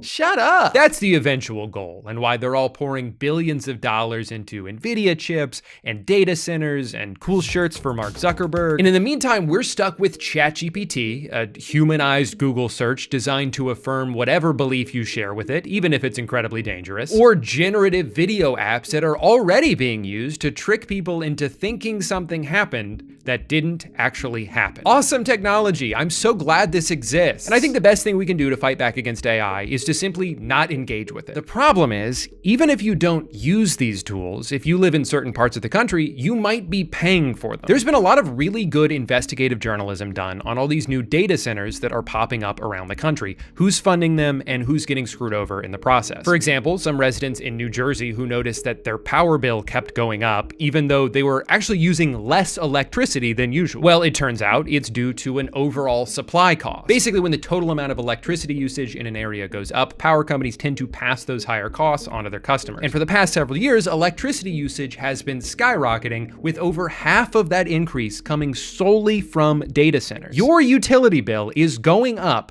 because Elon Musk wants to pretend to have a girlfriend. You see, AI doesn't just exist in some theoretical space. It has to be trained on trillions of gigabytes of data, and that data has to be stored in a physical location. To power this, it requires an absurd amount of electricity, which generates an absurd amount of heat, which then requires an absurd amount of water to cool off. Most of these buildings use over 1 million gallons per day, roughly the equivalent of 10,000 people. This would be even more problematic if they were being built in areas where water is extremely scarce. So we should be good as long as we don't build a bunch of them in like the middle of the desert. Whoops. But to be fair, they are extremely efficient about it. They don't just use the water, they also poison it. Every part of this process is wasteful and destructive, and this is only the beginning. AI is still a relatively new phenomenon, so we're only just starting to see the effects of this. But the Department of Energy projects that the percentage of electricity used by data centers could nearly triple in just the next 3 years. And who gets to pay for it? We do. It's hard for me to accurately express how infuriating this is. The giant buildings that power this stupid fucking technology are being subsidized by people who just happen to live near them. Oh, but hold on, because they're technically contributing to the operating costs. So does that mean that they get to share in the eventual profits? No, of course not. They're more like involuntary investors, doing it for free. Or really, worse than free, because a lot of them are being kept awake at night by the deafening hum endlessly emitting from the factory shoved into the backyard of their homes that have now surely plummeted in value as a result. But hey, at least they're doing all of this to make a product that hopes to replace 80% of humanity. It's not enough that these people already own everything they could ever want. They could so easily afford to pay for these things without even noticing that that money is gone. But why would they do that when they could simply have poor people pay for it instead? Because nothing will ever be enough for them. You know, when a rich person makes some shady deal to screw over the working class, people will joke that they just need that money to buy their 4th yacht. And like, I don't even think it's that. They could buy 1,000 yachts and still not run out of money. They don't want to spend their wealth. They just want it to get bigger. It's the same obsession with seeing number go up that keeps me addicted to old school RuneScape, except the only life that's ruining is my own. What they have is a disease. They have been scourged with the blight of insatiable greed, cursed to an endless pursuit of wealth that will never bring them true happiness. I would almost feel bad for them if they weren't actively destroying the world in the process. One of the most frustrating things about this problem is that if you even try to suggest that maybe these guys should just have a little bit less money, like you guys can still be rich, whatever, just turn it down a notch because you're kind of making shit terrible for everybody else, you're treated like you're crazy. No, this is the American way. If you don't like it, then leave. And yet these ideas aren't radical. They're not even new. Most people who advocate for a more progressive tax system are only calling for a return to something that used to exist in this country. We just forgot about it. So I think it's important to do a little history lesson here. If you can believe it, there was a time where the working class in this country actually had it really good. And it was mostly because things got so bad during the Great Depression that the government was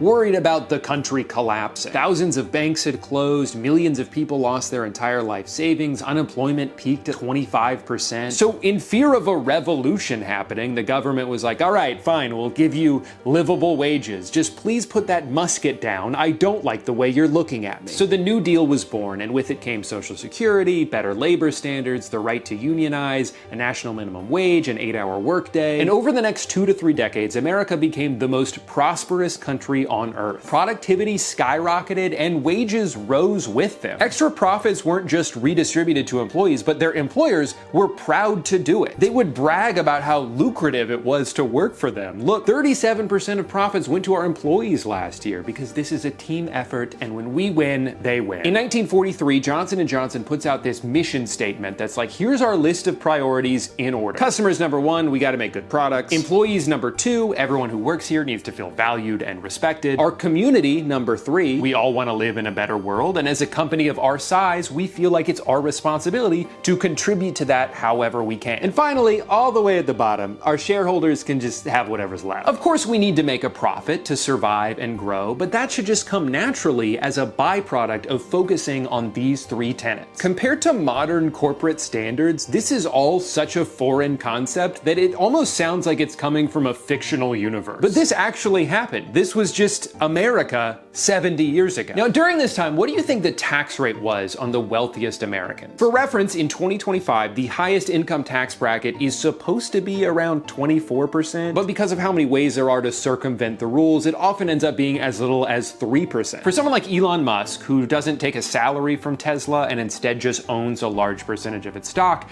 as long as he doesn't sell any of that stock, then technically there's no income to tax him on. Now, he can still leverage the value of those stocks to make purchases, you know, like how money works, but it's still not taxable because of the rules. This is how people like him and Jeff Bezos can be, in terms of net worth, 2 of the richest people on the planet, and in some years pay $0 in taxes. In the middle of the 20th century, the tax rate on the ultra wealthy was not 3% or 20% or even 50%. It was between 70 and 94%. It honestly sounds crazy, but even a lot of the people being taxed understood that it was necessary for society to continue to exist. And having a strong middle class was a crucial investment into the future of the country. But I don't know, man, I just think it's kind of interesting that during what's referred to as the golden age of capitalism, the government did a bunch of socialism. During the period of time that birthed the idea of the American dream, the government was taxing the absolute shit out of the richest Americans and using that money to provide jobs and welfare programs for everybody else. A single income household working a regular ass job could afford to start a family, buy a house, send their kids to college, and retire at a reasonable age. No wonder people who grew up then gush about capitalism the way they do, because for them, it was great. But at this point, it is disingenuous to use that time period as the example for why capitalism works, because that version of it stopped existing a long time ago. The generation of people who started as beneficiaries of a more equitable system changed the rules once the roles were reversed and they had the power. So what the hell happened? Everything was going great. What changed? Well, there were a lot of things, obviously, but one of the first big dominoes was the US's involvement in the Vietnam War, which was expensive and deadly, but to be fair, also accomplished nothing. And this had long-term ramifications. America had been diverting so much money away from manufacturing and towards defense that it opened the door for other growing industrialized countries to surpass them. More and more products were becoming cheaper to import than they were to produce. This led to factories getting shut down, unemployment starting to creep back up. A recession hits, and we're now facing a pivotal fork in the road in the late 70s. Either we could go back to what worked in the past, prioritize the working class, reinvest into our own infrastructure, try to help lift people out of poverty they've fallen into through no fault of their own. Or we say, fuck the government, we don't owe you shit, we're stupid, isn't that right? I don't even know my own name. Exactly, the deal is you pay taxes and we don't do anything. And you like that, right? They like that? Sounds good to me. The prevailing philosophy throughout the 80s became trickle-down economics. The logic being, oh man, these rich people are really handcuffed. You know, I bet if we lowered the corporate tax rate from 70 all the way to eventually 28%, then companies will use all that extra money to pay their employees more. I mean, if there's one thing we know about rich people, is that they're always looking out for the little guy.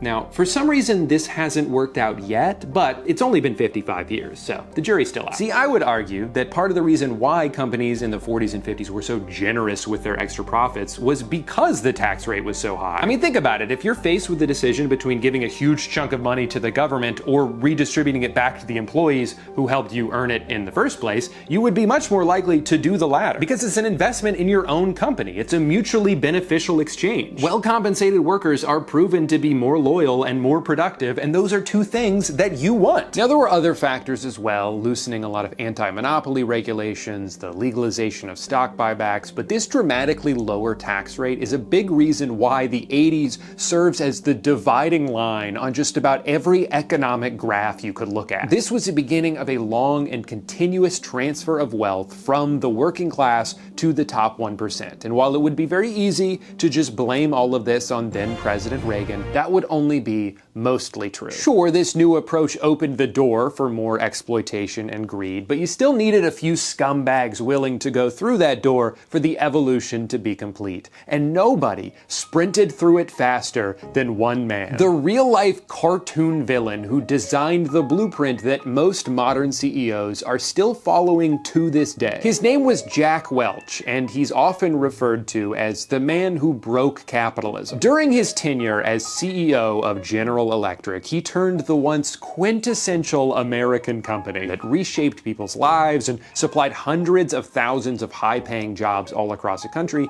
into a worthless carcass and a joke of a corporation, all while he became one of the richest people on the planet. In the century before Jack Welch took the reins, GE invented things like X-ray machines, jet engines, TVs, radios, and just about any kitchen appliance you can think of. In the 1980s, Jack invented laying people off.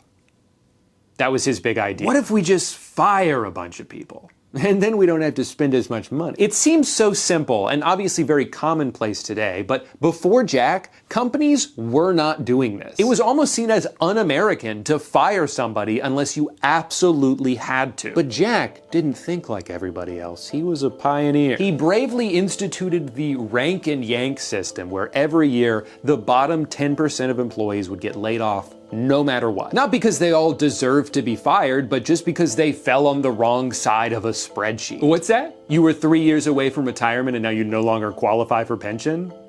Okay. Then die. And to be clear, the layoffs were also not because the company wasn't profitable. It very much was, but it just wasn't profitable enough. See, when you routinely shut down entire facilities, you uproot thousands of lives, you create a toxic and selfish work environment where loyalty is replaced with fear, and if you're a company with the size and influence that GE had at the time, you can almost single-handedly destroy any semblance of a middle class across all of America. But this number gets a little bit bigger.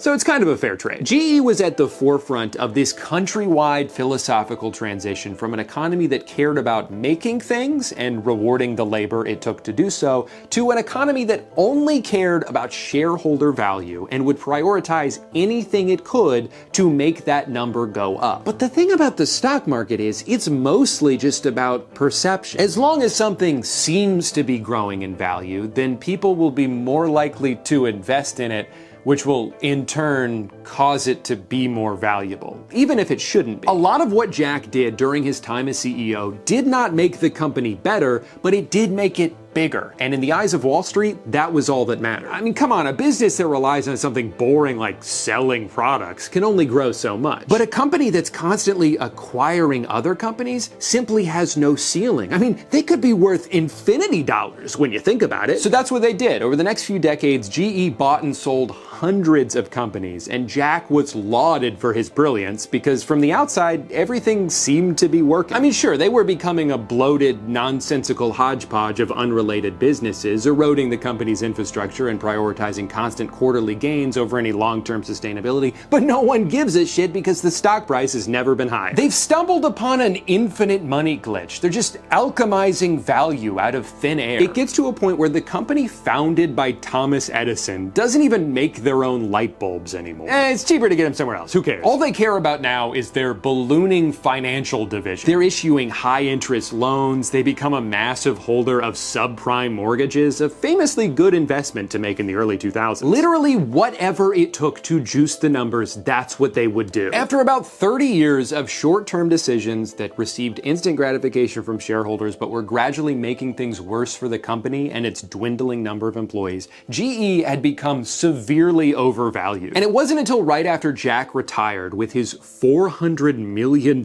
severance package where his successors stepped in and were like, "Wait, this doesn't make any sense." The time bomb Jack planted explodes in their faces, and GE spends the next 20 years slowly bleeding out. And at this point, they couldn't fall back on just like selling microwaves because they'd been cutting corners on production so long that nobody wanted to buy any of their shitty garbage anymore. And of course, they had fallen way too far behind on innovation because they spent all their money on acquisitions instead of research. By 2021, the company that helped bring electricity to America was mercifully laid to rest, split into 3 separate institutions, none of which have come close to the dominance or influence that GE once had over the American economy.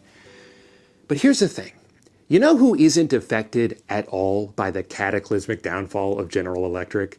Jack Welch. Because he's dead now. He already got to live his entire life of luxury and adoration without ever having to deal with the fallout caused by his actions. He took control of a building with a rock-solid foundation and just kept scrapping it for parts until the only thing left for it to do was collapse under its own weight. But by that point, he was long gone. I believe that this is the goal of those who now follow in his footsteps. They don't need to care about whether or not what they're doing is harmful or unsustainable. As long as the facade can be maintained long enough for them to reap the rewards, it doesn't matter that the ship is sinking behind them because they have a lifeboat. It doesn't matter that America spent the past 60 years exporting all its jobs and decimating the economies of small towns all across the country because a few hundred people responsible for those things siblings already got to live long, happy lives. They don't give a shit. This cutthroat corporate culture that Jack pioneered is still seen all around us today, and through the magic of time, it's only getting worse. CEOs make $1,000 every second, while their employees have to piss in water bottles so they don't fall behind. Routine layoffs, regardless of if a company is even struggling, are so normalized that it's just something we've come to expect. The stock market rules the world. Every major decision is dictated by this inherently volatile and short-sighted metric, and look at where that's gotten us. Millions without jobs, an enshittification epidemic, and a concentration of wealth that should be seen as a threat to humanity. Even while owning everything, billionaires live in fear of losing it, so they weasel their way into politics, they influence elections, they buy policy changes, they use their wealth to reshape the world to benefit them even further. They try to control narratives by buying up news outlets, they can dictate what's on our social media feeds, they spend an enormous amount of resources on pitting us all against each other so we're too distracted to see that the real problem is them. Should the human race survive?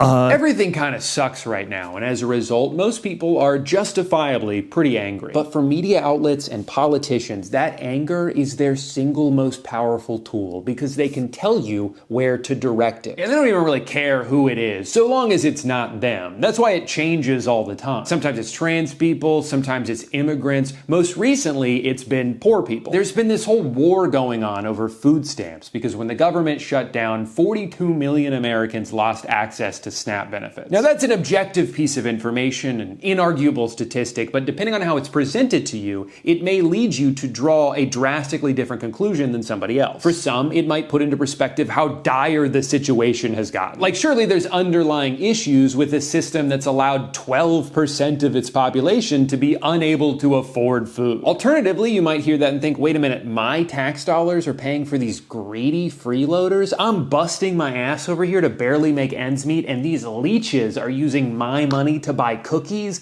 That's not fair. And all it takes is highlighting a story or two of someone taking advantage of the system to make you think there's this rampant issue, that you're expected to feed all of these people with money you barely have enough of to feed yourself. This narrative has been used since the 70s because it's very effective. You work hard, they're lazy, this program is bad. It's easier than ever now to push this narrative because you can just AI generate a video of a fat lady screaming in Walmart and get everyone pissed off. But in order to properly analyze this, let's take a look at the data. First of all, SNAP only makes up about 1.5% of the overall federal budget. Less than an eighth of what we spend on defense and an eighth of what we spend just on interest on the debt that we owe. By my math, cutting this program would only save the average taxpayer a couple $100s a year. And of course, that's assuming that if they were to cut it, they would send you a refund in the mail. No, I'm pretty sure they would still take the same amount, but instead of reinvesting it into the economy, which is what SNAP ultimately does, they would just buy some more missiles or send a pile of cash to Argentina. Second of all, by definition, the majority of SNAP recipients fall under the umbrella of elderly, disabled, veterans, full-time caretakers, or just temporarily unemployed. Remember, not everybody who isn't working does so because they don't want to. It is very hard to find and keep a job right now. The fact that SNAP spending ebbs and flows so closely with the overall state of the economy should be proof that this program is primarily used for temporary relief. Even still, many of the people on SNAP do work, and about 70% of the ones that do work full-time. That doesn't seem like a laziness problem, that seems like a wage problem. They need supplemental income to survive because of how little they're being paid. Of those full-time employees, their two most common employers were McDonald's and Walmart, who combined to earn $23 billion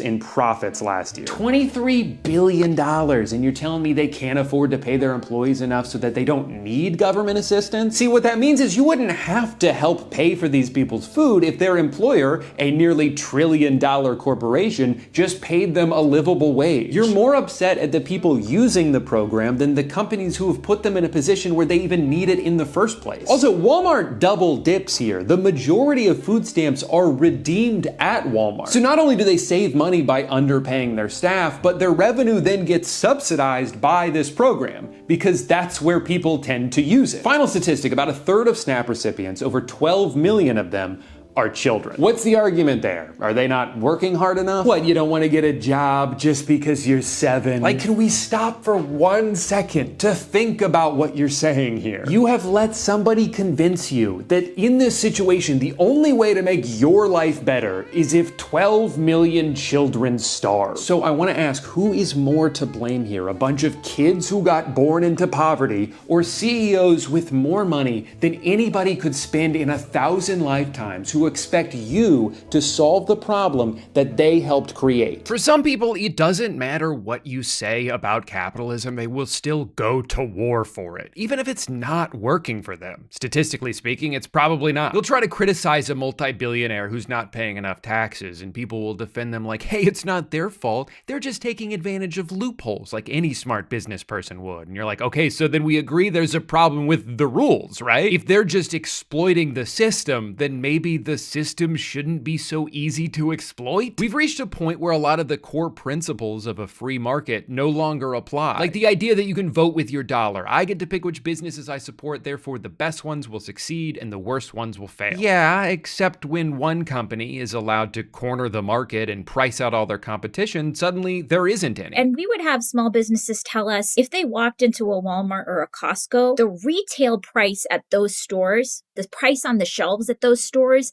is lower than the wholesale price a small business is getting. And so there are huge disparities here. And that's now feeding into itself, right? The more dire the economy is for everyone, the less freedom they have when they're deciding what to pay for. Amazon is certainly not the only place to buy things, but historically speaking, it's almost always the cheapest and most convenient. So how do you convince somebody who's also been forced to pinch pennies due to their own circumstances that they need to spend more time and money buying that same thing from a local mom and pop shop when they could just click 3 buttons and have it magically appear at their door in 3 hours? It's not even really fair to impose that because that person is also struggling. But then the cycle continues. The small business closes, Amazon and Walmart extend their reach even further, and once all competition is defeated, then they can just raise the prices to be whatever they want. They can train an algorithm to charge you the maximum price they think you'll pay at any given moment. Now, one of the most common counter-arguments you'll hear if you bring up the idea of raising taxes on the ultra-wealthy is that, well, if you do that,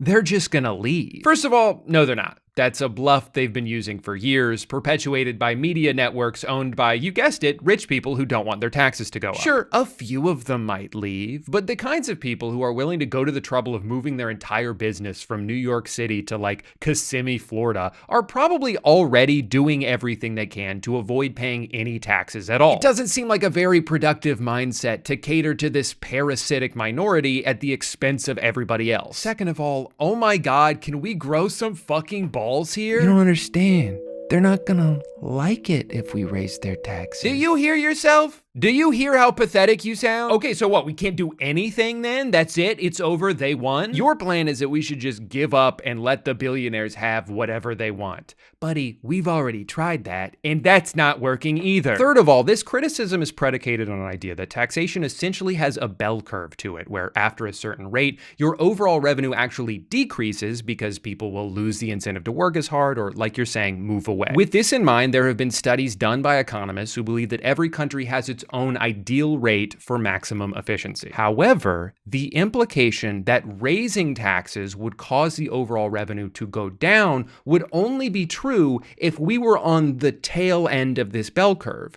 and we are nowhere close to that. So if your main concern is to maximize total revenue, it's pretty clear which direction we should be moving in. Otherwise, the very metric your point is referencing contradicts the argument you're trying to make. Now, even having said all of that, I'm not going to sit here and act like just raising taxes is an immediate fix to all of our problems, because we'd still have to rely on elected officials to actually use that money in a sensible way. I'd be happy to contribute more if I knew it was going to better healthcare or nicer parks or public transportation, but if my money's just going to be used to blow up a hospital on the other side of the world, then yeah, maybe I'd rather just give it to a food bank. I don't know all the answers, because at the end of the day, no matter how hard I try to expand my legacy beyond it, I'm still just the road work ahead guy, but I do know that this amount of wealth inequality that's showing zero signs of slowing down anytime soon is not sustainable. Turns out that actually every single thing in the world becoming a for-profit commodity, from housing to healthcare, is just a way to enrich a few people at the cost of many. And I have to wonder if we've finally reached a point now where the greed has gone too far, that it's now so impossible to ignore that no amount of gaslighting about how the economy is good actually will convince people who are dying because they can't afford to go to the doctor that this is just how life should be. History shows that unfortunately sometimes things have to get worse before they can get better, and if this is what it takes for a return to class solidarity, then I guess at least we're closer to that than we've been in a long time. We just need to put down our phones, set aside our differences for a little bit, and unite on this one issue. They want us divided because they're afraid of how strong we would be if we stood together. Do not fall for it. Now, if you'll excuse me, I need to go argue on Reddit about how Ghost of Yote is woke because they didn't make the main character hot enough for me. Thank you for watching. Thomas Edward Patrick Brady Jr., the greatest quarterback of all time. He's won 7 Super Bowls, set almost every imaginable passing record, and has made probably over $1 million or something like that. But what I find truly interesting about Tom's story is that he isn't that special of an athlete. It's not like he can throw the ball further than anyone else, and he's probably the slowest player on every team he's ever been on. Giannis Antetokounmpo is superhuman. J.J. Watt looks like if a muscle came to life and started talking. But on the surface, Tom just kind of looks like a guy. In fact, he's so unassuming as an athlete that almost 200 people were picked ahead of him the year he was drafted. And he played longer than every single one of them. In many ways, he got better as he got older. His face changed shape like 6 times. Everything he's doing defies all logic. So what the hell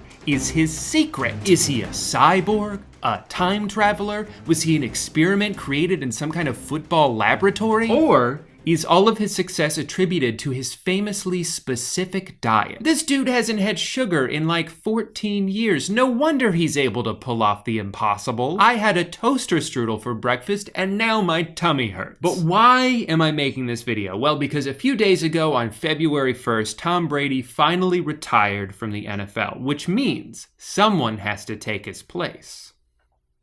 And that's where I come in. Slightly above average height? Check. Total underdog story? Check. Lives within reasonable driving distance of the Tampa Bay Buccaneers practice facility? Check. And just like Tom, everything I do for my son. My son is 4 inches tall, he lives in this box, and as of 1 minute ago, he's now available for purchase for a limited time at youtooz.com. But if I'm gonna become the new starting quarterback of the Tampa Bay Buccaneers, I'll need to eat like Tom. I'll need to train like Tom. At least for about a month. That should do it. So starting on February 14th, the day after the Super Bowl, because I'm probably gonna eat a lot of crap that night, I will begin my transformation. But first, I have to prepare. Like a lot of mega popular athletes do, Sweet Thomas has very much turned his identity into a brand. It's called the TB12 method. He has 2 books about it, he has his own recipes, his own workout gear, and supplements, and hats, and podcasts, and training centers, and Vital Fit Tart Cherry. Congrats, Tom! While this chapter is closing, the best is yet to come. You know, I hate to say it, but I don't think that's true. Some people just peak early in life. There's nothing wrong with that. You think anyone's gonna give a shit about me in 20 years? Hell no. I gotta savor this while I can. So this says get started, but then there's so much shit here that I don't even know where to begin. Oh wait. Yeah, I do. I'm getting the big Tom. Tom Brady drinks 200 to 300 ounces of water on active days. Jesus Christ. I feel like I'm gonna have to get a second bladder surgically inserted into my body if I drink this much water. Oh, here we go. They have starter packs. Here's what people are saying. But it's not customer testimony, it's just their employees. No biases here. Guys, people have been raving about my YouTube videos. Don't believe me? Just ask my mom. You know, I am actually wondering what Brian thinks. Hey everyone, Brian Hart here,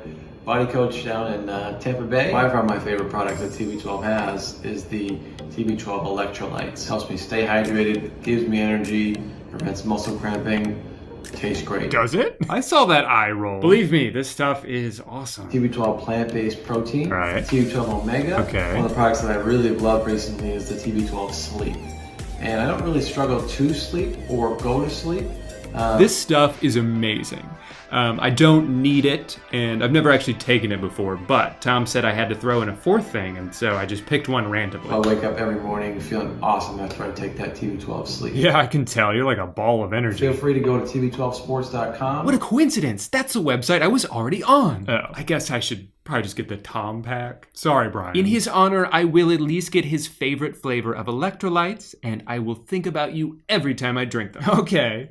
So it's $200, and that's just the first page. Gonna be another $216 just for the equipment. That at least seems more reasonable. What was the other one? Vitamins and protein powder. And I'm supposed to buy that every month? Well, it's a good thing I'm only doing this for one. Oh, you have to subscribe to it? But what if I don't want to? Why is it $600? I got the Tom pack. The starter home gym pack should be $425, and it is $600. What the fuck, Tom? I mean, yeah, I have the water bottle in here too, but that's only $65. Oh, I see. Once you go to check out, they sneakily raise the price of the exercise equipment by $111. That's cool. No, I get it. I would do the same thing if I was the worst. You know what though? I have to suck it up. I'm trying to change my life here. I want to live to be 300 years old, and you can't put a price on that. So I guess I'm already out $600. And I haven't even bought any food yet. It's funny, I've always heard the main criticism of the TB12 brand is that it's overly expensive and inaccessible to the average person, but I actually think we're off to a great start. Oh my God, I still have to buy the book. I almost forgot. They're sold out on the website, so I have to settle for an acceptable used copy from Amazon. Would I like to spend half of that on a new copy? Of course I would. But then I won't get it for a month, and I'm trying to start this diet in a few days. What are you gonna do? Before I forget, I should also go ahead and cancel my subscriptions while I'm here. Luckily, they've made it as difficult as possible by making you do one at a time.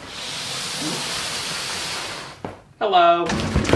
My first impression when I saw this in front of my door was that this box is way bigger than I thought it would be. And then I remembered I bought the Big Tom. So I'm picturing that that's pretty much taking up most of the space. It's just like a giant fat water bottle, and then everything else is just pushed into the corner.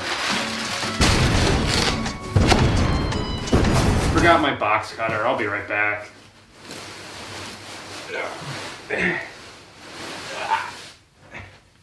Best thing about the moon pod is how easy it is to get up. Sorry about that. There's the Big Tom. There it is. Wow, these are fancy. Glass jars. Everything's kind of dusty, which is fun. Oh. Because this popped open and there's very expensive protein dust all over this box. And I got my electrolyte, my vibrating pliability sphere. So that's all the stuff that I put in my body. Now for what I put my body on top of. To be honest, I kind of blindly just bought the starter kit. I didn't really look at what was in it. I just assumed, you know, if this is good for Tom, it's good for me. But I did end up doubling up on water bottles, and I don't know what anything else is. Don't know why they gave me a little bag, when clearly that's not big enough to put all this stuff in. I got a vibrating pliability sphere and also a vibrating pliability roller. Lots of different shapes in which I can vibrate. This is just like a phone stand that they threw in here. Don't know what I was expecting. It's gonna be a journey figuring out what to do with all this crap. So we got some pills to pop here. Thanks, Tom, for that. We've got sleep, which is pretty self-explanatory. I'll try this once, but I'm probably not gonna take this every night because I don't like melatonin. It makes me feel weird and gives me really crazy dreams, and I don't want that. But then you've got the other two. This one is like brain pills, daily support for mind, body, performance, and then the other one is for like joint support. But this is one I'm really intrigued by. For like a year, I used to take something called Alpha Brain, and I'm pretty sure it was just a placebo, but I would take it every time I filmed or wrote anything, and I felt like it helped, like I could think more clearly, but again, it might have just been I told myself that I would be more focused, and then I was more focused, so who's to say? But this shit was personally engineered by the greatest quarterback of all time, and if anyone knows something about brain performance, it's Tom Brady. So let's see what happens.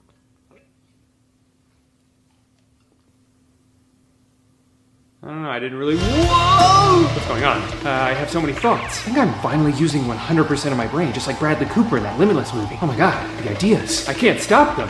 Hey, sorry to bother you. I know you're at work right now, but I had to call you. I just thought of a new invention.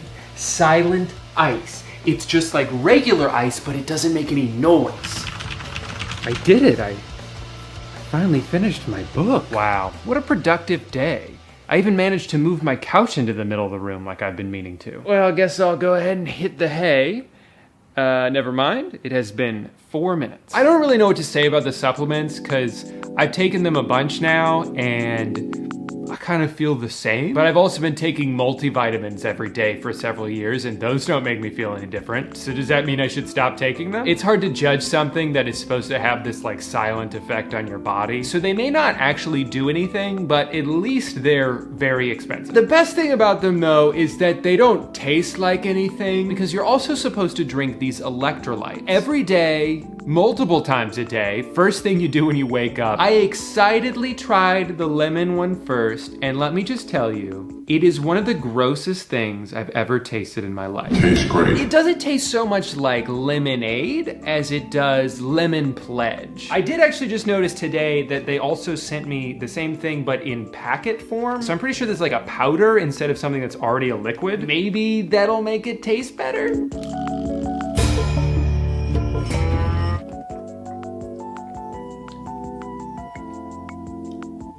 Oh, thank God. Okay, this is way better. This is a huge relief because drinking electrolytes is very much part of Tom's daily routine. And I physically was not able to drink the other one. It was so gross. And it's not like, oh, it doesn't taste like Gatorade. This isn't very good. I don't need it to taste like Gatorade. I don't need it to taste sweet. Honestly, I don't need it to taste like anything. Good thing they also have one called unflavored. This has no flavor. It's just gonna go in my water. I'm not even gonna notice it's there. It's just gonna taste like nothing, right? No, this should just taste like salt. I'm just relieved that a lot of the reviews say the same thing and I'm not the only one going crazy here. This person said it tasted like watered down cough syrup. That's a good description. I love Tom, but I threw away the electrolytes. Terrible taste. The electrolytes did not agree with me, and I agree with you. I think when I run out of these packets, I'll just buy a different brand of electrolytes and hope they don't also taste like shit. As previously discussed, Tom Brady loves water. You think this is a lot? This jug that weighs almost 5 pounds when full? Well, he drinks 5 of these every day. My goal for this has been to at least drink 3 of these a day because that's still on the low end of the spectrum. And 3 a day is doable, but it's also a lot. There are a few things that I don't love about the water bottle. For one, it takes about 90 seconds for me to fill it up all the way because it's so goddamn big. It's also so heavy and bulky that you need to use 2 hands to drink out of it, and it makes you look like a baby drinking out of a sippy cup. It's too wide to fit in a cup holder, so it kind of just jostles around in my car as I drive. And unless it's more than halfway full, I can't drink out of it while I drive without it hitting the ceiling. But do you think I'm gonna ever drive somewhere without having a little beverage in my car? Hell no. But all of that pales in comparison to the worst thing about drinking this much water, which is that I now pee roughly 600 times per day. Sometimes I'll just drink and pee at the same time because I know I'm gonna have to do it in 5 minutes anyway. It really makes me mad that Amanda and I thought it would be funny to have the Pledge of Allegiance in our guest bathroom, but now the joke's on me because I have to recite it every time I go in there. I did the math and I don't think I've gone an entire 2-hour period without having to go to the bathroom. And that made me realize that Tom Brady pees his pants. It's not like they have a bathroom on the sideline. It's not like you can call a timeout to do a potty break. This legend, this sports hero, has been running around on the field with piss in his uniform. Gross! I looked up to you, man. Anyway, sorry to be the bearer of bad news, but someone had to say something.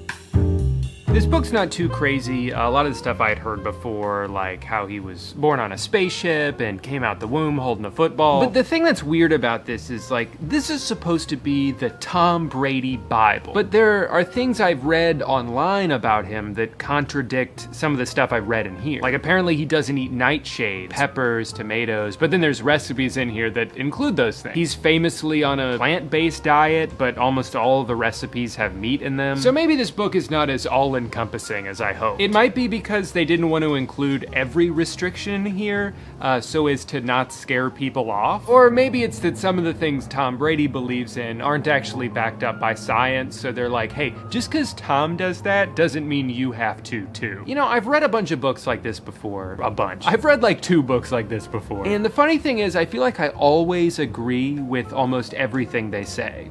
I just forget to actually do it. We all have one body and one life, and you should make it a priority to treat that body and life as respectfully as possible. And it's like, of course, what a beautiful mindset. Of course, I'm going to only eat the healthiest foods I can so my body can function as healthily and as prosperously as possible. And oh my God, is it 1 a.m. already? I'm gonna have a snack. Part of the reason I wanted to make this video is just to force myself to do it. I'm so bad at self-discipline, but I'm really good at making excuses. Like, I've had a long day today. I deserve this. I deserve to go to Twisty Treat. Twisty Treat is a restaurant shaped like ice cream, because they sell ice cream. Obviously, life would be really fucking boring if you never ate anything fun, but there has to be a balance to it, one that I rarely achieve. But one thing I've realized as an adult is that if I don't hold myself accountable, no one else will, because it's not their responsibility, it's mine. I have to do it, so I will do it. So let's start off with what you're not allowed to eat. You're not allowed to have dairy, or bread, or fast food, or soda, or things with added sugar, or overly processed foods that have a bunch of preservatives. Let me tell you the betrayal I felt when I found out these snap peas aren't actually healthy at all. They're not even real peas. They're just cleverly engineered to look like them. Everything is always too good to be true. Whatever, I'm not mad. You can have alcohol, but in extreme moderation. And I just went ahead and didn't have any because beer makes me want pizza. You can only have a little bit of caffeine, which thankfully wasn't much of a change for me. Something happened a couple years ago, and ever since then I've had an extremely low tolerance to caffeine, even though I drink coffee every single day. But I usually don't even finish 1 cup because I know if I drink it all, I'm gonna get all jittery and probably end up with a headache. You know what my Starbucks order is? I get a venti cold brew and then slowly drink it over the course of 4 days. That's not a joke, that's just my life. As far as what you are supposed to eat, it's pretty much a lot of vegetables all the time. Mostly just vegetables, actually. And you have to buy organic produce, preferably sourced locally, otherwise Tom will come to your house and kill you. According to the book, it's because non-organic food tends to have less nutrients in it, and also when food has to travel really far, it loses nutrients. I don't know how true that is, but man, was it depressing to have to ignore all the regular fruit that was on sale so I could get the special version of it. So I'll get to the meals themselves in a little bit, but there were 2 things that I've eaten every single day. Number 1, I have a smoothie with spinach and blueberries and most of a banana and almond butter and Tom powder and Greek yogurt and almond milk. These I don't mind at all. They taste really good and they fill me up for a few hours. I actually used to make smoothies like this all the time until one day our blender broke, and instead of buying a new one, I was just like, all right, well, guess I'm not doing that anymore. The hardest thing about these smoothies is that you always run out of different ingredients at different times. And it's like, am I really gonna go to the store right now just to get blueberries? For the sake of this video, yes. Yes, I am. The other thing I get to eat every single day is homemade guacamole. This is, for some reason, an absolute staple of the TB12 diet. Well, it's a good thing finding perfectly ripe avocados every single day isn't like hard to do or anything. Otherwise, this would be really annoying. For me, this was the first major example of this diet being 100 times more doable if you have someone else go buy ingredients and prepare food for you. Tom's not going to the grocery store. He throws a few footballs around and then yells, "Feed me," and an army of TB12 assistants come to shovel kale into his mouth. Now, if you're like me, you might be thinking, guacamole every day? That sounds awesome. But remember, you can't eat them with chips. That would be too easy. So usually I just add it to whatever meal I'm eating, or I'll dip celery or carrots into it and scarf it down that way. As far as grocery trips go, I've been doing them a lot.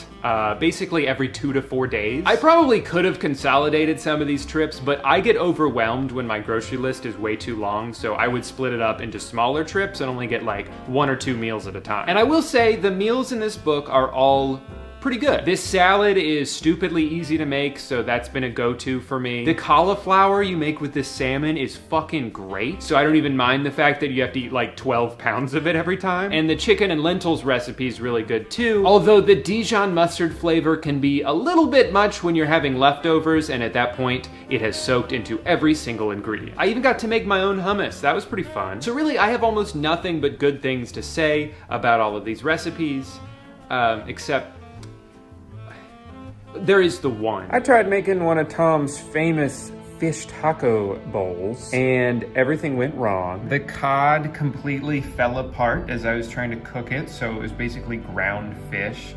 The sauce was way too runny and just tasted like sesame seeds. The beans were all wet. The worst part is that it's been about 14 hours and the whole house smells like fish.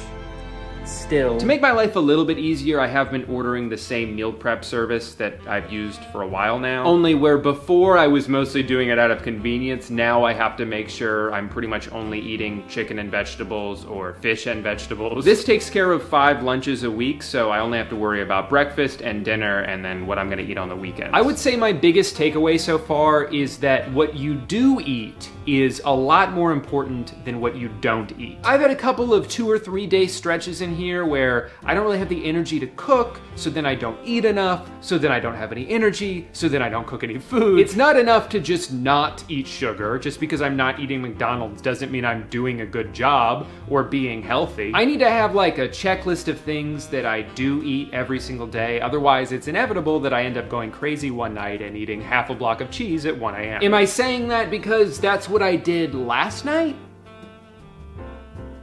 Yes. But I'm not gonna beat myself up over it. I'm just gonna go outside and spike some footballs and get right back on track. So I'm about 2 weeks into eating like Tom Brady, and I can't say a lot has changed. I did notice that I've started floating. I don't really know how I'm doing it. I just know that whenever I go to walk somewhere, I am now levitating off the ground. If I had to guess, I would assume that my body has simply transcended past the need for gravity, which is cool. I don't think I used to be able to do that. At least not that I remember. I love how this box they gave me is just filled to the brim with crap, and yet there's no instruction manual of any kind. I don't know what any of this stuff does. I mean, I know what this bag does. I've used a bag before. So I was looking at some of the exercises in the book, and I kept getting confused on like, okay, I see that you're supposed to pull on the rope, but what is the rope attached to? And the photos don't help because it sort of just fades off into the void. But I realized one of the things in here was this like door strap. So I should be able to strap this to my door and then connect things to it, hopefully without breaking the door in the process. The issue with this for me though is most of the doors in my house, there's not a lot of room in front of them to maneuver and do things. So I'm gonna have to be doing most of my workouts in my laundry room. I'm realizing maybe I didn't put the camera in the right spot for this because I did the whole thing and I don't think you could see any of it. All right, looks pretty good, I think. Still worried this is somehow gonna break my door? If it does, I'll just ask Tom to buy me a new one. I now have something else I'm deathly afraid of, which is that while I'm doing one of these exercises, the back will snap, propel forward into the back of my head, and I will immediately die. The good news is if that does happen, what's going on here? So something that seems to be unique to Tom's workouts is his emphasis on pliability. And I'll let him explain it for me. Pliability is at the core of the TB12 lifestyle. Use a TB12 vibrating pliability roller or sphere. Just a few days left, having transformed into the best shape of my adult life, which unfortunately does not mean anything. It's time to hit the field. Hi, my name's Drew Gooden. I'm over 4 feet tall, and this is my audition for the role of quarterback. Dear Roger Goodell, President of Football, I am politely demanding that you have me signed to one or all NFL teams as soon as possible. Obviously, my talent and positional versatility should speak for themselves, but I also have other attributes I can bring to the table that will make me instantly marketable as the new face of the league. Number 1, I'm charitable. When this crazed fan came up to me and demanded my attention, I didn't throw 100 footballs at her face until she went away, even though I wanted to. I took the time to take multiple photos with her, a memory I'm sure she'll treasure forever. Reason number 2, I'm already friends with several Hall of Fame athletes like Rob Gronkowski, Jeff Gordon, and Air Bud. from the movie Air Bud. I believe these connections will help me thrive in the NFL. After all, it's a relationship game, not a football game. Reason number 3, I think I could do a touchdown dance. And the final and most important reason why I should be immediately given a lifetime contract is that I am desperate for money. Over the past month, I have spent all of my life savings trying to do the Tom Brady diet, and now my house is being foreclosed. Not to be nosy or anything, but I saw how much you're giving some of these other guys, and I decided, can I have some? I'll do any position. I'll even be punter. Please let me play. Anyway, I hope you consider me for the role of quarterback. Have a wonderful day.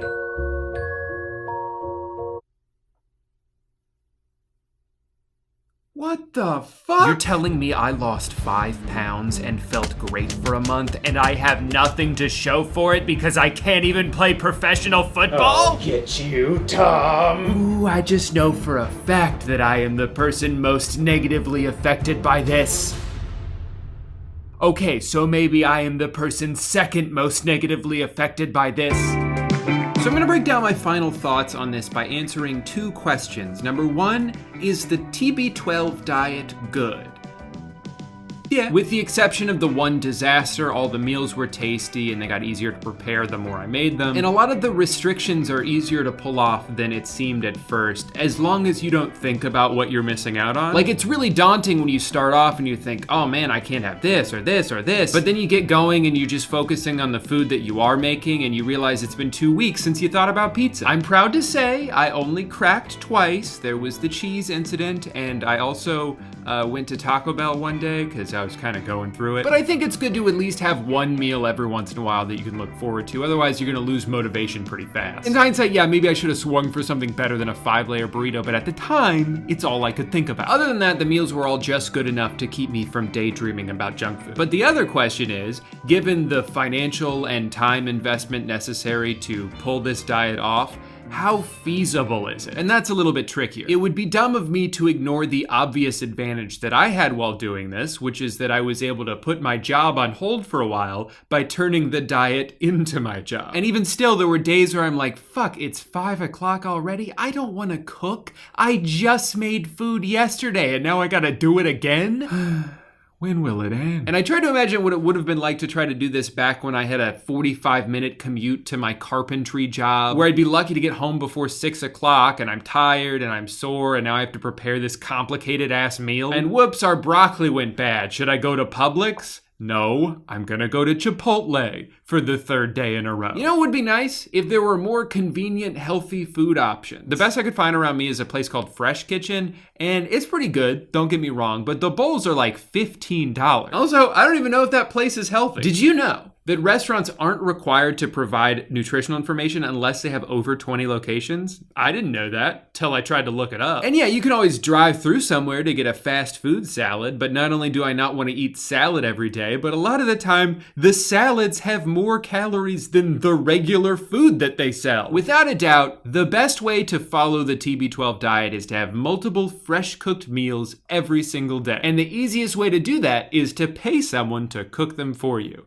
But I'm not gonna do that, and you're not gonna do that, so who the fuck is gonna do that? Following this diet is possible, but it's expensive and it's time consuming, and you have to sacrifice a lot of convenience in order to make it work. And just like with all diets, you have to be patient. If you're hoping to lose weight, it could take 2 weeks before you even move the needle at all. So really, in the short term, there are almost no noticeable differences. Like, I remember my dad asking me after a couple weeks how I felt, and I thought about it, and I was like, just kind of normal, I think. For some reason, I guess I thought, I'm eating all these superfoods. I'm gonna feel amazing. These omega-3s are gonna be coursing through my veins. But I realized it's more so just an absence of feeling bad. It's been a week or so since I officially finished doing the diet for a month, and I've tried not to stray too far from it since then, but I've loosened up the restrictions. Like the other day, I had a milkshake, and it was fucking delicious. It was so good. I don't regret it at all. But I felt like garbage afterward. I was in a bad mood. I was groggy and irritable, and I went to bed really early for some reason. Same thing happened when we had pizza a few days later. It was the best pizza I've ever had in my life. At least it felt like it at the time, you know how it is. But it also made me feel like shit. I was so full, but I was also really grumpy. I kept getting annoyed at everything. It kind of ruined my night. And when I thought about it the next day, I was like, I think I'm good on pizza for a while. It also gave me acid reflux, which made me realize that I had not had that for the entire month that I was on the diet. So now that I think about it, maybe I'm onto something here. So food good, diet good, but everything outside of the meals, I could take it or leave it. The electrolytes are disgusting. The vitamins cost like $2 a pill. The water bottle's nice, but you're essentially paying an extra $40 just to have Tom Brady's name on it. And I love the guy, but not that much. The exercise equipment was a pretty good deal as far as I can tell. I'll let you know if all that shit just starts breaking one day. But ultimately, for a lifestyle change as drastic and as costly as this can be, I wouldn't recommend starting it off by wasting a couple $100 on a bunch of the less necessary crap. Just save that money for all the fish you're gonna have to eat. I know there's probably gonna be a lot of people who watch this video and think, whoa, you went on a diet for a month? That's crazy. What are you, like a regular person? And that's fine, but I'm proud of myself for doing this. It's not that I don't normally pay attention to what I eat and try to eat as healthy as possible, but I'm certainly not very consistent about it. So every day that I would get through the entirety of without making any bad dietary choices, it felt good laying in bed that night knowing I did a good job. And the more I stacked those days on top of each other, the better I felt overall. And I also realized when I'm only having one truly bad meal every week or two, it makes it taste so much better, because I've earned this. I'm gonna savor this shit. Again, I know these are very basic human principles that a lot of people are gonna hear and be like, yeah, Drew, it is hard. Everyone struggles with cravings and making good choices. It's not like extremely healthy people were just born with a different brain and they never think about how good ice cream would taste right now. They just have better self-discipline than I do. Anyway, this is a diet that I've wanted to try for several years, and maybe it's a good thing that Tom pretended to retire for just long enough to make me actually do it, because if he didn't, I probably wouldn't have. I'm still kind of pissed that he took my spot on the team, but I'll try not to hold a grudge. Well, I think I have finally run out of things to say. I've been working on this video for almost 2 months now, and I'm ready to be done. That said, I probably won't do any other videos like this for a while, so if you liked this one and you want to support me, consider sticking around and hearing me talk about today's sponsor, which I will do now. Hi, I'm Immortal, and I'm here to tell you about today's sponsor, ExpressVPN. Have you ever been in a competitive online game when all of a sudden, at one of the most crucial moments, you have a massive lag spike that completely screws you over? Well, either your internet provider just decided you're not paying them enough, or you could be the victim of a DDoS attack. Essentially, this is when a rival player finds a way to look up your IP address, launches the attack on you, and massively slows down your internet in the process. This can be especially detrimental in a game like old school RuneScape, which I do still play all the time, and there's nothing you can do to stop me, where you have the potential to lose all of your hard-earned items without being able to do anything about it. By using ExpressVPN though, your IP address gets masked, allowing you to not only browse the internet anonymously, but it also provides protection against nefarious individuals. And where other VPNs might slow down your internet to a standstill, ExpressVPN has had almost no impact on my connection whatsoever. So I can enjoy all the benefits of it without creating a new problem in the process. You can use ExpressVPN on just about any device, so whether you're on your PC, your iPhone, your Android, your Xbox, your Wi-Fi enabled clarinet, you can connect through them and stay protected. Don't let your internet and/or phone service providers snoop on all your data so they can sell it to advertisers. They don't deserve that. Sign up for ExpressVPN and keep all that shit to yourself, where it belongs. And guess what? My subscribers, that's you, right?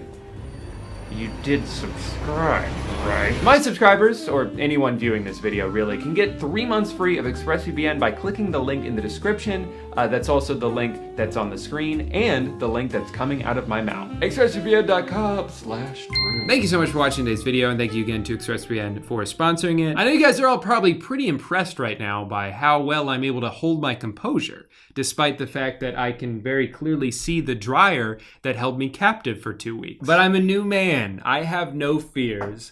I'm not afraid of looking at the dryer. I'm only closing this door because I think it's funny. Not because I'm scared of the dryer. Also, if you want a U2s, don't forget to buy one. They're only on sale for a limited time, starting right now. So, go get one. See you next time.